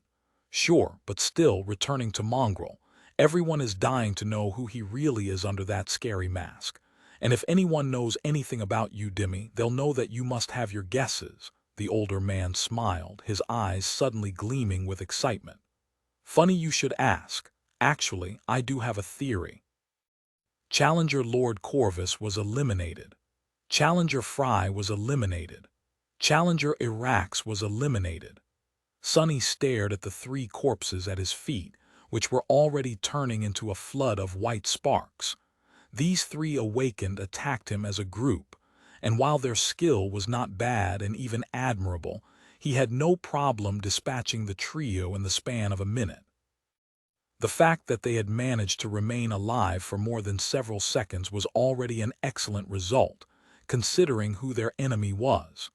Flourishing the Odachi in the air, Sonny shook the drops of blood off its blade and continued walking. Technically, he didn't have to clean his blade, since the blood was bound to turn into sparks of light and disappear too. But that was already a habit of his, not to mention being extremely cool. Truth be told, that short skirmish was not as easy as he had made it look. The awakened were dangerous enemies, since each of them possessed a unique aspect. They were cunning, resourceful, and unpredictable. That was why he had to act swiftly, making the fight appear much more brutal than it should have been. Currently, Sonny wasn't using any of his shadows to augment himself. He had decided against it a long time ago, since being able to crush his opponents with brute force was detrimental to his main goal, polishing his battle technique and learning various styles. So, the gloomy shadow was currently behaving like any normal shadow would, while the other two were wrapped around the autumn leaf, the memory he used to change the color of his hair. Since it had no other purpose, the augmentation did not give him any advantage. His hair must have looked gorgeous, though. Snickering under the mask, Sonny jogged forward. He was in a rush to eliminate as many other players as he could before the first leaderboard announcement was made. Meeting the group of 3 allied awakened reminded him of the inherent problem with the Battle Royale format of the qualifying rounds. As soon as true powerhouses revealed themselves, weaker participants were bound to band together and start hunting them down. Very soon, there could be a dozen fighters launching a coordinated attack on him, or even more. Sonny was confident of his skill, but not to that degree. Even for a battle-hardened veteran like him, someone who had spent hundreds of days fighting for his life in the darkest depths of the dream realm, such a fight would not be easy. This battle royale is going to be much more intense than I have expected. Before Sonny could finish this thought, an ancient tree next to him suddenly exploded into a cloud of splinters, and something sharp shot at him with incredible speed. Cursing, he dashed to the side and barely dodged out of the way. The next moment, a giant arrow whistled past him and embedded itself into the trunk of another tree, its trembling shaft as long as he was tall. Sonny rolled over his shoulder and glanced at the arrow, then lunged into a sprint. Curses! A sniper! A second later, another giant arrow fell from the sky, almost skewering him to the ground. Sonny gritted his teeth and continued running. On the countless screen, an image of a broad-shouldered young man was shown, drawing the string of an oversized bow. His mighty muscles strained, and when he released the string, a thunderous sound rolled down the slopes of a tall hill the archer was standing on. Meanwhile, the 2 commentators were not paying him attention. And so, I can say without a shadow of a doubt that Mongrel is not, in fact, one of the Forgotten Shore survivors, but actually the son of the secret child of the legendary Nightwalker, the founder of the House of Night. Oh well, this is my theory anyway. Sickles glanced at Dimmy with a wide smile, and then turned the conversation back to the skirmishes in the ancient forest, which were starting to happen more frequently and grow in intensity. Is that so? Well, that secret grandchild seems to be in big trouble. Despite Mongrel's savage victory over the 3 other challengers, now he seems to be in the crosshairs of one of the newcomers you spoke about earlier. Let's take a look. The feed changed to the image of Mongrel running swiftly through the woods, dodging one giant arrow after another. His movements seemed steady and precise, as though he had a second pair of eyes at the back of his head. Sickles glanced at the indifferent black mask and involuntarily shivered. Wow, look at that. What a commendable feat to maintain calm and composure in such a tricky situation. It is almost as if Mongrel is not afraid of anything, not even being bombarded by a rain of enchanted arrows, each of them powerful enough to pierce a fallen monster through. Truly, that man has nerves of steel. I wonder what he is thinking about right now. What the hell? How is this fair? Crap, this is bad, this is so bad. I don't want to die so soon. What the spell am I even supposed to do? Panicking and sweating under the mask, Sonny dodged one arrow after another and cursed non-stop. He had no idea who was shooting him, how they were able to aim through the thick canopy of the ancient trees and where they were. All he could do was run, dodge, and pray to the dead gods that he survives this devastating barrage. Luckily, a few moments later, he noticed a rock outcropping not too far away, with a deep ravine hiding behind it. Dashing forward, he evaded another giant arrow and slid down the slope of the ravine. Reaching its bottom, he waded through the thick carpet of fallen leaves and pressed his back against the rocks, finally safe from the relentless sniper. Only then could Sonny finally catch his breath and look around. However, as soon as he did, a dark grimace appeared on his face. Damnation! As fate would have it, he was not alone in the ravine.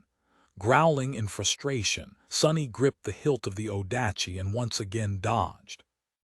A few moments later, the pleasant voice resounded over the ancient forest.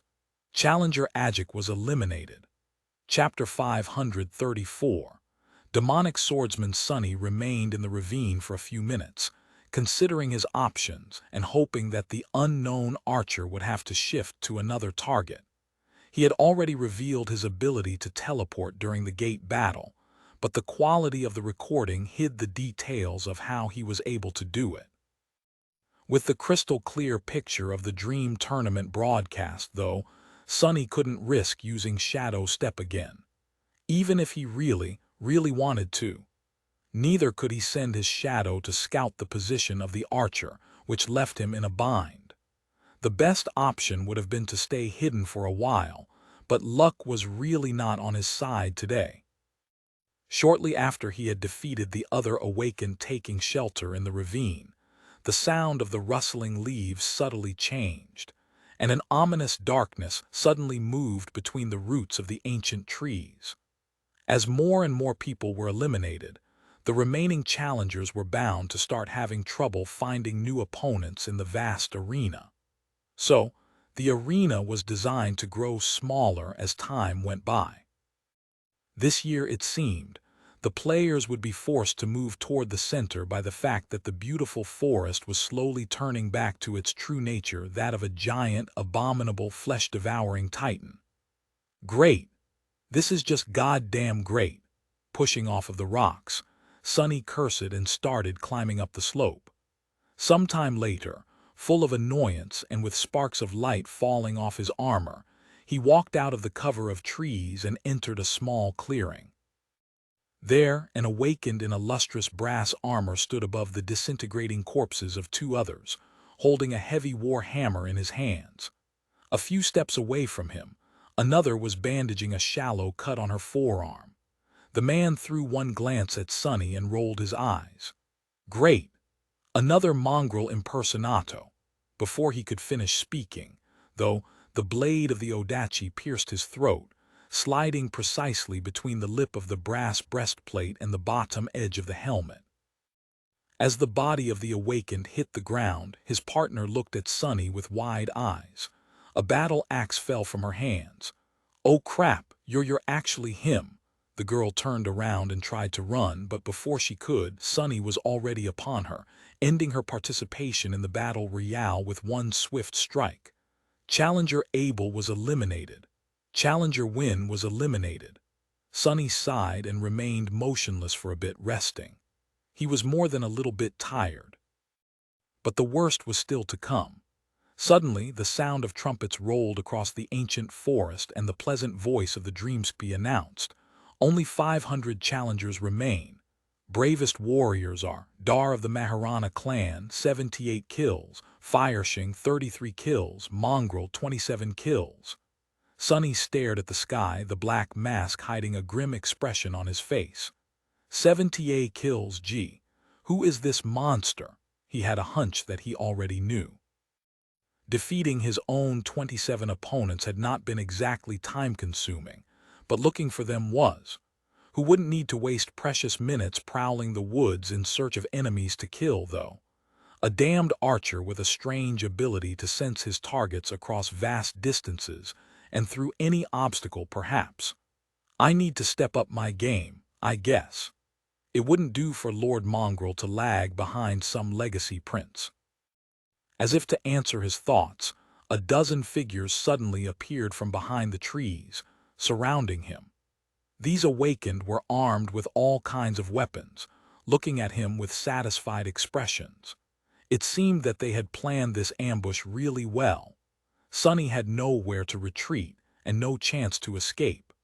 And since the midway results had been announced just a few seconds ago, it was obvious that there was at least one person with some sort of clairvoyant ability among them. Otherwise, no one was supposed to be able to pinpoint his location this early into the battle. What else did this bastard know? Sonny sighed. One of the ambushers took a step forward and smiled. "Sorry, Mongrel. All of us here really respect you, especially after you risked your life to hold that gate. But those Valor weapons are just too sweet, and we need to think about ourselves. No hard feelings, right?" The menacing figure in black armor stared at the young man for a few moments, and then an elusive but strangely familiar voice resounded from beneath the fearsome mask. "None whatsoever." Inwardly, though, Sonny was not at all calm. Bastards, lowlifes, scoundrels, 12 against 1. Where is your shame, thugs? Come here then, you damned cowards. I'm gonna kill you and then your grandmas. Just a moment later, the ambushers obliged. All kinds of aspect abilities activated at once, turning the small clearing into a furious storm of deadly elements and steel. Oh crap! Oh no! It seems like Mongrel is in trouble. Sickless glanced at the sea of outraged comments and then back to the broadcast. Both he and Dimmy were glued to the screen, even forgetting to do their job and fill the silence with informative or entertaining chatter. The scene in front of them was just too terrifying. Just a moment ago, they saw a lone figure in black armor standing motionlessly in the center of a bright clearing, staring at the 12 ambushers surrounding him with cold indifference. Mongrel's voice sounded from the speakers, strangely dark and ethereal, none whatsoever. And then everything exploded in a brutal symphony of violence. The ambushers attacked without wasting even a second, their assault deadly and well coordinated. Sickless held his breath. Come on, Mongrel, use your spatial aspect. What he could see, this was the only chance the demonic swordsman had to escape. However, as a fan himself, Sickless knew that Mongrel never used his aspect in the dreamscape, as if it was somehow beneath him. Mongrel only ever relied on his sword, his skill, and unadulterated technique. Such dignity. And this time, too, the mysterious warrior refused to compromise his unassailable, noble principles. Instead of activating his ability, he simply lunged at the enemies without fear or doubt. Then something strange happened. His infamous Odachi suddenly turned into a stream of impenetrably dark, liquid metal and flowed onto his arm, soon turning into a round shield. With that shield, Mongrel deflected an incoming javelin, then twisted his body, dodging a hail of razor-sharp wind blades, and dove into an immolating stream of fire that one of the awakened breathed out of her mouth. Miraculously, he emerged on the other side unscathed, like an infernal monster that could not be burned even in the flames of hell. The black armor reflected the crimson flames, somehow becoming even more menacing. In the next second, Mongrel's spiked gauntlet connected with the face of one of the ambushers. It was as if the poor man was hit by a mountain. His skull caved and then exploded, the lifeless body folding as it flew to the side and turned into a rain of sparks. What happened next could only be described as pure carnage. The black figure pounced on the ambushers, using both his gauntleted fist and his round shield to sow devastation among their ranks. Mongrel moved with terrifying speed and devious cunning, using the bodies of his enemies to block or prevent attacks from their comrades. Sickless wasn't sure, but he thought that he saw a couple of them die from friendly fire. The rest fell to the demonic butcher himself, though. Every move Mongrel made was precise, calculated, and deadly, but also brutal and utterly cruel. He danced among his enemies like a grim reaper, killing them one after another without showing any sign of even knowing what mercy or hesitation were. Blood, screams, and flashes of light filled the clearing for a good couple of minutes. And when it was all over, the lone black figure was left standing alone amidst the bodies, covered in blood from head to toe. A moment later, that blood turned into sparks of light, too, and awash in light. Mongrel stepped forward, his armor as black as pristine as ever. Sickless remained silent for a few moments and then said hoarsely, "Hey, Dimmy, did Mongrel just slaughtered 12 awakened solo?" The older man cleared his throat. "That, I might rethink my bet. Actually, my money is on that man." His colleague blinked a couple of times. After that, he glanced at the comments and forced out a smile. Is he even a man, though? Meanwhile, Sonny was on the verge of collapsing onto the ground. "Arg, everything hurts. What the hell, why is this stupid battle royale so intense? I almost sullied my pants. That battle, hell, it was too close." He barely managed to survive and had only prevailed because the 12 awakened were clearly not a real cohort. They were experienced enough to coordinate their physical attacks, But when varied and unique aspect abilities had come into play, all their cohesion turned into pure havoc. He had used that confusion to quickly get rid of the most dangerous opponents, and then somehow cleaned up the rest. The mantle of the underworld still took several solid hits, the armor itself held, but his body beneath was bruised and battered. Are these damn rewards even worth it? Damn, they'd better be. Suppressing a pained groan, he willed the soul serpent to turn back into an odachi and headed away from the clearing. Just 488 left. This is going to be a long day. Chapter 535. No hard feelings. A triumphant sound of trumpets resounded above the ancient forest. Only 3 challengers remain. These brave heroes are Mongrel 111 kills, Fireshing 87 kills, Kim Sato 59 kills. Dream of glory awaits heroes. Sunny dragged his tired body out of the forest, feeling the ground under his feet shift and tremble. At this point, the Titan was almost fully awake, and no part of the arena was safe, with the exception of the narrow strip of sand between the dark woods and the lake that he had just reached, of course. Sunny walked into the shallow water and stopped, using the soul serpent to support himself.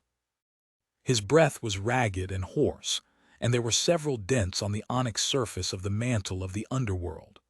Almost at the same time, 2 more figures emerged from the darkness of the hungry forest.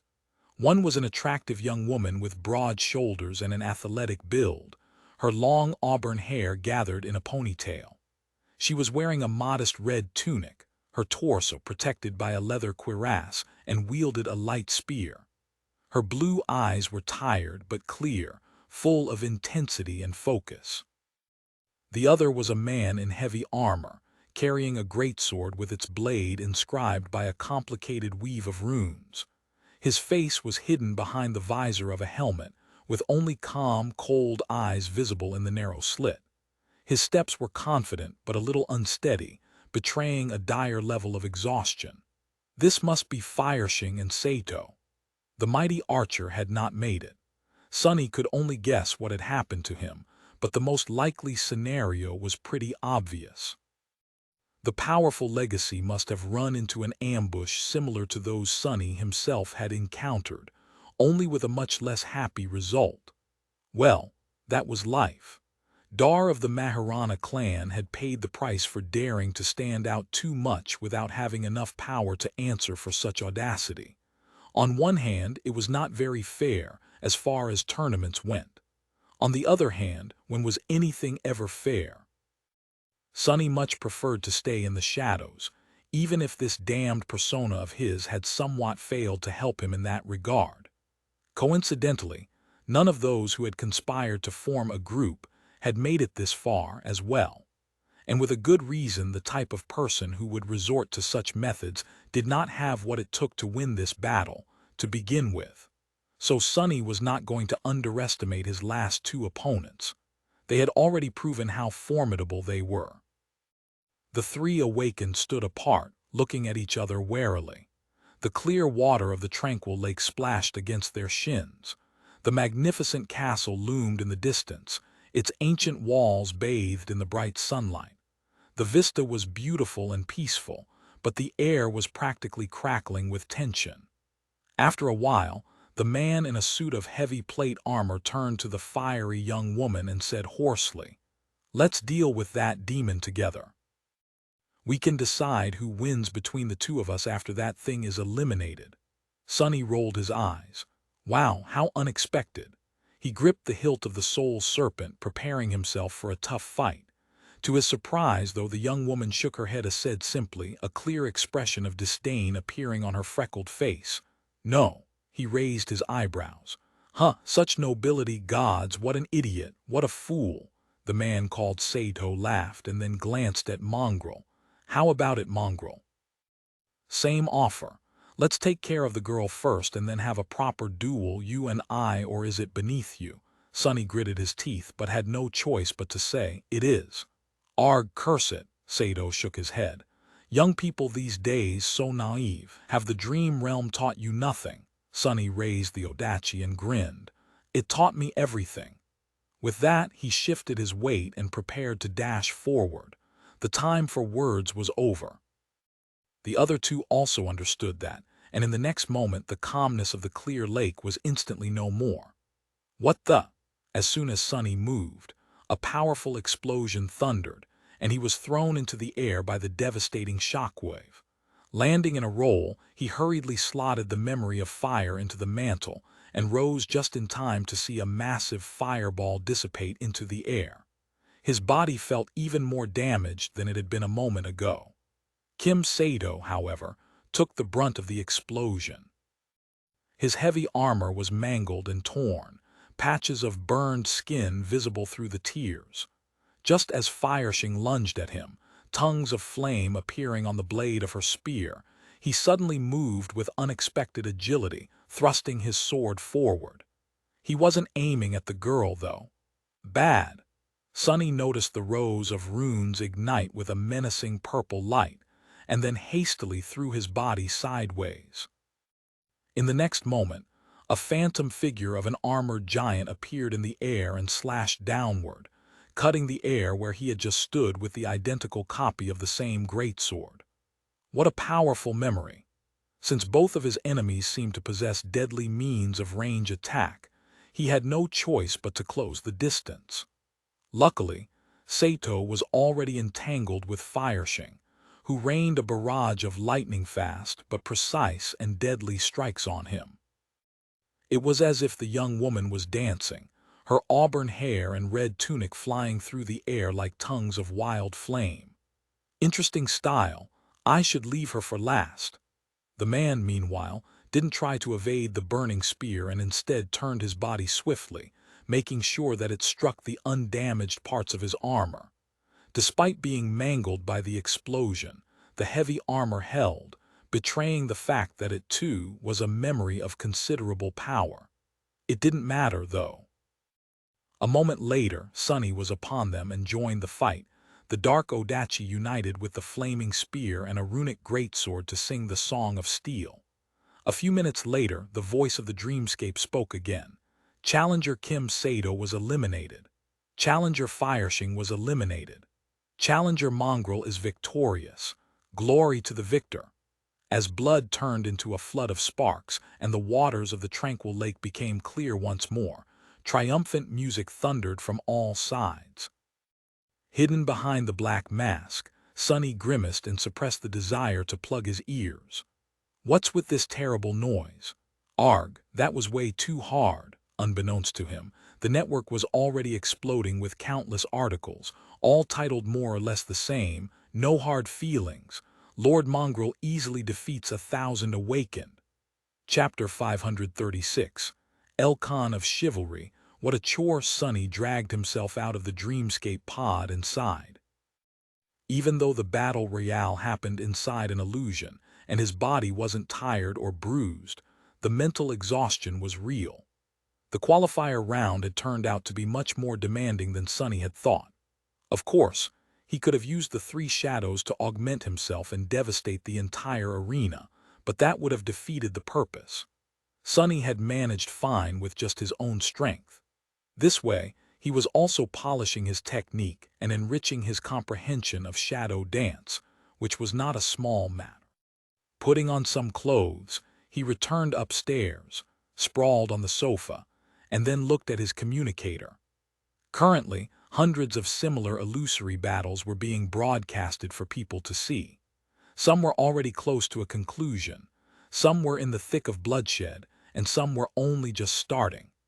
However, not every broadcast received the same amount of attention. Those arenas where renowned duelists or especially powerful newcomers were fighting pulled the most of it.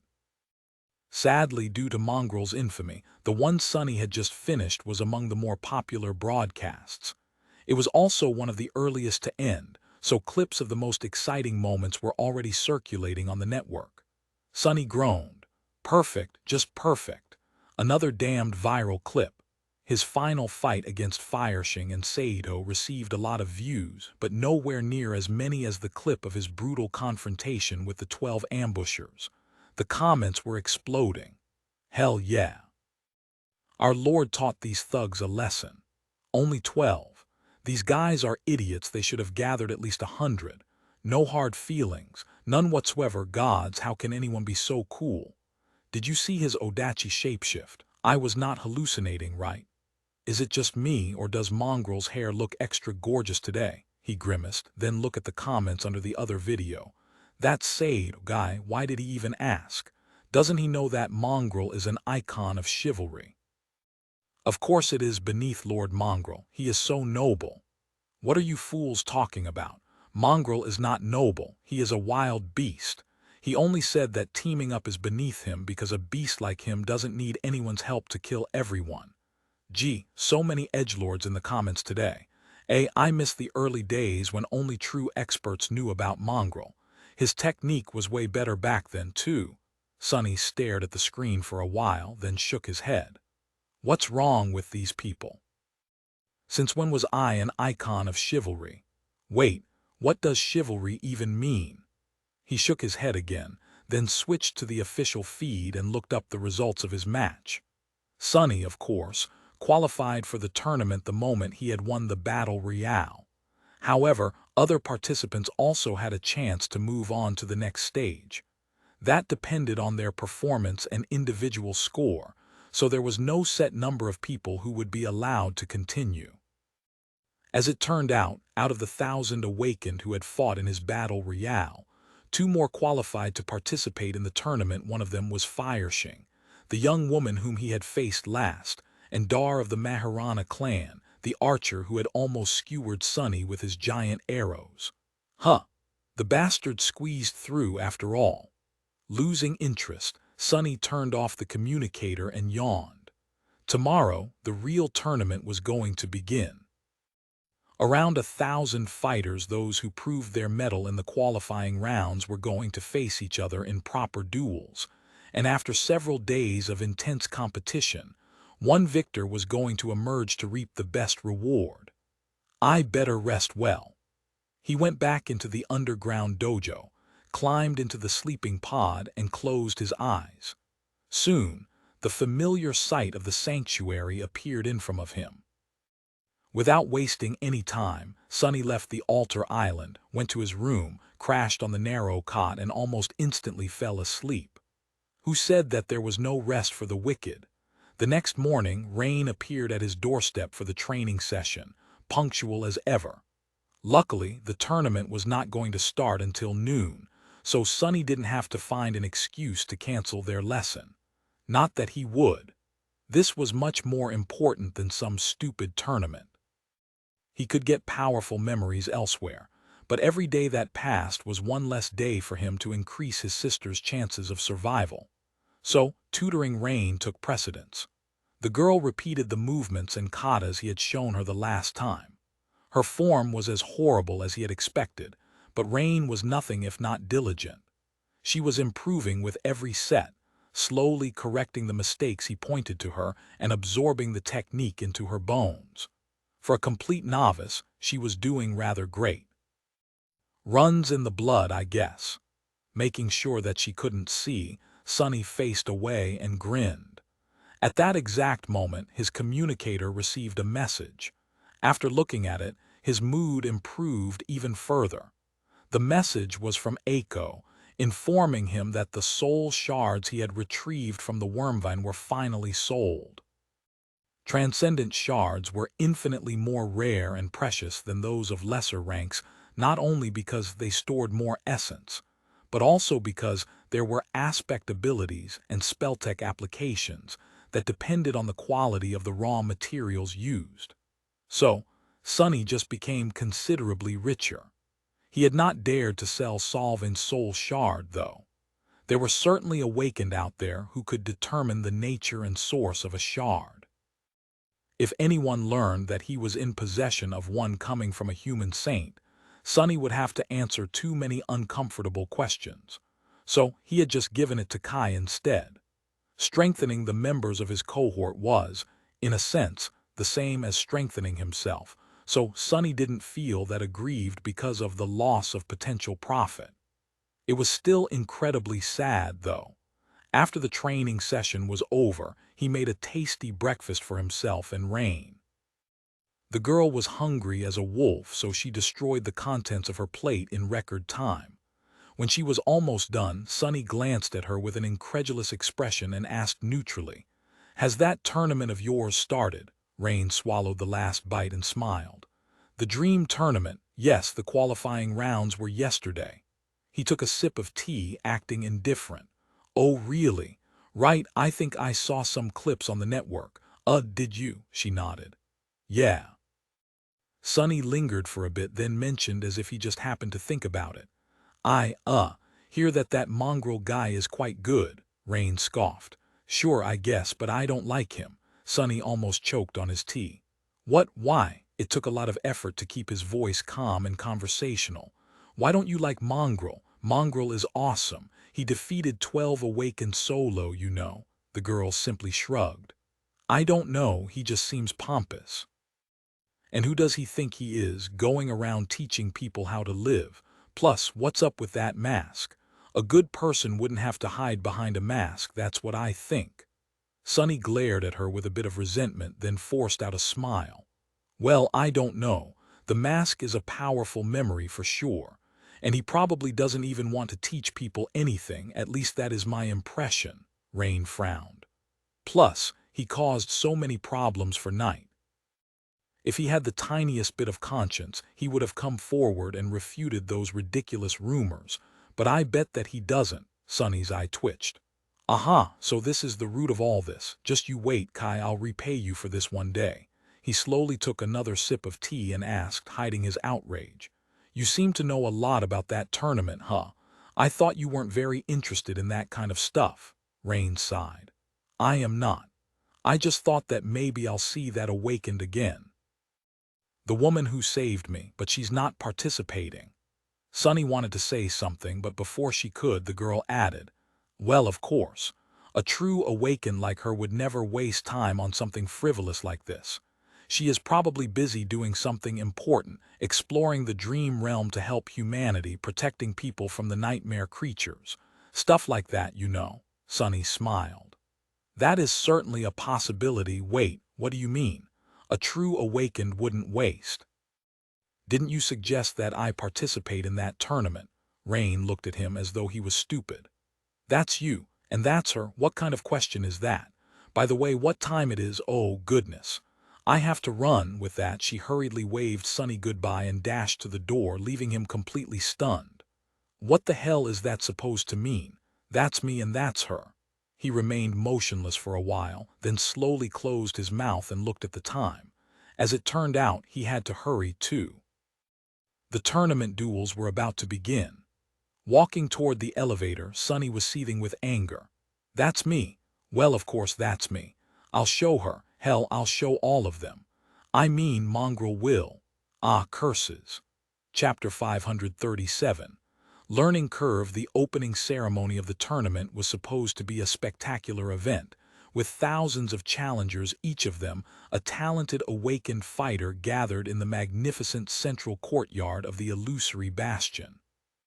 Slightly more than 1,000 of them were those participating in the individual competition, and the rest were members of competing cohorts. The representative of the great clan Valor welcomed them and gave a short speech, after which an androgynous person of undetermined age in exquisite silk garments, the eccentric saint responsible for creating the dreamscape, followed suit. This transcendent had a hypnotically beautiful face that was, for some reason, plastered with an unreasonable amount of makeup, and a genteel, almost effeminate bearing. If Sunny was there, he would recognize their pleasant voice as the one that read all the announcements in the dreamscape. But he wasn't. Why would he waste time on these theatrics? He skipped the speeches, the performances, the incredible montage of the most exciting moments from the battles of the previous day, and even the event that everyone had been waiting for with bated breath, the formation of the tournament bracket that would determine who would face whom and in what order. Sunny didn't care who was going to fight him. He just wanted to kill somebody as soon as possible. With each round of duels, half of the participants were going to be eliminated. That meant that he had to win 10 consecutive fights to receive the best reward. Of course, it wasn't an easy task. By now, there were no amateurs remaining in the tournament. Every single one of the 1,000 challengers was a formidable warrior, and by the end of it, only true talents would remain. It was also a perfect chance for him to try and learn their polished battle styles. Sonny waited until the bracket was almost complete and finally dove into the dreamscape. The menacing black figure of Mongrel appeared among the crowd of challengers, causing a bit of a stir. Immediately, those closest to him began to whisper, "Hey, it's him. Man, the bastard is even scarier in real life. That scene from the montage. Gods, I'm so glad we chose to enter the tournament as a cohort. Tui, what's the big deal? I hope I draw him as an opponent. Crushing this wannabe should be fun." Ignoring the whispers, Sonny looked around with curiosity. He wasn't interested in the people gathered around him, but in the courtyard itself. This was his first time inside Bastion, well, an illusory version of it. Still, he couldn't help but feel a bit of awe. This was a legendary place, one of the earliest citadels conquered by humans, their greatest foothold in the dream realm, the seat of a great clan's power, and the former stronghold of one of the demons. It was like he was part of history. Sonny's curiosity didn't last long, however, quickly drowned by anger and annoyance. That girl, what does she even know? His hands were itching to slaughter someone. Finally, the bracket was complete. Sonny didn't bother to study it and just prepared himself for the battle. A few seconds later, his vision darkened for a moment, and then he found himself in the courtyard again, only this time. The crowd of challengers was gone, leaving only him and his opponent standing opposite each other. There were flags streaming in the air and thousands of excited spectators looking down from the stands. They were chanting, screaming, and waving their hands. His opponent was a young man in a striking blood-red armor, wielding a long espadon. His looked vaguely familiar. As soon as the young man saw the black mask, his face paled. "I knew this would happen. Crap, not Agai," Sonny growled and dashed forward, raising the soul serpent. A few moments later, a human head flew into the air. The audience exploded with cheers, and the pleasant voice announced, "Challenger Paradise in Red was eliminated." Sickless was in the middle of a light-hearted discussion with Dimmy when the producer of the broadcast addressed him through the earpiece, forcing the young man to blink a couple of times and mask his surprise with a smile. "Ah, sorry to interrupt you, Dimmy, but it seems we already have a win. Wow, that was fast." The feed changed to a replay of a swift and brutal duel that ended before the voice of the dreamscape could even introduce the fighters. That was a first in his memory. "Ah ha ha, of course it was Mongrel, who else?" His colleague laughed. "Such bad luck for his opponent. I hope that he is not disheartened. There is no shame in losing to such a fearsome enemy. Everyone who made it through the qualifying rounds already deserves our respect. Back in my day, getting into the tournament was much easier." Sickless agreed, glanced at the figure in black armor standing motionlessly above the corpse of his opponent, and couldn't help but shiver. Was it just him, or did Mongrel look especially ferocious today? Maybe he really is a nightmare creature. After that first unexpected win, several other heated duels were shown. Sickless and Dimmy switched from commentating on them to commercial breaks, to sometimes joining the other commentators to spectate the most exciting cohort battles. After a while, it was Mongrel's turn to fight again. This time, the producers switched the feed to his duel beforehand, expecting another fast and brutal kill. However, they were left disappointed. In that duel and during a couple of next ones as well, the enigmatic swordsman seemed to lose all his edge, and engaged in protracted, slow, exhausting battles with his opponents, only managing to dispatch them after long and arduous fights. Sickless, who was somewhat of a Mongrel fan but not a die-hard follower, was a bit confused by the sudden change. Luckily, he had an expert partner. Hey, Dimmy, why does it seem that Mongrel is struggling all of a sudden? After his performance yesterday, I was sure that we will see pure carnage again. The older man chuckled. Ah, I see that you did not do your homework. That is what Mongrel does and what makes him so dangerous. Yes, it might seem as though he is struggling, but in fact, he is not. He is learning. Sickless glanced at the chat, then laughed. No, I am sure that Dimmy didn't mean learning to suck.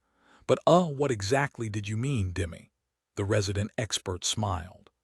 Mongrel is known as a genius fighter not because he is strong and skilled, there's plenty of such people among the duelists, but because he has an uncanny ability to absorb and mirror his opponent's battle style. So what you see is not him losing, it's him trying to comprehend the enemy's technique through being on the receiving end of it. It is truly remarkable, and a bit terrifying. Sickless stared at the feed and finally noticed that indeed Mongrel's style seemed to change with every duel, closely resembling that of his opponent's. His strange weapon also shifted and changed to mirror theirs. So cool! He turned to the camera with a wide, delighted smile. Well, there you have it, folks. So don't dismiss Mongrel yet. Who knows, maybe he will shock us all yet. Soon, it was time for Sonny's last duel of the day. Once again, he appeared in the courtyard and glanced at his opponent, excited to learn what style they were going to use. When he saw the enemy, though, a dark smile appeared on his face. What a nice surprise, so we meet again, or rather, for the first time. Yesterday, we didn't have a chance to get properly acquainted, you bastard. Opposite him stood a tall young man with broad shoulders and an incredibly muscular physique. He looked mighty and confident, like a statue of an ancient deity come to life. It was the damned archer who had almost sniped him from across the arena during the battle royale. Dar of the Maharana clan, was it? Well, well. Let me introduce myself. Chapter 538. Devouring Styles. This was the fifth and final duel that Sonny had to fight today. His previous three opponents all practiced unique and interesting styles, so he had taken his sweet time trying to learn from them. He succeeded twice and failed once. The first opponent was called Straw Hat and used a curved sword, his technique relying on extreme speed and flexibility. Even Sonny, who had himself trained to make his body as malleable as possible, struggled to keep up with this unpredictable opponent. The alias of the second one, the other fool, was a bit familiar, but the style he used was not. Sonny spent a lot of time trying to understand the strange pattern of essence expenditure the fighter used, all the while dodging unpredictable attacks of his exquisite halberd. In the end, he learned a lot from this fight. However, it was the third opponent that had really tested him. This Awakened, whose alias was Blue Vash, wielded a slender rapier and practiced a deceptively simple battle style. What separated him from the rest was that each of his movements was utterly perfect, and every one of Sonny's mistakes had been instantly punished. It was as though the man had a supernatural ability to see even the tiniest flaw in his enemy's technique, and was able to immediately exploit it. No matter how hard Sonny had tried to comprehend the essence of the style Blue Vash was using, he couldn't grasp it. In the end, he was forced to overwhelm and kill the astute fencer just to survive. However, despite that failure, he learned from this fight even more. Regardless, after several duels against such talented fighters, Sonny felt that his mastery of shadow dance, which had stayed stagnant for a while, was finally progressing again. He was slowly approaching a precipice. That was why he was so glad to see Dar of the Maharana clan. To some, facing a legacy might have seemed like a tough break. But for Sonny, legacies were like gift boxes. They hid all kinds of goodies, his for the taking. The problem was that, just like the covetous coffer, this box in particular could potentially bite off his greedy hand. The young legacy fighter wasn't using a bow anymore, of course, which wasn't a surprise. Legacies were trained to be proficient with a multitude of weapons, and a duel was not a place for arrows. Instead, He was holding a menacing great mace, its round head brimming with sharp spikes. What made this guy so dangerous was not his bow in any case. It was his strange ability to zero in on the enemy and somehow perceive their every move, or whatever it was that had allowed him to barrage Sonny with arrows from afar with frighteningly high precision. While Sonny was staring at the mighty Dar, he was looking back at Mongrel. The Scion's gaze traveled across the mantle of the underworld, making Sonny shiver for some reason, and then reached Weaver's mask. Suddenly, the muscular young man frowned. Strange, an ascended armor and an echo. For a weapon, even if it is just dormant, you've done well for yourself. But that mask, where did you get it? The corner of Sonny's mouth twitched. Chatty enemies, they were the worst, especially ones with such a keen vision. Took it off a random corpse. He paused and then added with calm indifference, "Shall we start? Or do you need time to run to the other side of the arena, hide and summon your bow?" Sonny was trying to antagonize the young on purpose, hoping that he would forget this line of questioning. Luckily, his strategy worked. Dar of the Maharana clan grinned. "No, no need, who knows? Maybe I'll take it off your corpse one day too." With that, he raised his heavy weapon and suddenly lunged forward with a speed that no one his size was supposed to possess. The spiked mace whistled through the air, and in the next moment the sound of clashing steel rang across the arena. Strong. Sonny was thrown back by the force of the impact. His block held and the soul serpent held too. However, he failed to adjust the weight of the mantle of the underworld enough, so his body was pushed back. How the hell is he so strong? I have 3 soul cores, damn it. Dar didn't care. He was much taller, had much more muscle mass, a much longer reach, not to mention that as a legacy, he could have had many charms and memory enchantments feeding him strength, agility, and resilience. This fight wasn't going to be easy. Before Sonny could even properly land, the mace was flying at his head again. He pivoted on one leg, dodged the spikes, and dashed forward, hoping to close distance and get up close to the opponent, where his small stature and the shorter weapon would give him an advantage. The soul serpent lashed out, aimed at the enemy's heart. Dar was wearing a light leather cuirass that left his shoulders and arms exposed, so Sonny hoped to pierce it with one blow. However, to his surprise, the tip of the Odachi slid off the light leather armor as if it was forged from adamantine steel instead. Damn legacies. The legacy in question spun his mace, forcing Sonny to retreat, then glanced down at the spot where a tiny scratch was left on his cuirass. When he looked up again, his eyes were full of dark amusement. "Not bad." Sonny gritted his teeth, still running his mouth. "Let's see if you have any breath to waste in a couple of minutes." The two of them clashed again, exchanging dozens of blows. Both were strong, fast, and skilled. Neither could easily overwhelm the opponent. This was the second time Sonny had to fight a legacy, third if he counted Nephi's. The difference was incredibly obvious. His previous opponents were talented and experienced, but none of them could compare to Dar. This young man was a deadly battle machine crafted to reign on any battlefield, trained from the moment he had taken his first step to wield weapons of war and destroy his enemies. He was no match for Castor, however, but Castor had never gotten the chance to become an awakened. Once a legacy learned to control the flow of soul essence, their power grew exponentially. Which was what Sonny was currently experiencing, raw power shaped into a deadly weapon by long years of relentless practice and superb skill. And yet he wasn't worried. Dar was powerful, skilled, and experienced, but he lacked something that people like Sonny had: the memory of fear and bitter defeats, knowledge of death, and a vicious will to persevere.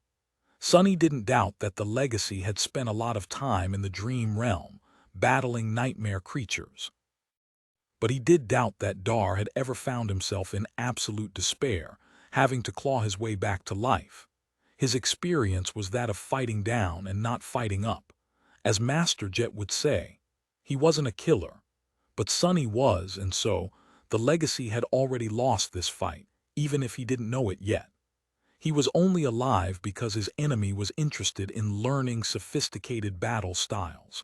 And there was a lot of sophistication in Dar's aggressive and domineering battle style. Legacies were truly in a league of their own. This was not something that Sonny could learn in a heartbeat. He needed time. And so their violent duel had turned into a slow but terrifyingly intense battle of attrition. A minute passed, then another, then another. The two fighters were still entangled in a ferocious melee. The spectators were at the edge of their seats, holding their breaths as they watched the incredible spectacle. The direct feed of the duel was gathering more and more viewers. Bastard. How are doing this? How? Sonny was trying to peer into the core of Dar's style but failed to understand its essence over and over again. Until he didn't. I see. So this is how. It was so obvious. By that point, both of them were exhausted and wounded, their reserves of essence running dry. Sonny had much more left, of course, even though continuously enhancing his physical prowess and using the feather of truth. Enchantment of the mantle was hungrily eating through shadow essence. He had 3 times the capacity.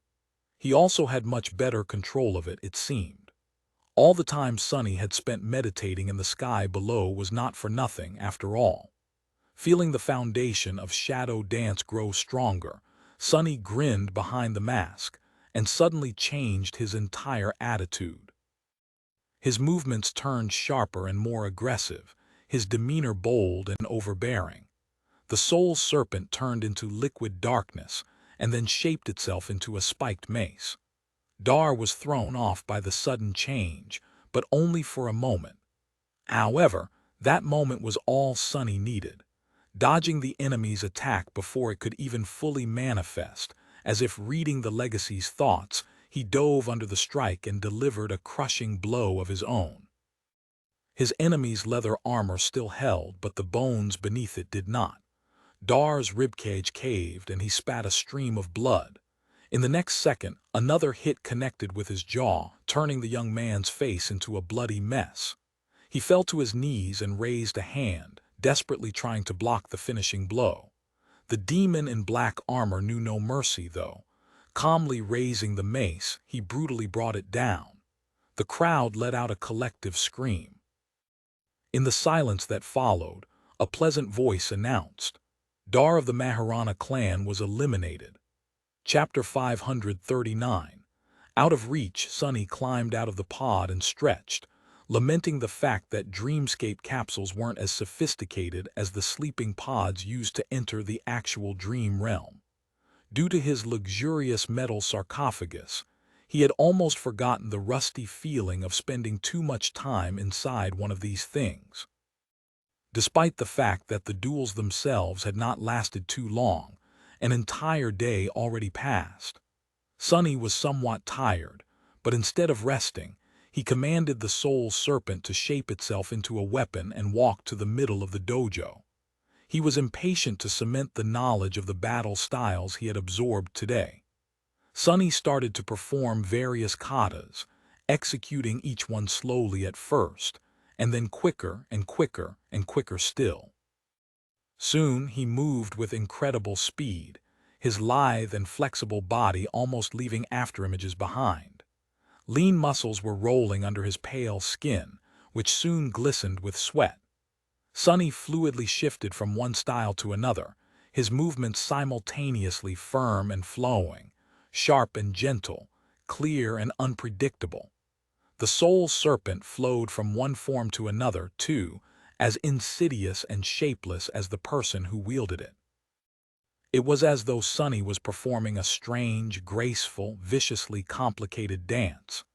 His 3 shadows danced with him, moving swiftly on the ceramic plates of the armored floor.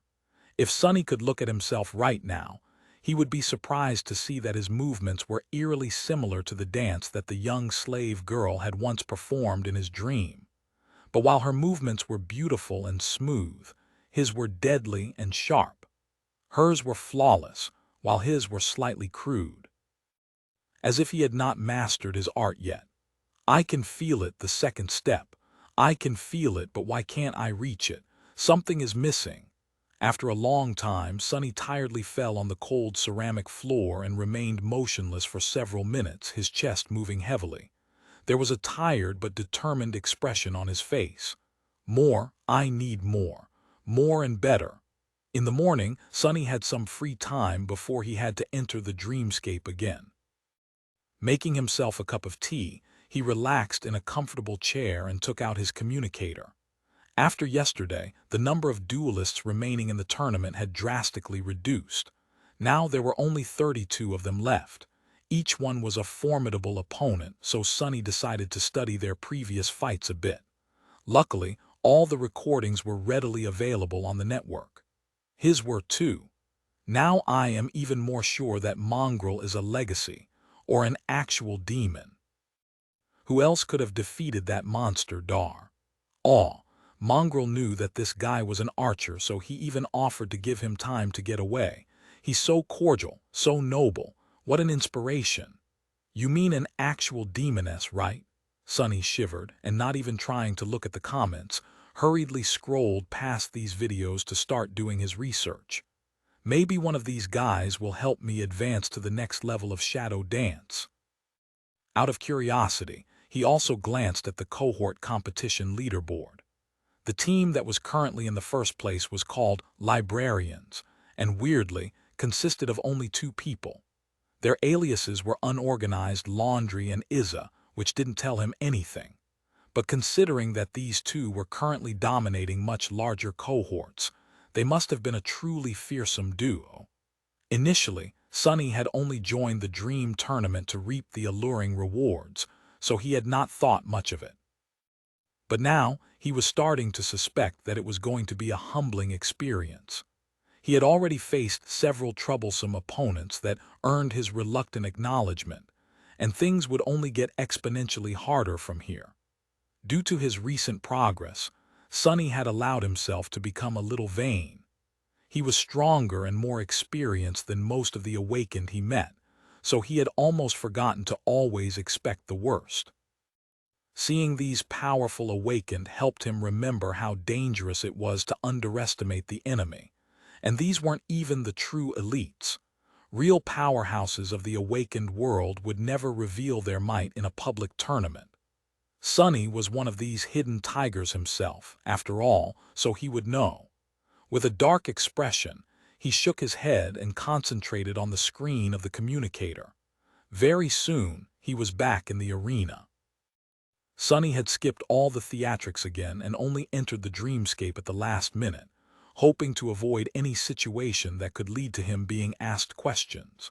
Sadly, he couldn't avoid his opponents, and if they wanted to talk, he had to answer.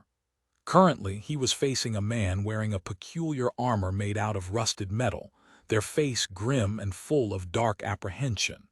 He was in his early 30s and looked like someone who had led a rough life. Challenger Mongrel has joined the fight. Challenger what? No, wait, has joined the fight. Hidden behind the mask, Sonny raised his eyebrows. What's up with that alias? Wait, why does it sound familiar? While he was trying to remember where he had heard this bizarre name, the man summoned a shield and an arming sword, glanced at him darkly, and asked, "You're the new guy everyone is talking about?" Sonny sighed, knowing what would follow. No, his opponent frowned. "Why are you lying?" Sonny rolled his eyes, exasperated by all the talk. However, he didn't want to attack the older man recklessly. His opponent had to be quite powerful to get this far. "I am not lying," the man sneered. "That's exactly what a liar would say. Do you think I'm an idiot? Gods, can you just attack already?" He took a step forward and said, "Yes." The older man stared at him for a few moments, his face full of anger and confusion. After a while, he hissed, "Brat, you must be courting death." Chapter 540. Blood Feud. The peculiar man had an excellent technique, but it seemed as though anger was clouding his judgment. Sonny spent several minutes dodging and blocking his attacks, carefully observing both the enemy and the enemy's shadow. It wasn't long before he was able to grasp the essence of the enemy's style. There, I understand now. After more than 900 duels in the dreamscape, his ability to comprehend different battle styles had considerably improved. And this guy wasn't using anything he had never seen before. His technique was polished, but unoriginal. Not that there was anything wrong with that, except that it was also too straightforward and inflexible. How did he even get so far? Since there was nothing else for Sonny to learn, he switched from defense to attack and delivered a swift strike, leaving a shallow wound on the opponent's shoulder. A few drops of blood landed on the mantle of the underworld. And in the next moment, Sonny learned just how the man was able to climb so high on the tournament ladder. Suddenly, the blood shone with menacing crimson light and exploded, throwing Sonny back and tearing the soul serpent from his hand. At the same time, his enemy's wound ignited with dim red radiance, and in the next second his movements became much faster, his blow carrying much more weight. What the hell? Sonny barely dodged a devastating downward slash, rolled away, and grabbed the hilt of the odachi just in time to block another strike and be thrown back a few steps again. How is he suddenly so strong? He struggled desperately to keep up with the man in rusted armor who had somehow instantly become utterly overbearing.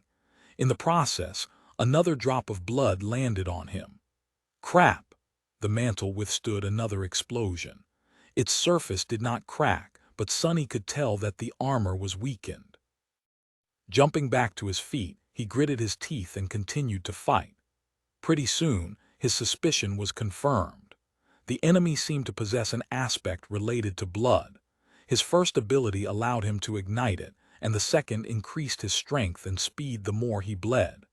So every time Sonny managed to perform a successful attack, the man grew much more formidable, while Sonny himself had to either dodge the drops of blood or somehow survive another explosion. But he wasn't worried. By now, Sonny had realized that there were 4 types of challengers who tended to do well in this tournament. The first type relied on skill, the second type relied on a powerful aspect, and the third type relied on excellent memories. While the latter two were tricky to deal with, only the first type was really dangerous. The fourth type, of course, was the most deadly. These were fighters who had both formidable skill and powerful aspects, as well as an arsenal of fearsome memories at their disposal. Luckily, there weren't many such people around. This guy was obviously an opponent of the second type and relied too much on his bizarre aspect. To defeat him, Sonny just had to think of a counter, and in this case, the counter was pretty obvious. Since every wound made his enemy stronger, he just had to finish the bastard off in one strike.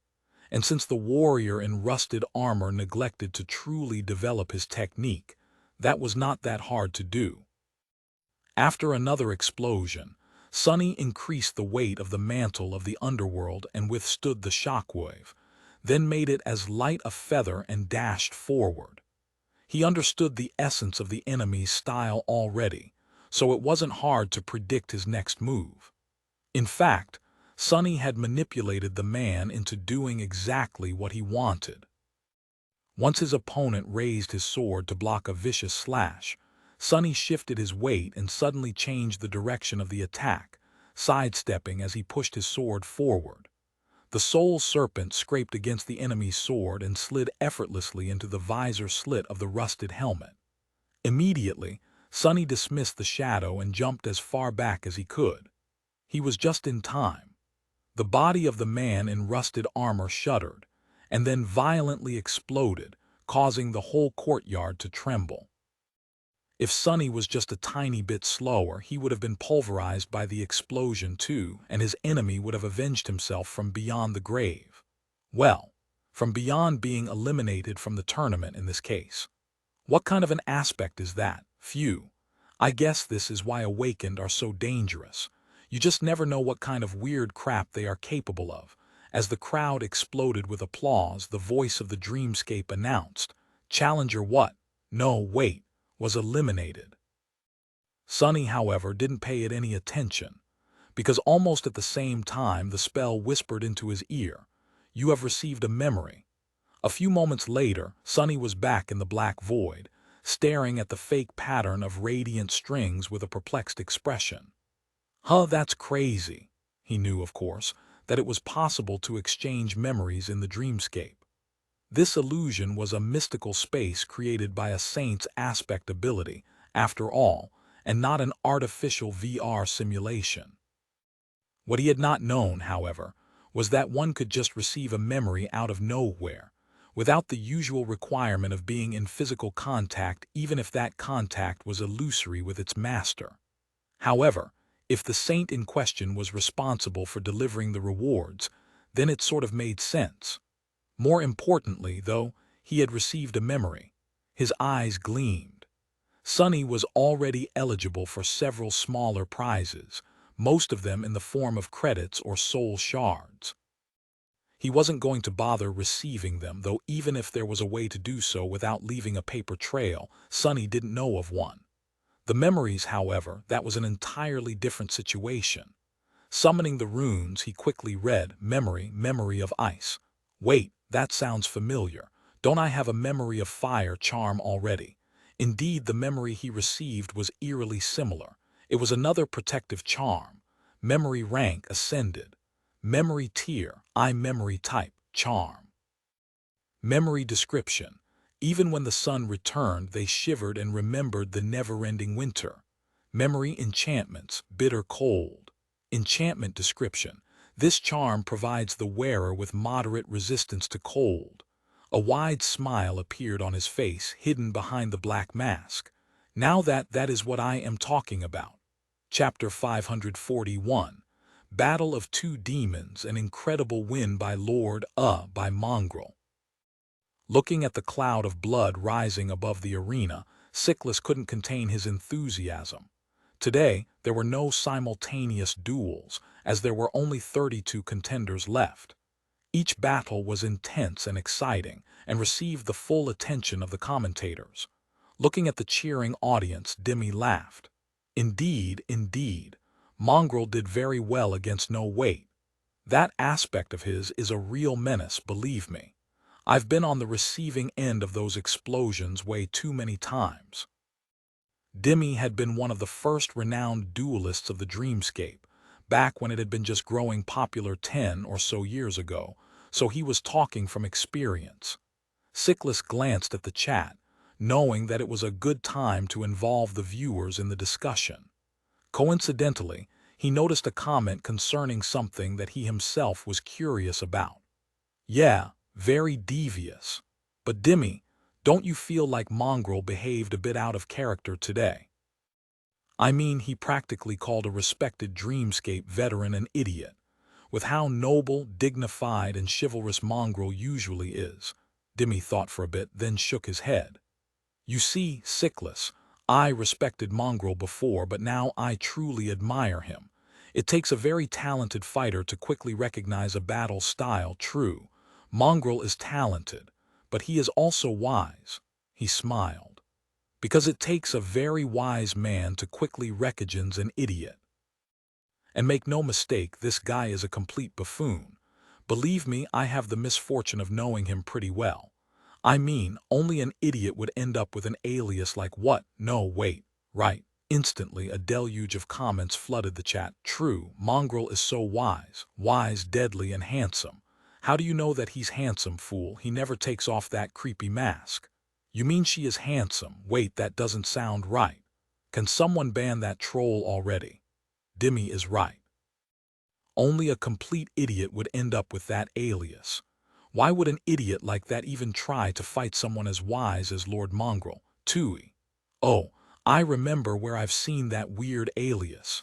Sonny was preparing for his next duel when he suddenly remembered how he had entered the dreamscape for the first time.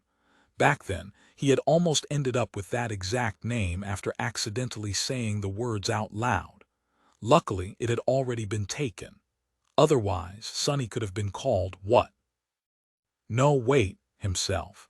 So that's the guy, poor fellow. Not that being called Mongrel was much better. Slightly amused, he sat down and circulated his essence through the coils of the soul serpent, aiming to replenish it completely before the next fight. He had a feeling that it wasn't going to be easy. He was right. None of his next 3 duels were easy, although for very different reasons. The second opponent he faced today was called Loaf. It was a young man with shoulder-length hair who wore a light armor, wielding a round shield and a spear. His technique was impeccable, but the most dangerous thing about him was his speed. Loaf was fast, very fast, so fast, in fact, that Sonny could barely see some of his movements. The worst part was that this speed did not come from an aspect ability, but simply from skill, training, and incredibly precise essence control. Unlike Castor, who could move with insane speed constantly, the young man seemed deceptively slow until he chose to attack, at which point his weapons almost teleported from one place to another. Sonny only managed to resist because his enemy skillfully masked the movements of his body, but didn't think to mask the movements of his shadow. The smart thing to do was to kill the deadly opponent as fast as possible, but Sonny was utterly fascinated by the way Loaf used his soul essence, so he lingered, trying to infer details of this technique from how the young man fought. That was why Loaf ended up being the first human to make Mongrel bleed. At some point, his spear slid between the breastplate of the mantle and one of the spaulders, sinking deep into Sonny's armpit. The pain was blinding. Twisting the blade and then retreating to save himself from a retaliatory strike, Loaf glanced at the vibrant crimson liquid on his spear and smiled. "So you're human after all." Sonny suppressed the pain and tilted his head slightly. "Am I?" Then he dashed forward and went all out, aiming to end the fight as soon as possible, not because he was done learning Loaf's style, but because even with blood weave, he wasn't sure that he would last long, considering how serious his wound was. Thanks to his brutal battle with Castor, Sonny already knew how to deal with fast enemies. So in the end, neither speed nor incredible mastery of essence managed to save the young man from his blade. The deep wound disappeared as soon as Sonny returned to the black void. Interesting. Very interesting. I have ways to go as far as controlling essence goes, it seems. The next duel could have been really, really tough, but ended up being only slightly torturous. His enemy this time was named Everrain and possessed a powerful sorceress aspect centered around gravity manipulation. As soon as the fight started, it felt as though a mountain fell on his shoulders. Sonny was barely able to move, while his enemy masterfully weaved the effects of aspect abilities into an already swift and lethal combat technique, making for a truly deadly combination. Luckily, Sonny had Feather of Truth, which diminished the burden a little. More importantly, he had a rich experience dealing with the crushing.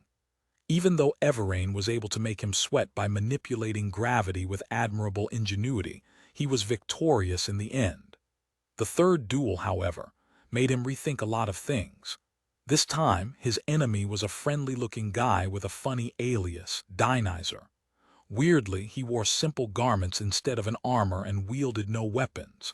At first, Sonny thought that this was another sorcerer. However, he couldn't have been more wrong. As soon as the voice of the dreamscape announced the start of the duel, his opponent changed. His muscles suddenly ballooned and shifted, ripping through the simple clothes. His skin glistened, becoming covered by metallic scales. His nails grew into terrifying talons, and his teeth turned into long, sharp fangs. In just a few moments, what faced Sonny was not a human, but a frightening hybrid creature that resembled a predatory humanoid lizard. A split second later, the creature was already upon him in a furious whirlwind of claws and teeth. However, while it looked like a nightmare creature and was as strong and fearsome as one, the hybrid fought with a measured technique of an experienced, cunning, battle-hardened brawler. The effect was nothing short of terrifying. The ability humans received after conquering the third nightmare and becoming transcendent was called a transformation ability, but not all transformation-type abilities were meant only for Saint. While extremely rare, Some aspects manifested similar powers at earlier stages. Song Sation possessed an aspect like that as well. However, while Sunny knew that such awakened existed, this was his first time facing one in battle. And what a battle it was! It was really worthy of being the penultimate spectacle of the whole tournament. It was also the first fight where Sunny felt that he really might lose. The enemy was just too strong, ferocious, and overbearing, while also being skilled, intelligent, and subtle. Fighting him was like fighting a devil, or a demon at least. In fact, while Sunny had no idea, this was what their duel was being called on the network, the Battle of Two Demons. And one of these demons was bound to fall. Under the stunned gazes of numerous spectators, both those in the dreamscape and those watching the broadcast on the screens of their communicators, Mongrel was pushed back by the rampaging monster, his dark Odachi sliding off the steel scales without leaving even a scratch on them. Nothing he did seemed to have an effect. But then, something changed. At some point, the demonic swordsman dismissed his great blade and lunged into a violent, terrifyingly brutal hand-to-hand combat with the towering creature, using his fists, legs, and even the horns of his mask to attack the enemy. His style changed, turning savage and vicious, insidiously deadly, and utterly ruthless. Those who followed Mongrel for a while and knew a fair share about combat were stunned to recognize that style. It was the same primal, devastating way of fighting the Barrow Wraiths had used during the recent Gate disaster. So Mongrel was able to learn from nightmare creatures as well. What a terrifying thought! The uncompromisingly cruel brawl lasted for a dreadfully long time. In the end, both fighters were bloodied and broken, their bodies battered, but their murderous wills as sharp and unshaken as ever. Mongrel's onyx armor had cracked in several places under the unrelenting assault of adamantine talons, but the hybrid scales were also shattered and torn, his movements slowing down more and more. And then, unexpectedly, it was all over. Mongrel had caught his enemy into an arm lock, and then bent, straining with all his might. A loud crack could be heard in the deathly silence that had settled over the arena a while back, and the creature's neck suddenly twisted at an unnatural angle. At first, people couldn't believe their eyes. Only when the massive body of the hybrid reptile shuddered and then turned into a flood of white sparks did they open their eyes wide and started screaming with shock, joy, and admiration. Swaying lightly, Sunny looked at the disappearing torrent sparks and grinned. One more left. Gee, I wonder what I'll get this time. Chapter 542. Polite, reasonable online discussion. Sunny had received generous rewards for these 3 duels. Well, for 2 of them at least. One was an ascended memory of the 2nd tier, which was an arrow. The second was an ascended shield of the 2nd tier. Both had pretty great enchantments, but he had no time to study them in detail. All he had determined was that the memories were good enough to not be fed to Saint. The third reward, though, was a bitter disappointment. It would have been rather amazing, actually, for anyone else 100 soul shards, no less. In the waking world, this was a precious resource. Even lesser legacy clans would not scoff at that amount. But since Sunny couldn't claim it, he was left with nothing. Curses. His disappointment didn't last long, however. In the end, it didn't really matter. The real boon was the prizes those in 2nd and 1st place would receive, and Sunny had already cemented his position in the final duel. The winner and the runner-up were going to receive memories from Clan Valor's personal armory. And this was something every awakened desired, because the great clan was renowned not only for its knights. It was also famous for its forgers. Members of the Valor family often received aspects tied to forging and creation. Some of them could even create memories, tailor-made for destroying nightmare creatures and conquering the dangerous expanses of the dream realm. Sunny doubted that they would put something really unique as a prize for a public tournament, but anything from their vault was going to be precious. What's more, he had already enriched his mastery of shadow dance a lot. The last 3 duels especially had pushed him even closer to grasping its second step. Now, he felt as though it was almost within his reach. So, participating in the tournament was a pretty good idea after all. I should really thank Rain. No, wait.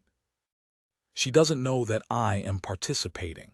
Also, I am not participating in the tournament. Mongrel is. Damn, why is everything so convoluted? I should really rest for a bit. After the battle with Dionyser, he wasn't in the best shape. That fight was nothing short of brutal. Even Sunny, who usually thrived in brutality, was a bit stunned by how violent it ended up being. His wounds had disappeared as soon as the duel ended, but mental exhaustion remained. His essence was also really spent, since that was how the dreamscape functioned. Luckily, the organizers of the tournament were smart enough to not schedule the final fight anytime soon. First, there would be the duel for the 3rd and 4th place as well as some entertainment. He had hours to rest and recuperate.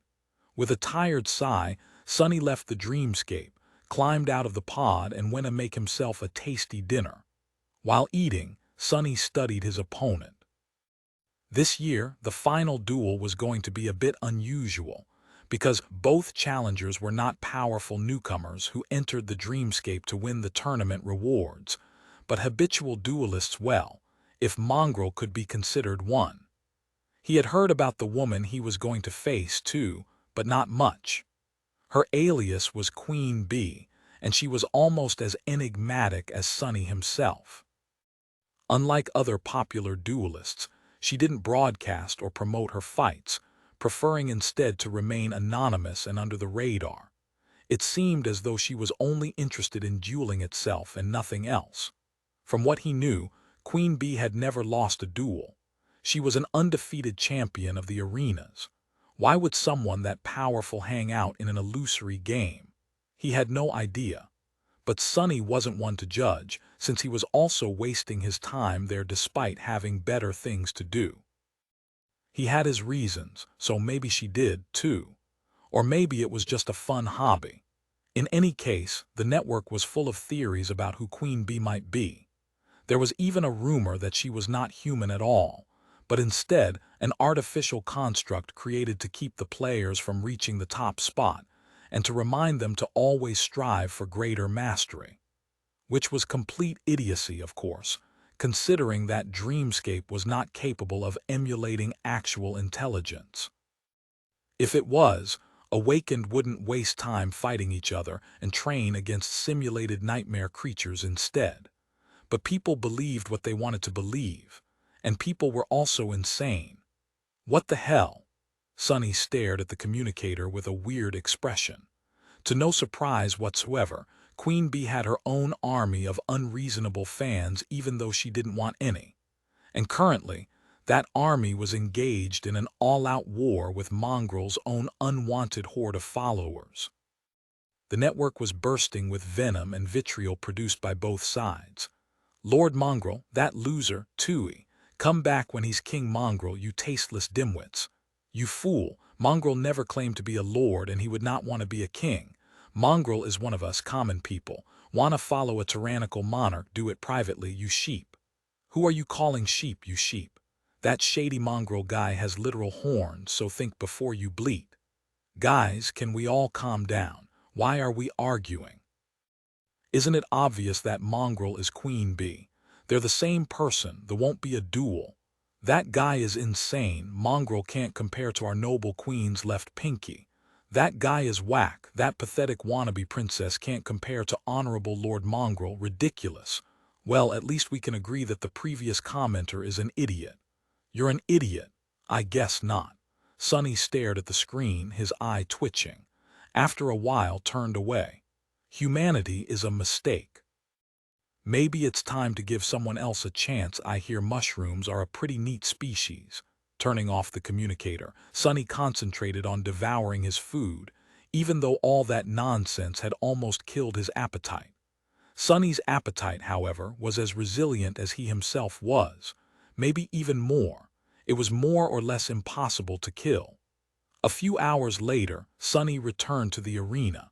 It was time to end this spectacle and reap his rewards. However, first he had to defeat the strongest opponent yet. It's gonna be fine, I'll get a sweet memory either way, but winning would be much better. As soon as he appeared, the crowd cheered. Chapter 543.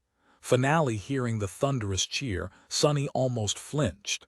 The last duel of the tournament was different from all the rest. The courtyard had changed slightly, somehow becoming even more magnificent. The grandstands were extended, with dozens of thousands of spectators crowding the stone seats. Their cheers blended into a deafening, excited roar that rose and fell rhythmically, like the sound of a turbulent sea. Rose petals were raining from above, covering the arena in a beautiful carpet. No matter how cynical Sonny wanted to be about the whole thing, it was hard not to feel his blood boil at this scene. He turned his head slightly, taking in the sight of the chanting crowd. Then, his sight lingered for a few moments on a tall tribune that loomed above the arena, decorated with the vibrant vermilion banners of the great clan Valor. Since this was the final duel, very special people were going to spectate it in person. Sonny easily recognized the creator of the dreamscape, who was dressed in ridiculously colorful silken robes and looked like a parrot that had taken a bath in a tub of face powder. He still couldn't believe that this gaudy clown was an actual saint. The person near him had to be the representative of Valor then. Sonny couldn't see much, and just noted that it was a young woman with dark wavy hair and alabaster skin. She wore an intricate suit of lusterless, black armor and a red cape, which was the same color as the banner of her clan. Her sharp and austere appearance was in stark contrast with the saint of Dreamscape. The tribune was too far away to see any details, but Sonny wasn't inclined to stare at a legacy from a great clan anyway. He was already uncomfortable knowing that she would be observing him fight. On the other hand, I better put up a good show. Who knows, maybe if that girl likes it, I'll receive an extra good memory. Throwing these thoughts out of his mind, Sonny finally lowered his gaze and studied his opponent. Since Sonny knew some of the best fighters of his generation, he had entertained the idea that he might have met the formidable Queen Bee outside of the dreamscape already. But no, she didn't seem familiar. The famous duelist was seemingly in her 30s, and even though the lower half of her face was hidden behind an elegant half-mask, he was sure that he had never seen her before. She stood calmly in the center of the arena, as if not affected by the cheering crowd and the esteemed guests in the audience at all. From just one glance, Sonny knew that he was looking at a combat master.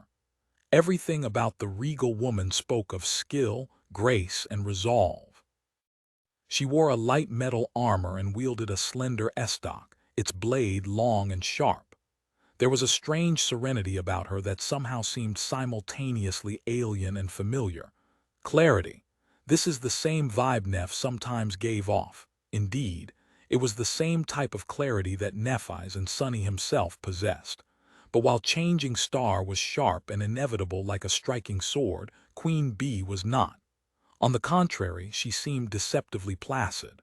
What a weird contradiction. The woman studied him too, allowing Sonny to look her in the eyes. They weren't blue, gray, green, or even purple, and instead seemed to shift from one color to another as if reflecting her mood. The strangest thing about them, though, was that those weren't the eyes of a killer. Sonny knew how to recognize one because he was a killer himself. He suppressed the desire to scratch the back of his head. Combat master, but not a killer. Don't tell me that this is really just her hobby. What kind of a hobby was that? In any case, this was going to make things a little easier for him. Sure, Queen Bee might have been a prodigal duelist, she wouldn't have gotten to the finale of the tournament otherwise, but without the killing instinct, defeating someone like Sonny would be nearly impossible. For him, combat was not something interesting or engaging. It was not something he did for fun or even his profession. It was simply his life. God of War was not called the God of Life for nothing. Life was a constant, brutal struggle, and Sonny knew it better than most. That was why he was such a vicious and cruel fighter, never missing out on the tiniest chance to destroy his enemy. That was not to say that the duel was going to be easy. Killer or not, Queen Bee was still a fearsome opponent. With a sigh, he summoned the black Odachi, put its blade on his shoulder, and walked forward. The trumpets sang, and the voice of the dreamscape announced the names of the fighters, lunging into a solemn speech afterward. Sonny didn't listen to it and simply approached the middle of the arena, then hesitated and performed a small, awkward bow toward the graceful woman. He wasn't a courteous person, but in this situation, bowing seemed somehow appropriate. Queen Bin looked at him calmly and nodded lightly. Then she raised her estoc into position. "This is going to be tricky," he sighed, gripped the hilt of the soul serpent, and lunged into a lightning-fast attack. What was the point of wasting time? Sonny was trying to overwhelm his opponent in one fell swoop, but of course he failed. The long blade of the slender estoc flew with incredible speed, preventing him from approaching Queen Bee to deliver even a single strike. For a few seconds, nothing but the ringing of steel could be heard above the arena. Even the audience grew quiet, looking at the incredible fight with bated breath. Unlike the previous duels, there was nothing flashy or particularly spectacular about this one. It wasn't as brutal as the battle between Mongrel and fearsome shapeshifter Dinizer, nor was as strange and exciting as his fight against the gravity sorcerer Everrain. There were no fascinating aspect abilities flying around, and instead, it was all about skill, steel, and technique. However, people who knew even a little bit about combat couldn't take their eyes off the intense confrontation. Every strike, every block, every step the fighters took was full of flawless precision, insight, and clear resolve. This was a battle of two masters, and thus it was much more thrilling and breathtaking than anything else they had seen in this tournament. Sonny, however, was having much less fun than the audience. In fact, he wasn't having any. What the hell? What is going on? Chapter 544. Glory to the victor. Something was very, very wrong with this duel. He had noticed it almost instantly, but couldn't do anything to prevent the whole fight from going sideways. In fact, although it seemed as though he was holding his own and even advancing on the regal queen, Sonny was actually scrambling to save his life every second. This woman was just too weird. There was something wrong with her shad. Not the harrowing, unnatural kind of wrong that he had felt before in the dream realm, but a very mundane kind of wrong which, nevertheless, threw him for a loop. It was as though there was a slight disconnect between how the shadow moved and how the woman casting it moved. More than that, although Sonny watched Queen Bee's movements and footwork carefully to predict her next attacks and react to them, each time, he was ending up being slightly mistaken. Even if he misplaced his sword by a centimeter, it was already enough to mess up the whole cadence of the fight and allow his enemy to bypass his defenses. How is she doing this? He had to find the answer very soon, because every second that passed could potentially lead to his loss. Sonny tried to deflect an incoming thrust, but missed by a few millimeters once again. As the result, the swift estoc slid past the blade of the soul serpent and stung him in the chest, sending a tremor running through his entire body. The mantle of the underworld protected him, but Sonny wasn't deceived. Queen Bee was just measuring him, learning his patterns just like he was learning hers. When she achieved a sufficient level of understanding, the next attack would pierce his neck instead of ricocheting off his armor. Like hell. Gritting his teeth, he suddenly changed his style, summoning the domineering technique of Dar of the Maharana clan and applying it to the Odachi. He was already losing to the slender estoc in speed, so turning the soul serpent into a heavy great mace was not the best choice. So, Sonny just made adjustments to the battle style on the fly. But just as he shifted to another style, Queen Bee did the same, suddenly transforming her technique into a completely new one. Damn. They continued to fight, moving swiftly across the arena as their swords clashed against each other. Sunny was still at a disadvantage, which was only growing larger and larger as the seconds passed. Both fighters were proficient in various styles and could switch from one to another almost instantly, which made the duel especially thrilling. The audience was going crazy. Sunny was going crazy too, but for an entirely different reason. Think. Facing an enemy like this was a golden opportunity to enhance his comprehension of the shadow dance. But to do that, he first had to understand what exactly Queen Bee was doing. Why was her shadow behaving so strangely? Why was he always mistaken when judging the precise placement of her attacks? At some point, Sunny almost slid on the damn rose petals that littered the arena and only barely managed to keep his balance, dodging the tip of the estoc at the last second. Curses. Damned things. Whose bright idea was it to fill the damned arena with trash? In fact, it was a miracle that neither of the two duelists had suffered from this treacherous footing already. A miracle, wait, a miracle. Dodging another lethal strike, he shifted from balanced technique to defense and glanced at Queen Bee's feet again. From start to finish, she had not been bothered by the rose petals once, and now that he paid attention to it, his eyes widened. Am I seeing things? No, he wasn't. Not only did his graceful opponent avoid losing her footing on the slippery petals, but none of them were also crushed under her armored boots. It was almost as if she was always hovering a few millimeters above the ground without actually touching it. No, not almost. That was exactly what was happening. Such a small difference was very hard to notice, but it explained why the angle of how Queen Bee's shadow hit the ground was ever so slightly wrong, and why Sunny was always misjudging her attacks a tiny bit. A few millimeters was a very minuscule amount, but in a battle as precise and calculated as theirs, it made for a huge difference. Hell, was he right? There was only one way to find out. Sunny continued to fight for a few seconds, thinking carefully. He didn't correct his mistake, knowing that giving away his new understanding of Queen Bee's aspect ability, if it was an ability, would be a wrong move. Instead, he had to construct a trap and end the fight with it. But trapping someone as skilled and talented as his current opponent was not easy. In fact, deceiving someone who had clarity was a very tall task. Luckily, Sunny was a skilled fighter himself, but better yet, he was an even more talented deceiver. So he continued to pretend and prepare his ambush, all the while greedily absorbing his enemy's technique. Now that he knew the secret, he could see it much more clearly. At some point in the duel, Mongrel seemed to finally make a mistake. He once again misjudged Queen Bee's intention and threw his blade too low, allowing the estoc to slide above it and flash toward his throat. However, it never hit its mark.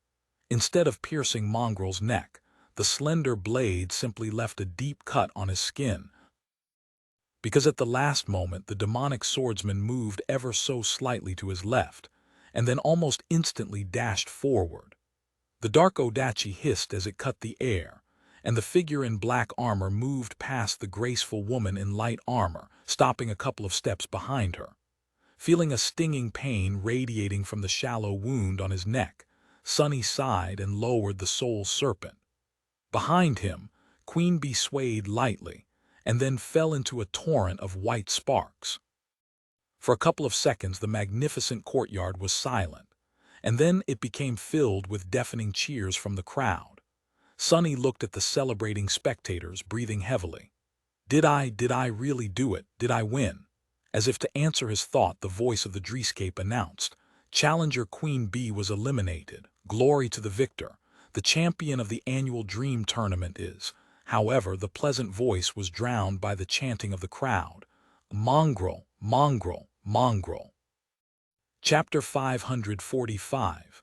Mongrel victorious. Sunny swayed slightly and thrust the soul serpent into the ground, leaning on it for support. His breath was labored and ragged.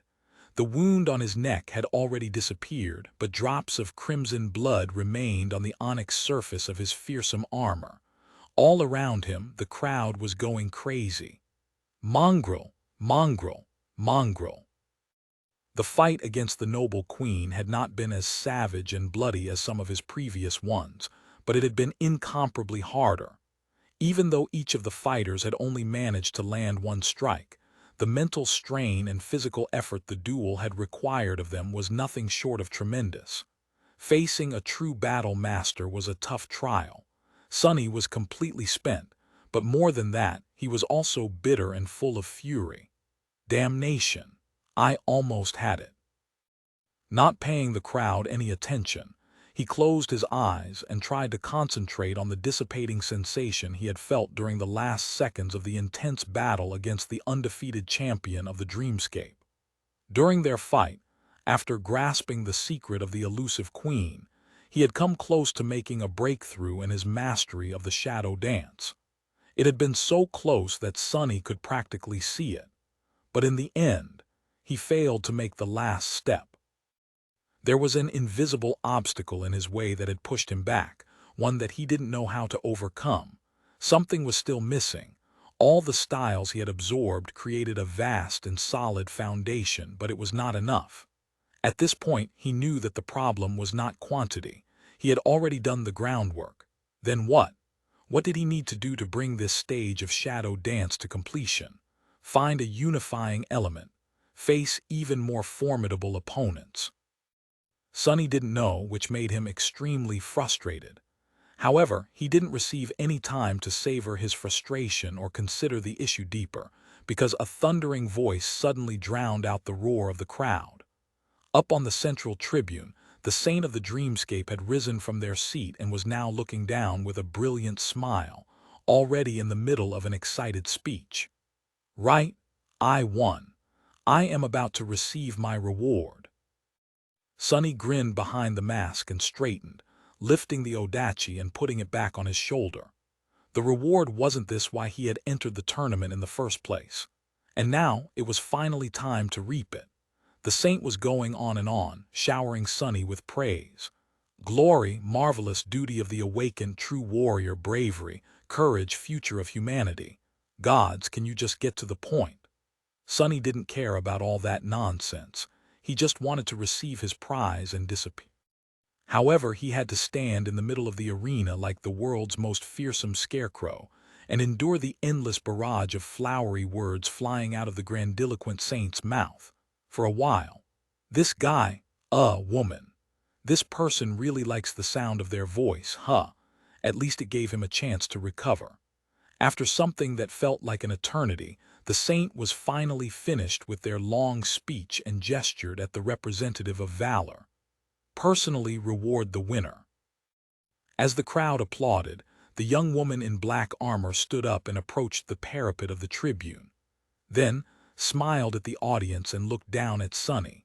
Suddenly, he felt a small shiver run down his spine.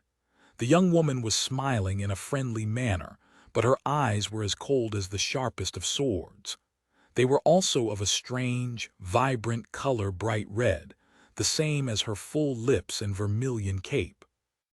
With her alabaster skin and raven-black hair, she looked both beautiful and daunting, like a lethal blade.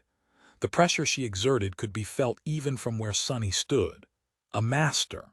The young woman spoke, her raspy voice easily reaching all across the arena. It sounded friendly enough as well as strangely familiar for some reason. I am Ascended Morgan of Clan Valor. Congratulations, warrior. Ah, what a splendid duel it was. You truly are a worthy winner. Sonny stared at her for a moment, then bowed his head slightly, expressing his respect, well, pretending to. Smiling in response, Morgan of Valor continued, and you are truly worthy of wielding a memory forged by the smiths of the great Clan Valor. In fact, your remarkable skill brought me so much joy that I have decided to gift you one of my personal armaments. Jackpot. The thing Sonny had hoped would happen did indeed happen. Ascended Morgan seemed to be in a very good mood. Whatever it was that a master of one of the great clans had in her arsenal was bound to be good. The young woman waited for the excited cheers of the crowd to quiet down and looked at him with a curious smile. "Tell me, what do you wish to receive? A weapon?" "Yes, a weapon would be great." Sonny started to smile, but then suddenly his eyes widened. "Crap!" And before he could think of a crafty lie, the flaw forced an answer out of his mouth. "No. Crap, crap, crap, curse it." Morgan of Valor tilted her head a little. "A suit of armor, then, or maybe a powerful charm." "Yes, yes, both would be good." Sonny gritted his teeth, but the result was inevitable. He had no choice but to answer in a hollow voice, "Neither." The young woman laughed. "Really? Maybe you want to receive an echo, then?" "Oh no." Mongrel remained silent for several seconds and then answered, "I do not." Sonny was on the verge of shedding bloody tears. How had it all gone so wrong so fast? Master Morgan studied him for a bit, then leaned on the parapet and asked in an amused voice, "Really? What do you want, then?" Sonny panicked. He obviously wanted to receive one of the rewards she had mentioned, but it was precisely because he did that Weaver's mask would not allow him to say it. He scrambled to salvage the situation and get at least something out of this disaster. Suddenly, a crazy idea appeared in his mind. And then, in front of countless thousands of people, Mongrel said something shocking. "You, Ascended Morgan, I want to duel you." Chapter 546. Morgan of Valor. A stunned silence settled over the resplendent arena. A sea of spectators was staring at Sonny with wide eyes, not sure if they had heard it right. Even the saint seemed shocked and uncertain about what to do. Surely, Mongrel had not just challenged a master of the great clan Valor to a fight. In that silence, a bright laughter suddenly rang, rolling over the vast courtyard. It was Morgan. She was laughing with a delighted expression on her face, her striking vermilion eyes full of mirth and amusement. A few moments later, she looked down and asked, her raspy voice relaxed and steady, "Oh, really? You want to fight me?" Sonny stared at her from below and nodded. "Yes." But of course he didn't. He might have been a little bit crazy, but not nearly crazy enough to wish to fight an Ascended serving one of the sovereigns. Hell, that Morgan girl could have been Anvil's own daughter, for all Sonny knew. However, the fact that he would rather avoid such a confrontation didn't mean that fighting Morgan would be of no benefit to him. In fact, Sonny felt that it could push him to finally mastering the second step of Shadow Dance. A member of a great clan had to have a lot to teach him. Plus, who knows? If I win, she might give me the reward anyway. Anything else would just look petty. So, even if Sonny was against the idea, it was the best bad idea he had managed to come up with. As for how he was supposed to win against a master, that depended on Morgan herself. If Sonny was right, she would not unleash her full power on him, be it out of pride, a sense of fairness, or simply to save face. The young woman, meanwhile, was still looking at him from above. Her scarlet lips were curved into a slight smile. Such an audacious wish! She leaned back, and in the next moment the crowd gasped. Morgan of Valor easily jumped over the parapet and plunged down, soon landing on the floor of the arena dozens of meters below. A whirlwind of rose petals rose into the air from the force of the impact, but the young woman herself seemed unperturbed. She simply straightened and walked toward Sonny with the same easy smile. He instantly tensed. Curses. She actually accepted. Until then, Sonny still had hoped that Morgan would refuse his daring request, but she seemed pleased by it instead. Stopping opposite Sonny, the young woman studied him for a bit and then glanced back at the tribune. "Venerable Thane, if you would." The bewildered saint remained silent for a few moments and then cleared their throat. Yes, of course." Almost immediately, the pleasant voice announced, "Challenger Morgan has entered the arena. Morgan has challenged Mongrel." She smiled, then turned back to Sonny. "That's better." Morgan studied him for a moment and then shook her head. "No, that won't work. As an Ascended, I can't expect an Awakened, even one as skilled and distinguished as you, to really have a chance in a duel against me. What shall we do?" She thought for a bit and then smiled again. "I have an idea." With that, her dark armor and vermilion cape suddenly disintegrated into a torrent of scarlet sparks. The young woman was left standing in a simple black tunic, her feet bare. She then proceeded to hide one hand behind her back and summoned an unremarkable straight sword into the other. "I will only use one hand and a dormant weapon. 1 minute. If you survive against me for 1 minute, the win will be yours. That should be fair." Sunny scowled behind the mask. Isn't she too full of herself? What an arrogant and pretty, wait, no, what an arrogant woman. No matter how he felt about it, Morgan's offer was exactly what Sunny had wanted. This way, he really stood a chance. Even better, there was no need to augment himself with shadows and reveal more of his strength. He just had to fight for 60 seconds and try to learn as much as he could in that short time. And if he happens to win, maybe the prize would still be his. Lowering the soul serpent, Sunny stared at his ascended opponent and calmly asked, "Shall we start?" Her smile widened. "You wish is my command, my Lord Mongrel. Although a piece of advice for the future, you should really be careful what you wish for." Just a moment later, Sunny realized that 60 seconds were going to be an eternity. What the hell? Is she even Huma crap? Sunny didn't have words to describe how monstrous Morgan was. It was obvious that she held back and did not use all of her strength, but even then he was instantly overwhelmed. The young woman in a simple black tunic was just too swift, nimble, and skilled. She read his movements as if he was an open book and easily demolished his defense, raining a barrage of strikes on the onyx surface of the mantle of the underworld. Even though her sword was too weak to break the adamantine armor, each blow carried enough might behind it to make Sunny shudder, and for flashes of sharp pain to radiate through his entire body. He was certain that his bones would have already cracked if it wasn't for the bone weave. He tasted blood. What's worse, Morgan of Valor had no blemishes on her mentality, as Dar of the Maharana clan or Queen Bee had. She was as vicious and ruthless as he himself was, maybe even more so. A born killer. And while Sunny barely had a couple of years of battle experience, she was an older and much more terrifying beast. She was tempered, her skill was forged and sharpened by thousands of bloody battles. That much was obvious. Just a few seconds later, he was already barely staying alive. Curse it! How I am supposed to survive that? Chapter 547. Forged by battle, feeling his flesh break apart and his heart grow cold, Sunny scrambled to defend himself, but to no avail.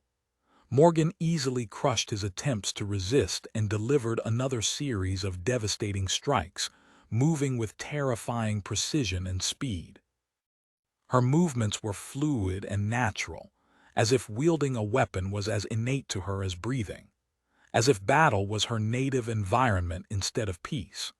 Her swordsmanship was unlike anything Sunny had ever seen, too. It wasn't even as though the sword served as an extension of Morgan's arm, it was as though she herself was the sword. And so every motion she made was the purest expression of cold, merciless killing intent. He had never thought that he would meet a more terrifying swordsman than Nephi's, but compared to this knight of valor, the daughter of the immortal Flame clan almost seemed like a novice.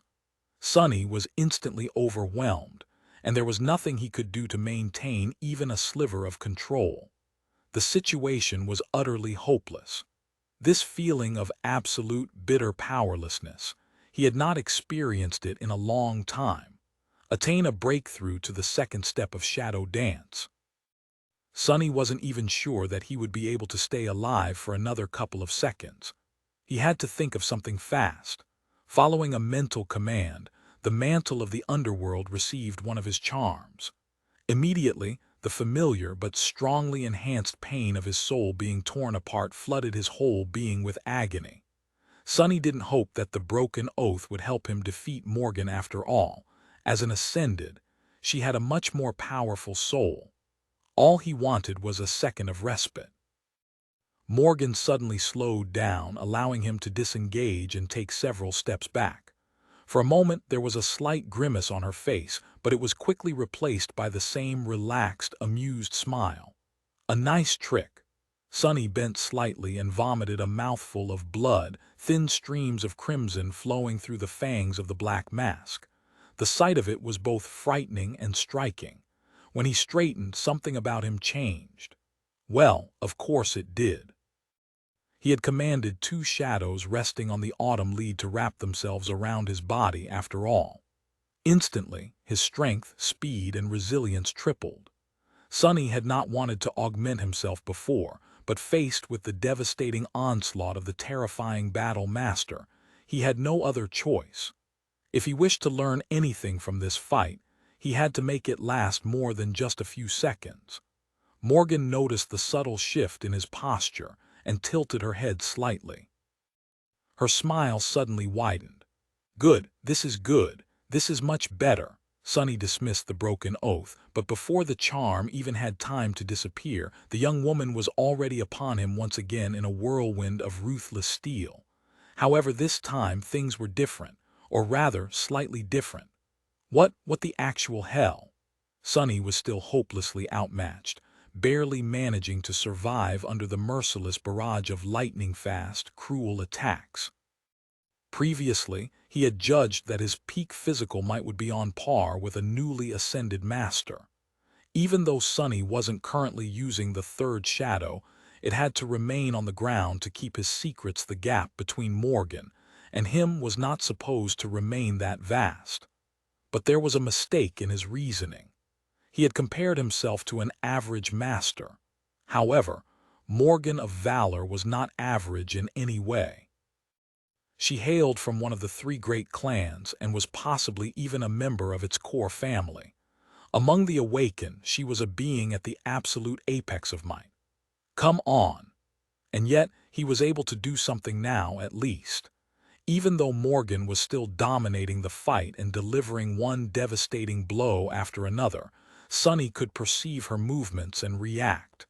He dodged one strike, then deflected another. A third one still connected with his elbow, sending a blinding flash of pain through his body, but it was already an incredible achievement. Morgan seemed pleased by this new development. Her crimson lips curved, revealing pearly white teeth. "Yes, finally, you are supposed to be a genius, aren't you? Show me. Come on, fight." "What the hell is wrong with this girl?" Sonny gritted his teeth and fought, barely staying alive. No matter how much he pushed himself, how much he struggled to keep up with the fearsome master, all he could achieve was not being instantly obliterated. But that was it. Even with 2 shadows augmenting his body, Sonny saw no hope of winning despite the fact that Morgan was holding back her strength. She was simply a monster. No. She was something much more terrible. He had faced and killed many monsters, many demons, and many devils. But none of them could compare to this beautiful, horrifying young woman. However, even if he was going to lose, it was all not in vain. With every blow he suffered, every strike he somehow defended against, Sonny was learning. Morgan's battle style was too elevated for him to grasp, but every glimpse of it he saw was fueling something inside of him. It was as though he had laid a solid foundation by absorbing numerous styles, and now they were being forged into something different, something whole by the insane pressure fighting this monstrous creature exerted on him. His body felt as if it was on the verge of breaking apart, and his vision was slowly becoming blurred. But Sonny felt. He felt as though he was on the verge of a revelation. And when it came, it was as though a floodgate was opened in his mind. Suddenly, all the disparate fragments of knowledge he had absorbed formed into a cohesive tapestry, allowing him to see the shared logic between the various styles he had learned. He was able to perceive these styles from a new perspective, understanding not only their purpose, but also much of the reasoning behind each technique and movement much deeper. Yes, this is it. And due to this new level of insight, Sonny was also able to see a flaw in Morgan's assault, her one and only weakness. Yes, the young woman herself was too powerful and skilled for him to destroy. But her sword, that was a different matter. It was just a dormant memory after all. Instantly, a plan formed in his mind. As time seemed to slow down, Sonny deflected another blow, shifted his body slightly, and then suddenly took a step toward the flashing sword, catching its blade between his left arm and his torso, and then bringing his right fist on it. He put all of his strength behind it, increasing the weight of his gauntlet as much as he could at the last moment. All his muscles strained, on the verge of exploding. After numerous clashes against the adamantine surface of the mantle of the underworld, the sword was weakened already. So when Sonny's fist connected with it, the steel blade simply shattered, exploding into numerous sharp splinters. Got you. Burning with dark excitement, Sonny continued his movement, aiming to bring the soul serpent down on now defenseless Morgan before she had time to process what had happened and adjust. But before he could, terrible pain suddenly exploded in his chest and all strength left his hands. The hilt of the odachi slid from his fingers and the dark sword silently fell to the ground. Sonny swayed and then looked down in confusion. What? What happened? What he saw didn't make any sense. Morgan's pale, slender hand was protruding from his armor, blood streaming down the smooth onyx surface. She had pierced the mantle of the underworld with her bare hand, her fingers plunging through flesh and bone to tear his heart apart. Sonny had made a mistake. How is this possible? Ascended, memory, sixth tier. He looked up, darkness shrouding his vision. Is this what it feels like to die? Everything was dark, and all he could see now were two beautiful vermilion eyes staring at him with regret and disappointment. Morgan sighed. 36 seconds. Well done. You fought well. The last thing Sonny felt before slipping into nothingness was a spark of energy traveling from her hand into his body. And then he found himself in the black void of the dreamscape. His pain disappeared, as did his wounds. He felt healthy and whole. The duel was over. As he stared into the darkness, the spell whispered quietly, "You have received a memory." But he didn't react, looking into the void with a heavy frown on his face. Somewhere above, near the set of images representing different arenas, a string of words floated. Mongrel victories. 923 defeats. 1 Chapter 548. The road so far. Sonny shut down the illusion. The underground dojo was silent and submerged in darkness, almost like the lightless expanse of his soul. Crawling out of the dreamscape pod, he glanced at it and then walked to the middle of the hall. There he sat down on the cold ceramic plates of the floor, crossed his legs and closed his eyes. Back in the illusory world created by the will of an eccentric saint, the tournament was coming to an end. There were spectacles, festivities, and accolades being given to the winners, but he didn't care. He didn't care about the legend of Mongrel either. Sonny had no doubt that his inexplicable refusal of the final reward and daring challenge had created quite a stir. Were people praising Mongrel for his resolve and ambition, or mocking his defeat and calling him a fool? In any case, the network must have been boiling right now. Sonny couldn't be bothered to check. He had much more important concerns. There was the final reward he had received, given to him by Morgan of Valor despite his failure, as well as previous rewards he had no time to study well. And there was Shadow Dance. This was what he had to concentrate on now. Sitting in the darkness with his eyes closed, Sonny thought back to the revelation he had received during the battle with the monstrous master and started to slowly digest it. He had the key now. All that remained was to absorb it, turn it from a fleeting feeling into an inseparable part of his mind, body, and soul. That was going to take some time. Fragments of Morgan's battle will help him find unity in the discordant collection of battle styles he had amassed.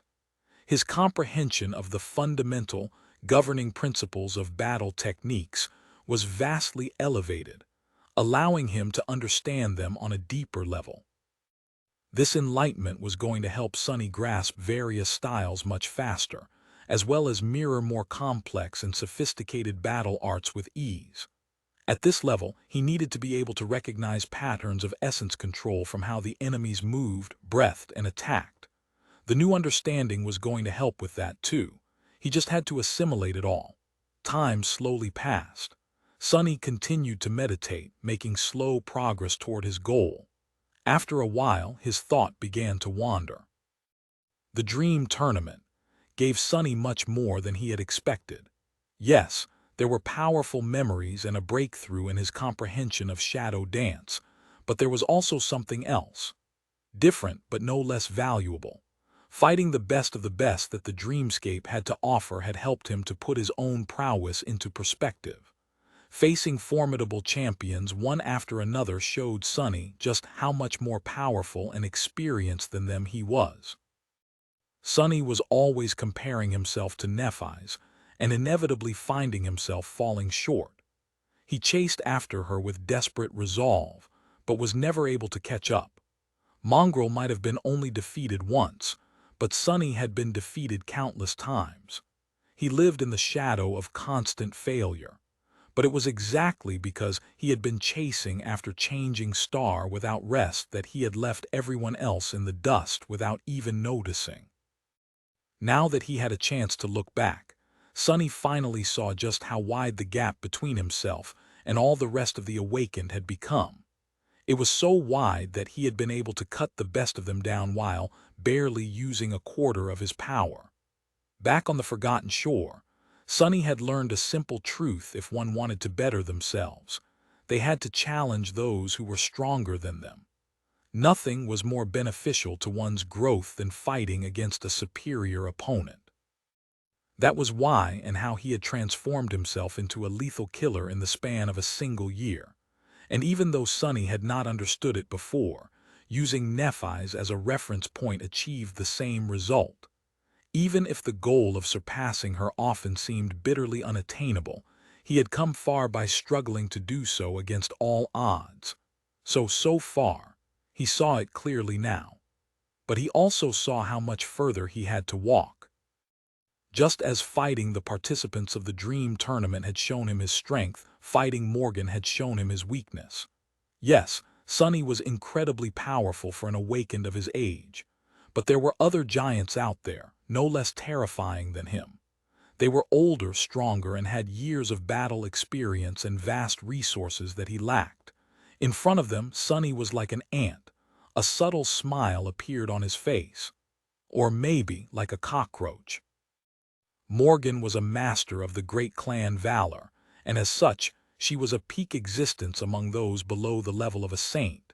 She was kin to one of the sovereigns, so he could use her as a benchmark to know what was the worst he could expect. Another reference point to strive for, one more superior opponent to temper himself against. One day in the future, they might have to cross swords again. And when that happened, he knew that her vermilion eyes would not end up full of disappointment again. Instead, they would be full of fear. All these thoughts traveled idly at the edges of his consciousness, while most of his mind was occupied by absorbing the key to the second step of shadow dance. And just as that last thought disappeared, he finally felt that the process was complete. A moment later, the silence of the underground dojo was suddenly destroyed by the voice of the spell. Sunny flinched, not accustomed to hearing it in the real world, let alone inside his home. The spell said, "Your aspect legacy mastery level has increased. You have received the right to claim a legacy relic. Your shadow has evolved." Chapter 549. Soul Beast Sunny waited for a few moments and then hurriedly stood up while summoning the runes. This was it, the moment he had been waiting for. After so much time, all the sweat and blood, his effort had finally paid off. He had made another step toward becoming a true battle master. All it took was. Sunny thought for a second, then glanced at the runes describing the mantle of the underworld first. Under the description of the Prince of the Underworld enchantment, a runic counter glowed. Vanquished foes, 2,332/6,000. All it took was killing 1,200 enemies with his own 2 hands, and dying by a master's hand once. Around 900 of those kills had happened in the dreamscape, one in the waking world and the rest in the wild reaches of the Chained Isles. Sadly, creatures slain by Saint did not count toward the requirement of the strange enchantment, or the number would have been any higher. Still, it was good progress. Turning away, Sonny found the string of runes he wanted to see the most. Shadows, Marble Saint, Soul Serpent. He concentrated on the latter and read, Shadow, Soul Serpent. Shadow rank, awakened. A wide grin appeared on his face. Sonny closed his eyes and listened to his soul, then circulated shadow essence through the coils of the serpent. He could feel that it was flowing even faster than before. The rate of essence expenditure and regeneration was also improved. Perfect. He had expected the process of evolving to a new rank to take a long time, like it had happened with Saint back on the Forgotten Shore, but Soul Serpent had awakened instantly after he had reached the second level of mastery over the Shadow Dance, maybe due to its unique nature as an aspect legacy relic. What else changed? I wonder. Sonny opened his eyes and looked back to the runes. He had already noticed that there were new ones in the description of the shadow. Shadow attributes, Shadow Guide, Soul Weapon, Soul Beast. The Soul Beast wasn't there before. He concentrated on the new attribute and read, Attribute Description, Soul Serpent can assume the form of a beast. Sonny blinked a couple of times. What? He looked down at his bare chest and stared at the intricate tattoo of a black serpent that coiled around his torso and arms. Then Sonny carefully raised one hand and gave the shadow a mental command. Immediately, the tattoo moved, slithering onto his palm and moving down his fingers. However, instead of the tip of a sharp blade, a triangular head of a massive snake appeared in the air instead. Enveloped in streaming darkness, the serpent crawled forward, leaving Sonny's skin and manifesting itself into existence. Its jet-black scales rustled quietly as they touched the armored plates of the floor, and soon, petrified Sonny was looking at a giant snake, at least 6 meters in length, its body as wide as a large man's arm and strong enough to crush granite into dust. The Stygian creature coiled its long body and stretched into the air, its head slowly rising and soon reaching as high as Sonny was tall. A forked tongue flashed for a moment, and then the serpent looked him right in the eyes. Then it opened its maw and hissed, revealing long, terrifying onyx fangs. Sonny gulped. The serpent's eyes were as black as its mighty body and shone with dark radiance. They seemed as deep as the lightless expanse of an ocean of shadows and were full of strange, alien intelligence. Luckily, there was no aggression or ill will in them. Instead, there was simply recognition. The shadow serpent was greeting its master. Sonny slowly looked away and studied the dark creature's body. Then he sent the creepy shadow forward, and it swiftly wrapped itself around the serpent. Immediately, flowing patterns that were somehow even darker than the lusterless obsidian scales revealed themselves, and the pressure that the shadow beast exerted instantly became much, much more frightening. Its body had turned ghostly, enveloped in wisps of impenetrable, moving darkness. Sonny hesitated for a moment and then grinned. What a goodbye you are. Very satisfied, he glanced at the giant snake, and then patted it on the head with a delighted expression on his face. Now it was the mighty beast's turn to blink if it had any eyelids. Was Sonny imagining things, or did the obsidian serpent seem a bit startled by such treatment? With a shrug, he glanced back at the runes and lowered his gaze. There was one last surprise left for him to discover. At the very bottom, several new runes appeared. Shadow abilities, Serpentine Steel, Soul Reaver. Soul Reaver, ability description. A portion of the soul essence of those slain by the shadow serpent in its soul weapon or soul beast form is absorbed and transferred to its master. Sonny's smile widened. Excellent. That will help with the fact that I can't use the serpent to regenerate essence while it is not on my body. In fact, as long as it continues to kill something, my essence might never run dry. He glanced at the shadow with gleaming eyes. You and I are going to do great things together, buddy. You'll have plenty of tasty souls to eat, don't worry. Saying that, Sonny opened his palm and commanded the serpent to crawl back onto his skin. A few seconds later, the shadow had already turned back into a tattoo and coiled itself around his body. It was as though there had never been a terrifying creature in the underground dojo in the first place. Now let's take a look at that relic. Sonny looked at the runes and found the right cluster. Aspect Legacy. Shadow Dance. Shadow Dance Mastery Level 2/7. First relic claimed, second relic claim, third relic unearned. Concentrating on the second relic, Sonny said confidently, claim. For a second nothing happened. Sonny waited, full of anticipation. What could it be? Another shadow, a weapon, an armor. Maybe a charm or a tool or something more unexpected. A new attribute, perhaps. And then, answering his call, the spell spoke from the darkness. You have claimed an Aspect Legacy relic. You have received a memory. Sonny hurriedly glanced at the runes describing his memories, searching for a new one. A moment later, when he saw it, his heart skipped a beat and he momentarily forgot how to breathe. Out there in the darkness of the underground dojo, several familiar runes shone with ethereal light. They read, Memory, Drop of Ichor. Chapter 550. Tournament Rewards. Sonny held his breath, staring at the runes intensely. He knew what that memory was. Another drop of divine blood, and knowing where the shadow slave aspect had come from and to which deity it was connected, it wasn't hard to guess whose blood it was. Shadow God, this memory was of a drop of Shadow God's blood, and in that drop was his lineage. Can't be, but it was. Sonny had just received a second lineage memory. More than that, that lineage was a complete one, like the fire that Neff had inherited from Sun God, not a fragment of a forbidden bloodline that he had inherited from Weaver, the demon of fate. Sonny studied the runes for a while, then slowly turned away. He wasn't ready to summon the drop of Ichor yet. Not because of the pain that consuming a lineage memory would bring, who knew. Maybe there wasn't going to be any this time. After all, this one was not forbidden. He simply had to prepare himself mentally.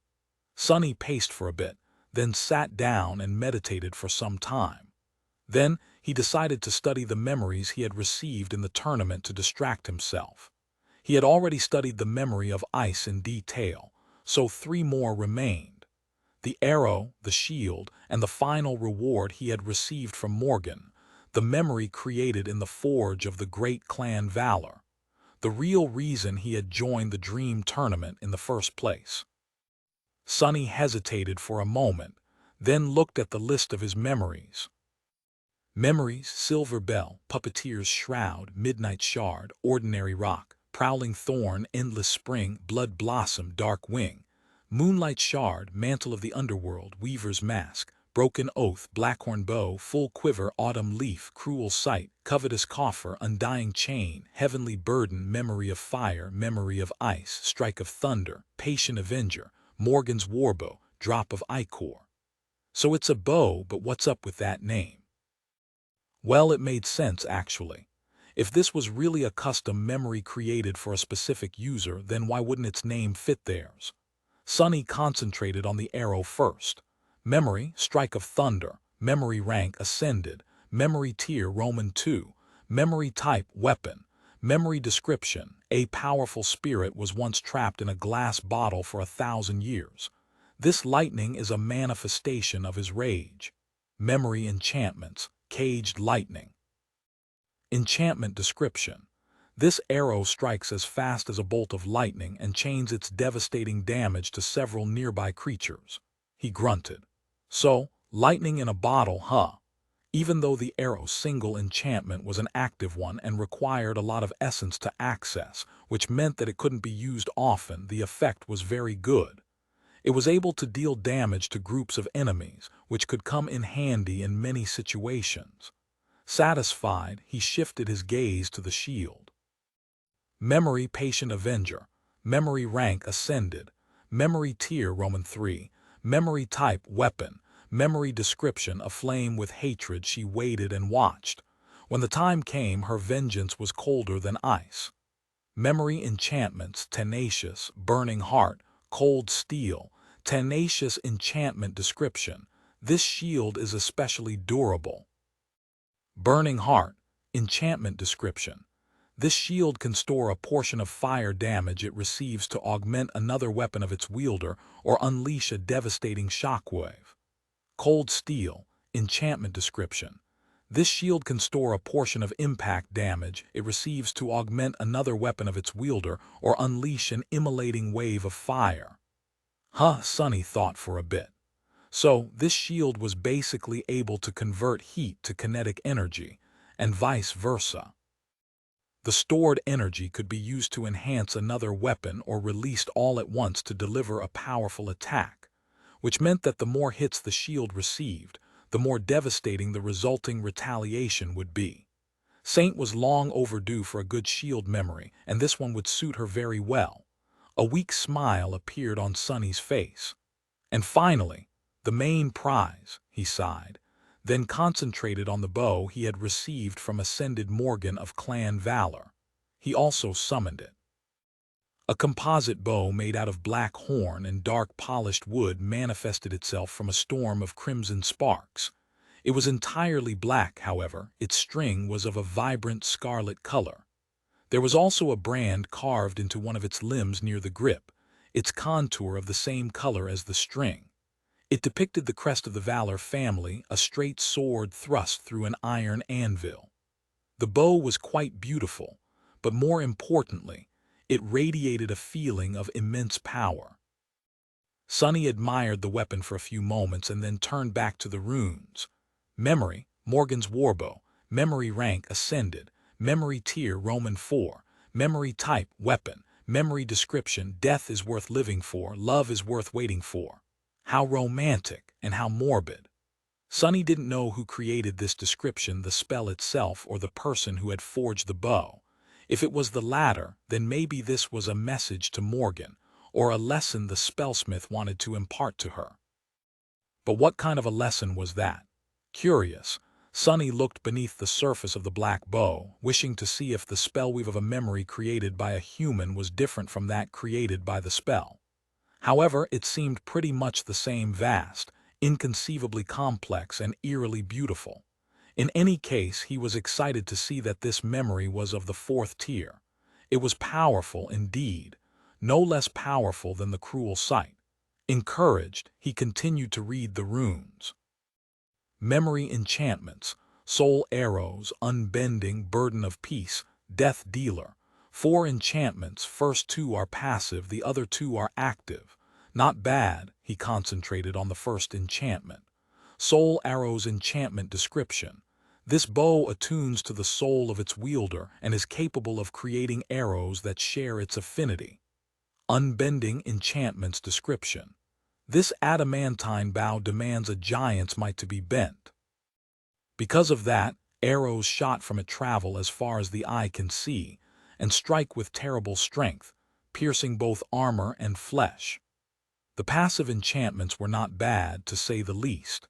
Sunny wasn't sure what arrows that shared the affinity of his soul could do, but the fact that the bow itself could produce an unlimited amount of arrows was already a great boon.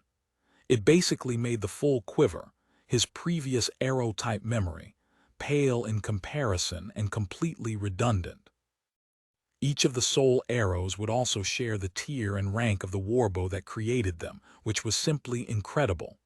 To test it, Sunny grabbed the sting and tried to draw the warbow. Even with all his strength, Sunny was only able to do it after augmenting himself with 2 shadows. As soon as the string moved, a black arrow that looked as if it was made out of solidified shadows suddenly appeared on it. Sunny released the string, and in the next moment, one of the armored plates on the opposite wall exploded. Crap! He stared at the broken plate dejectedly, then sighed and looked back to the runes.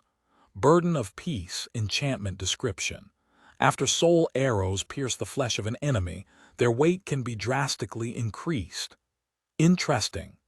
Sunny could already think of several useful applications for this enchantment, be it to make wounds dealt by the arrows more severe or simply to slow the enemy down. There was one last string of runes left. Death Dealer, enchantment description. This bow is able to consume a large amount of essence to deliver an obliterating strike. That sounded ominous. Sunny was curious to know how obliterating exactly that strike was supposed to be, but he was not going to test it in his dojo. It already suffered enough. Morgan's warbow was indeed a weapon worthy of an ascended knight from a great clan. It was a truly formidable and versatile weapon. In any other circumstance, Sunny would have been mad from joy after receiving it, and he was sort of. But there was one more memory he had to deal with. It was time. He couldn't postpone it anymore. Sunny glanced at the beautiful bow for the last time, then sighed and dismissed it. As soon as the flood of scarlet sparks disappeared, he summoned the drop of ichor.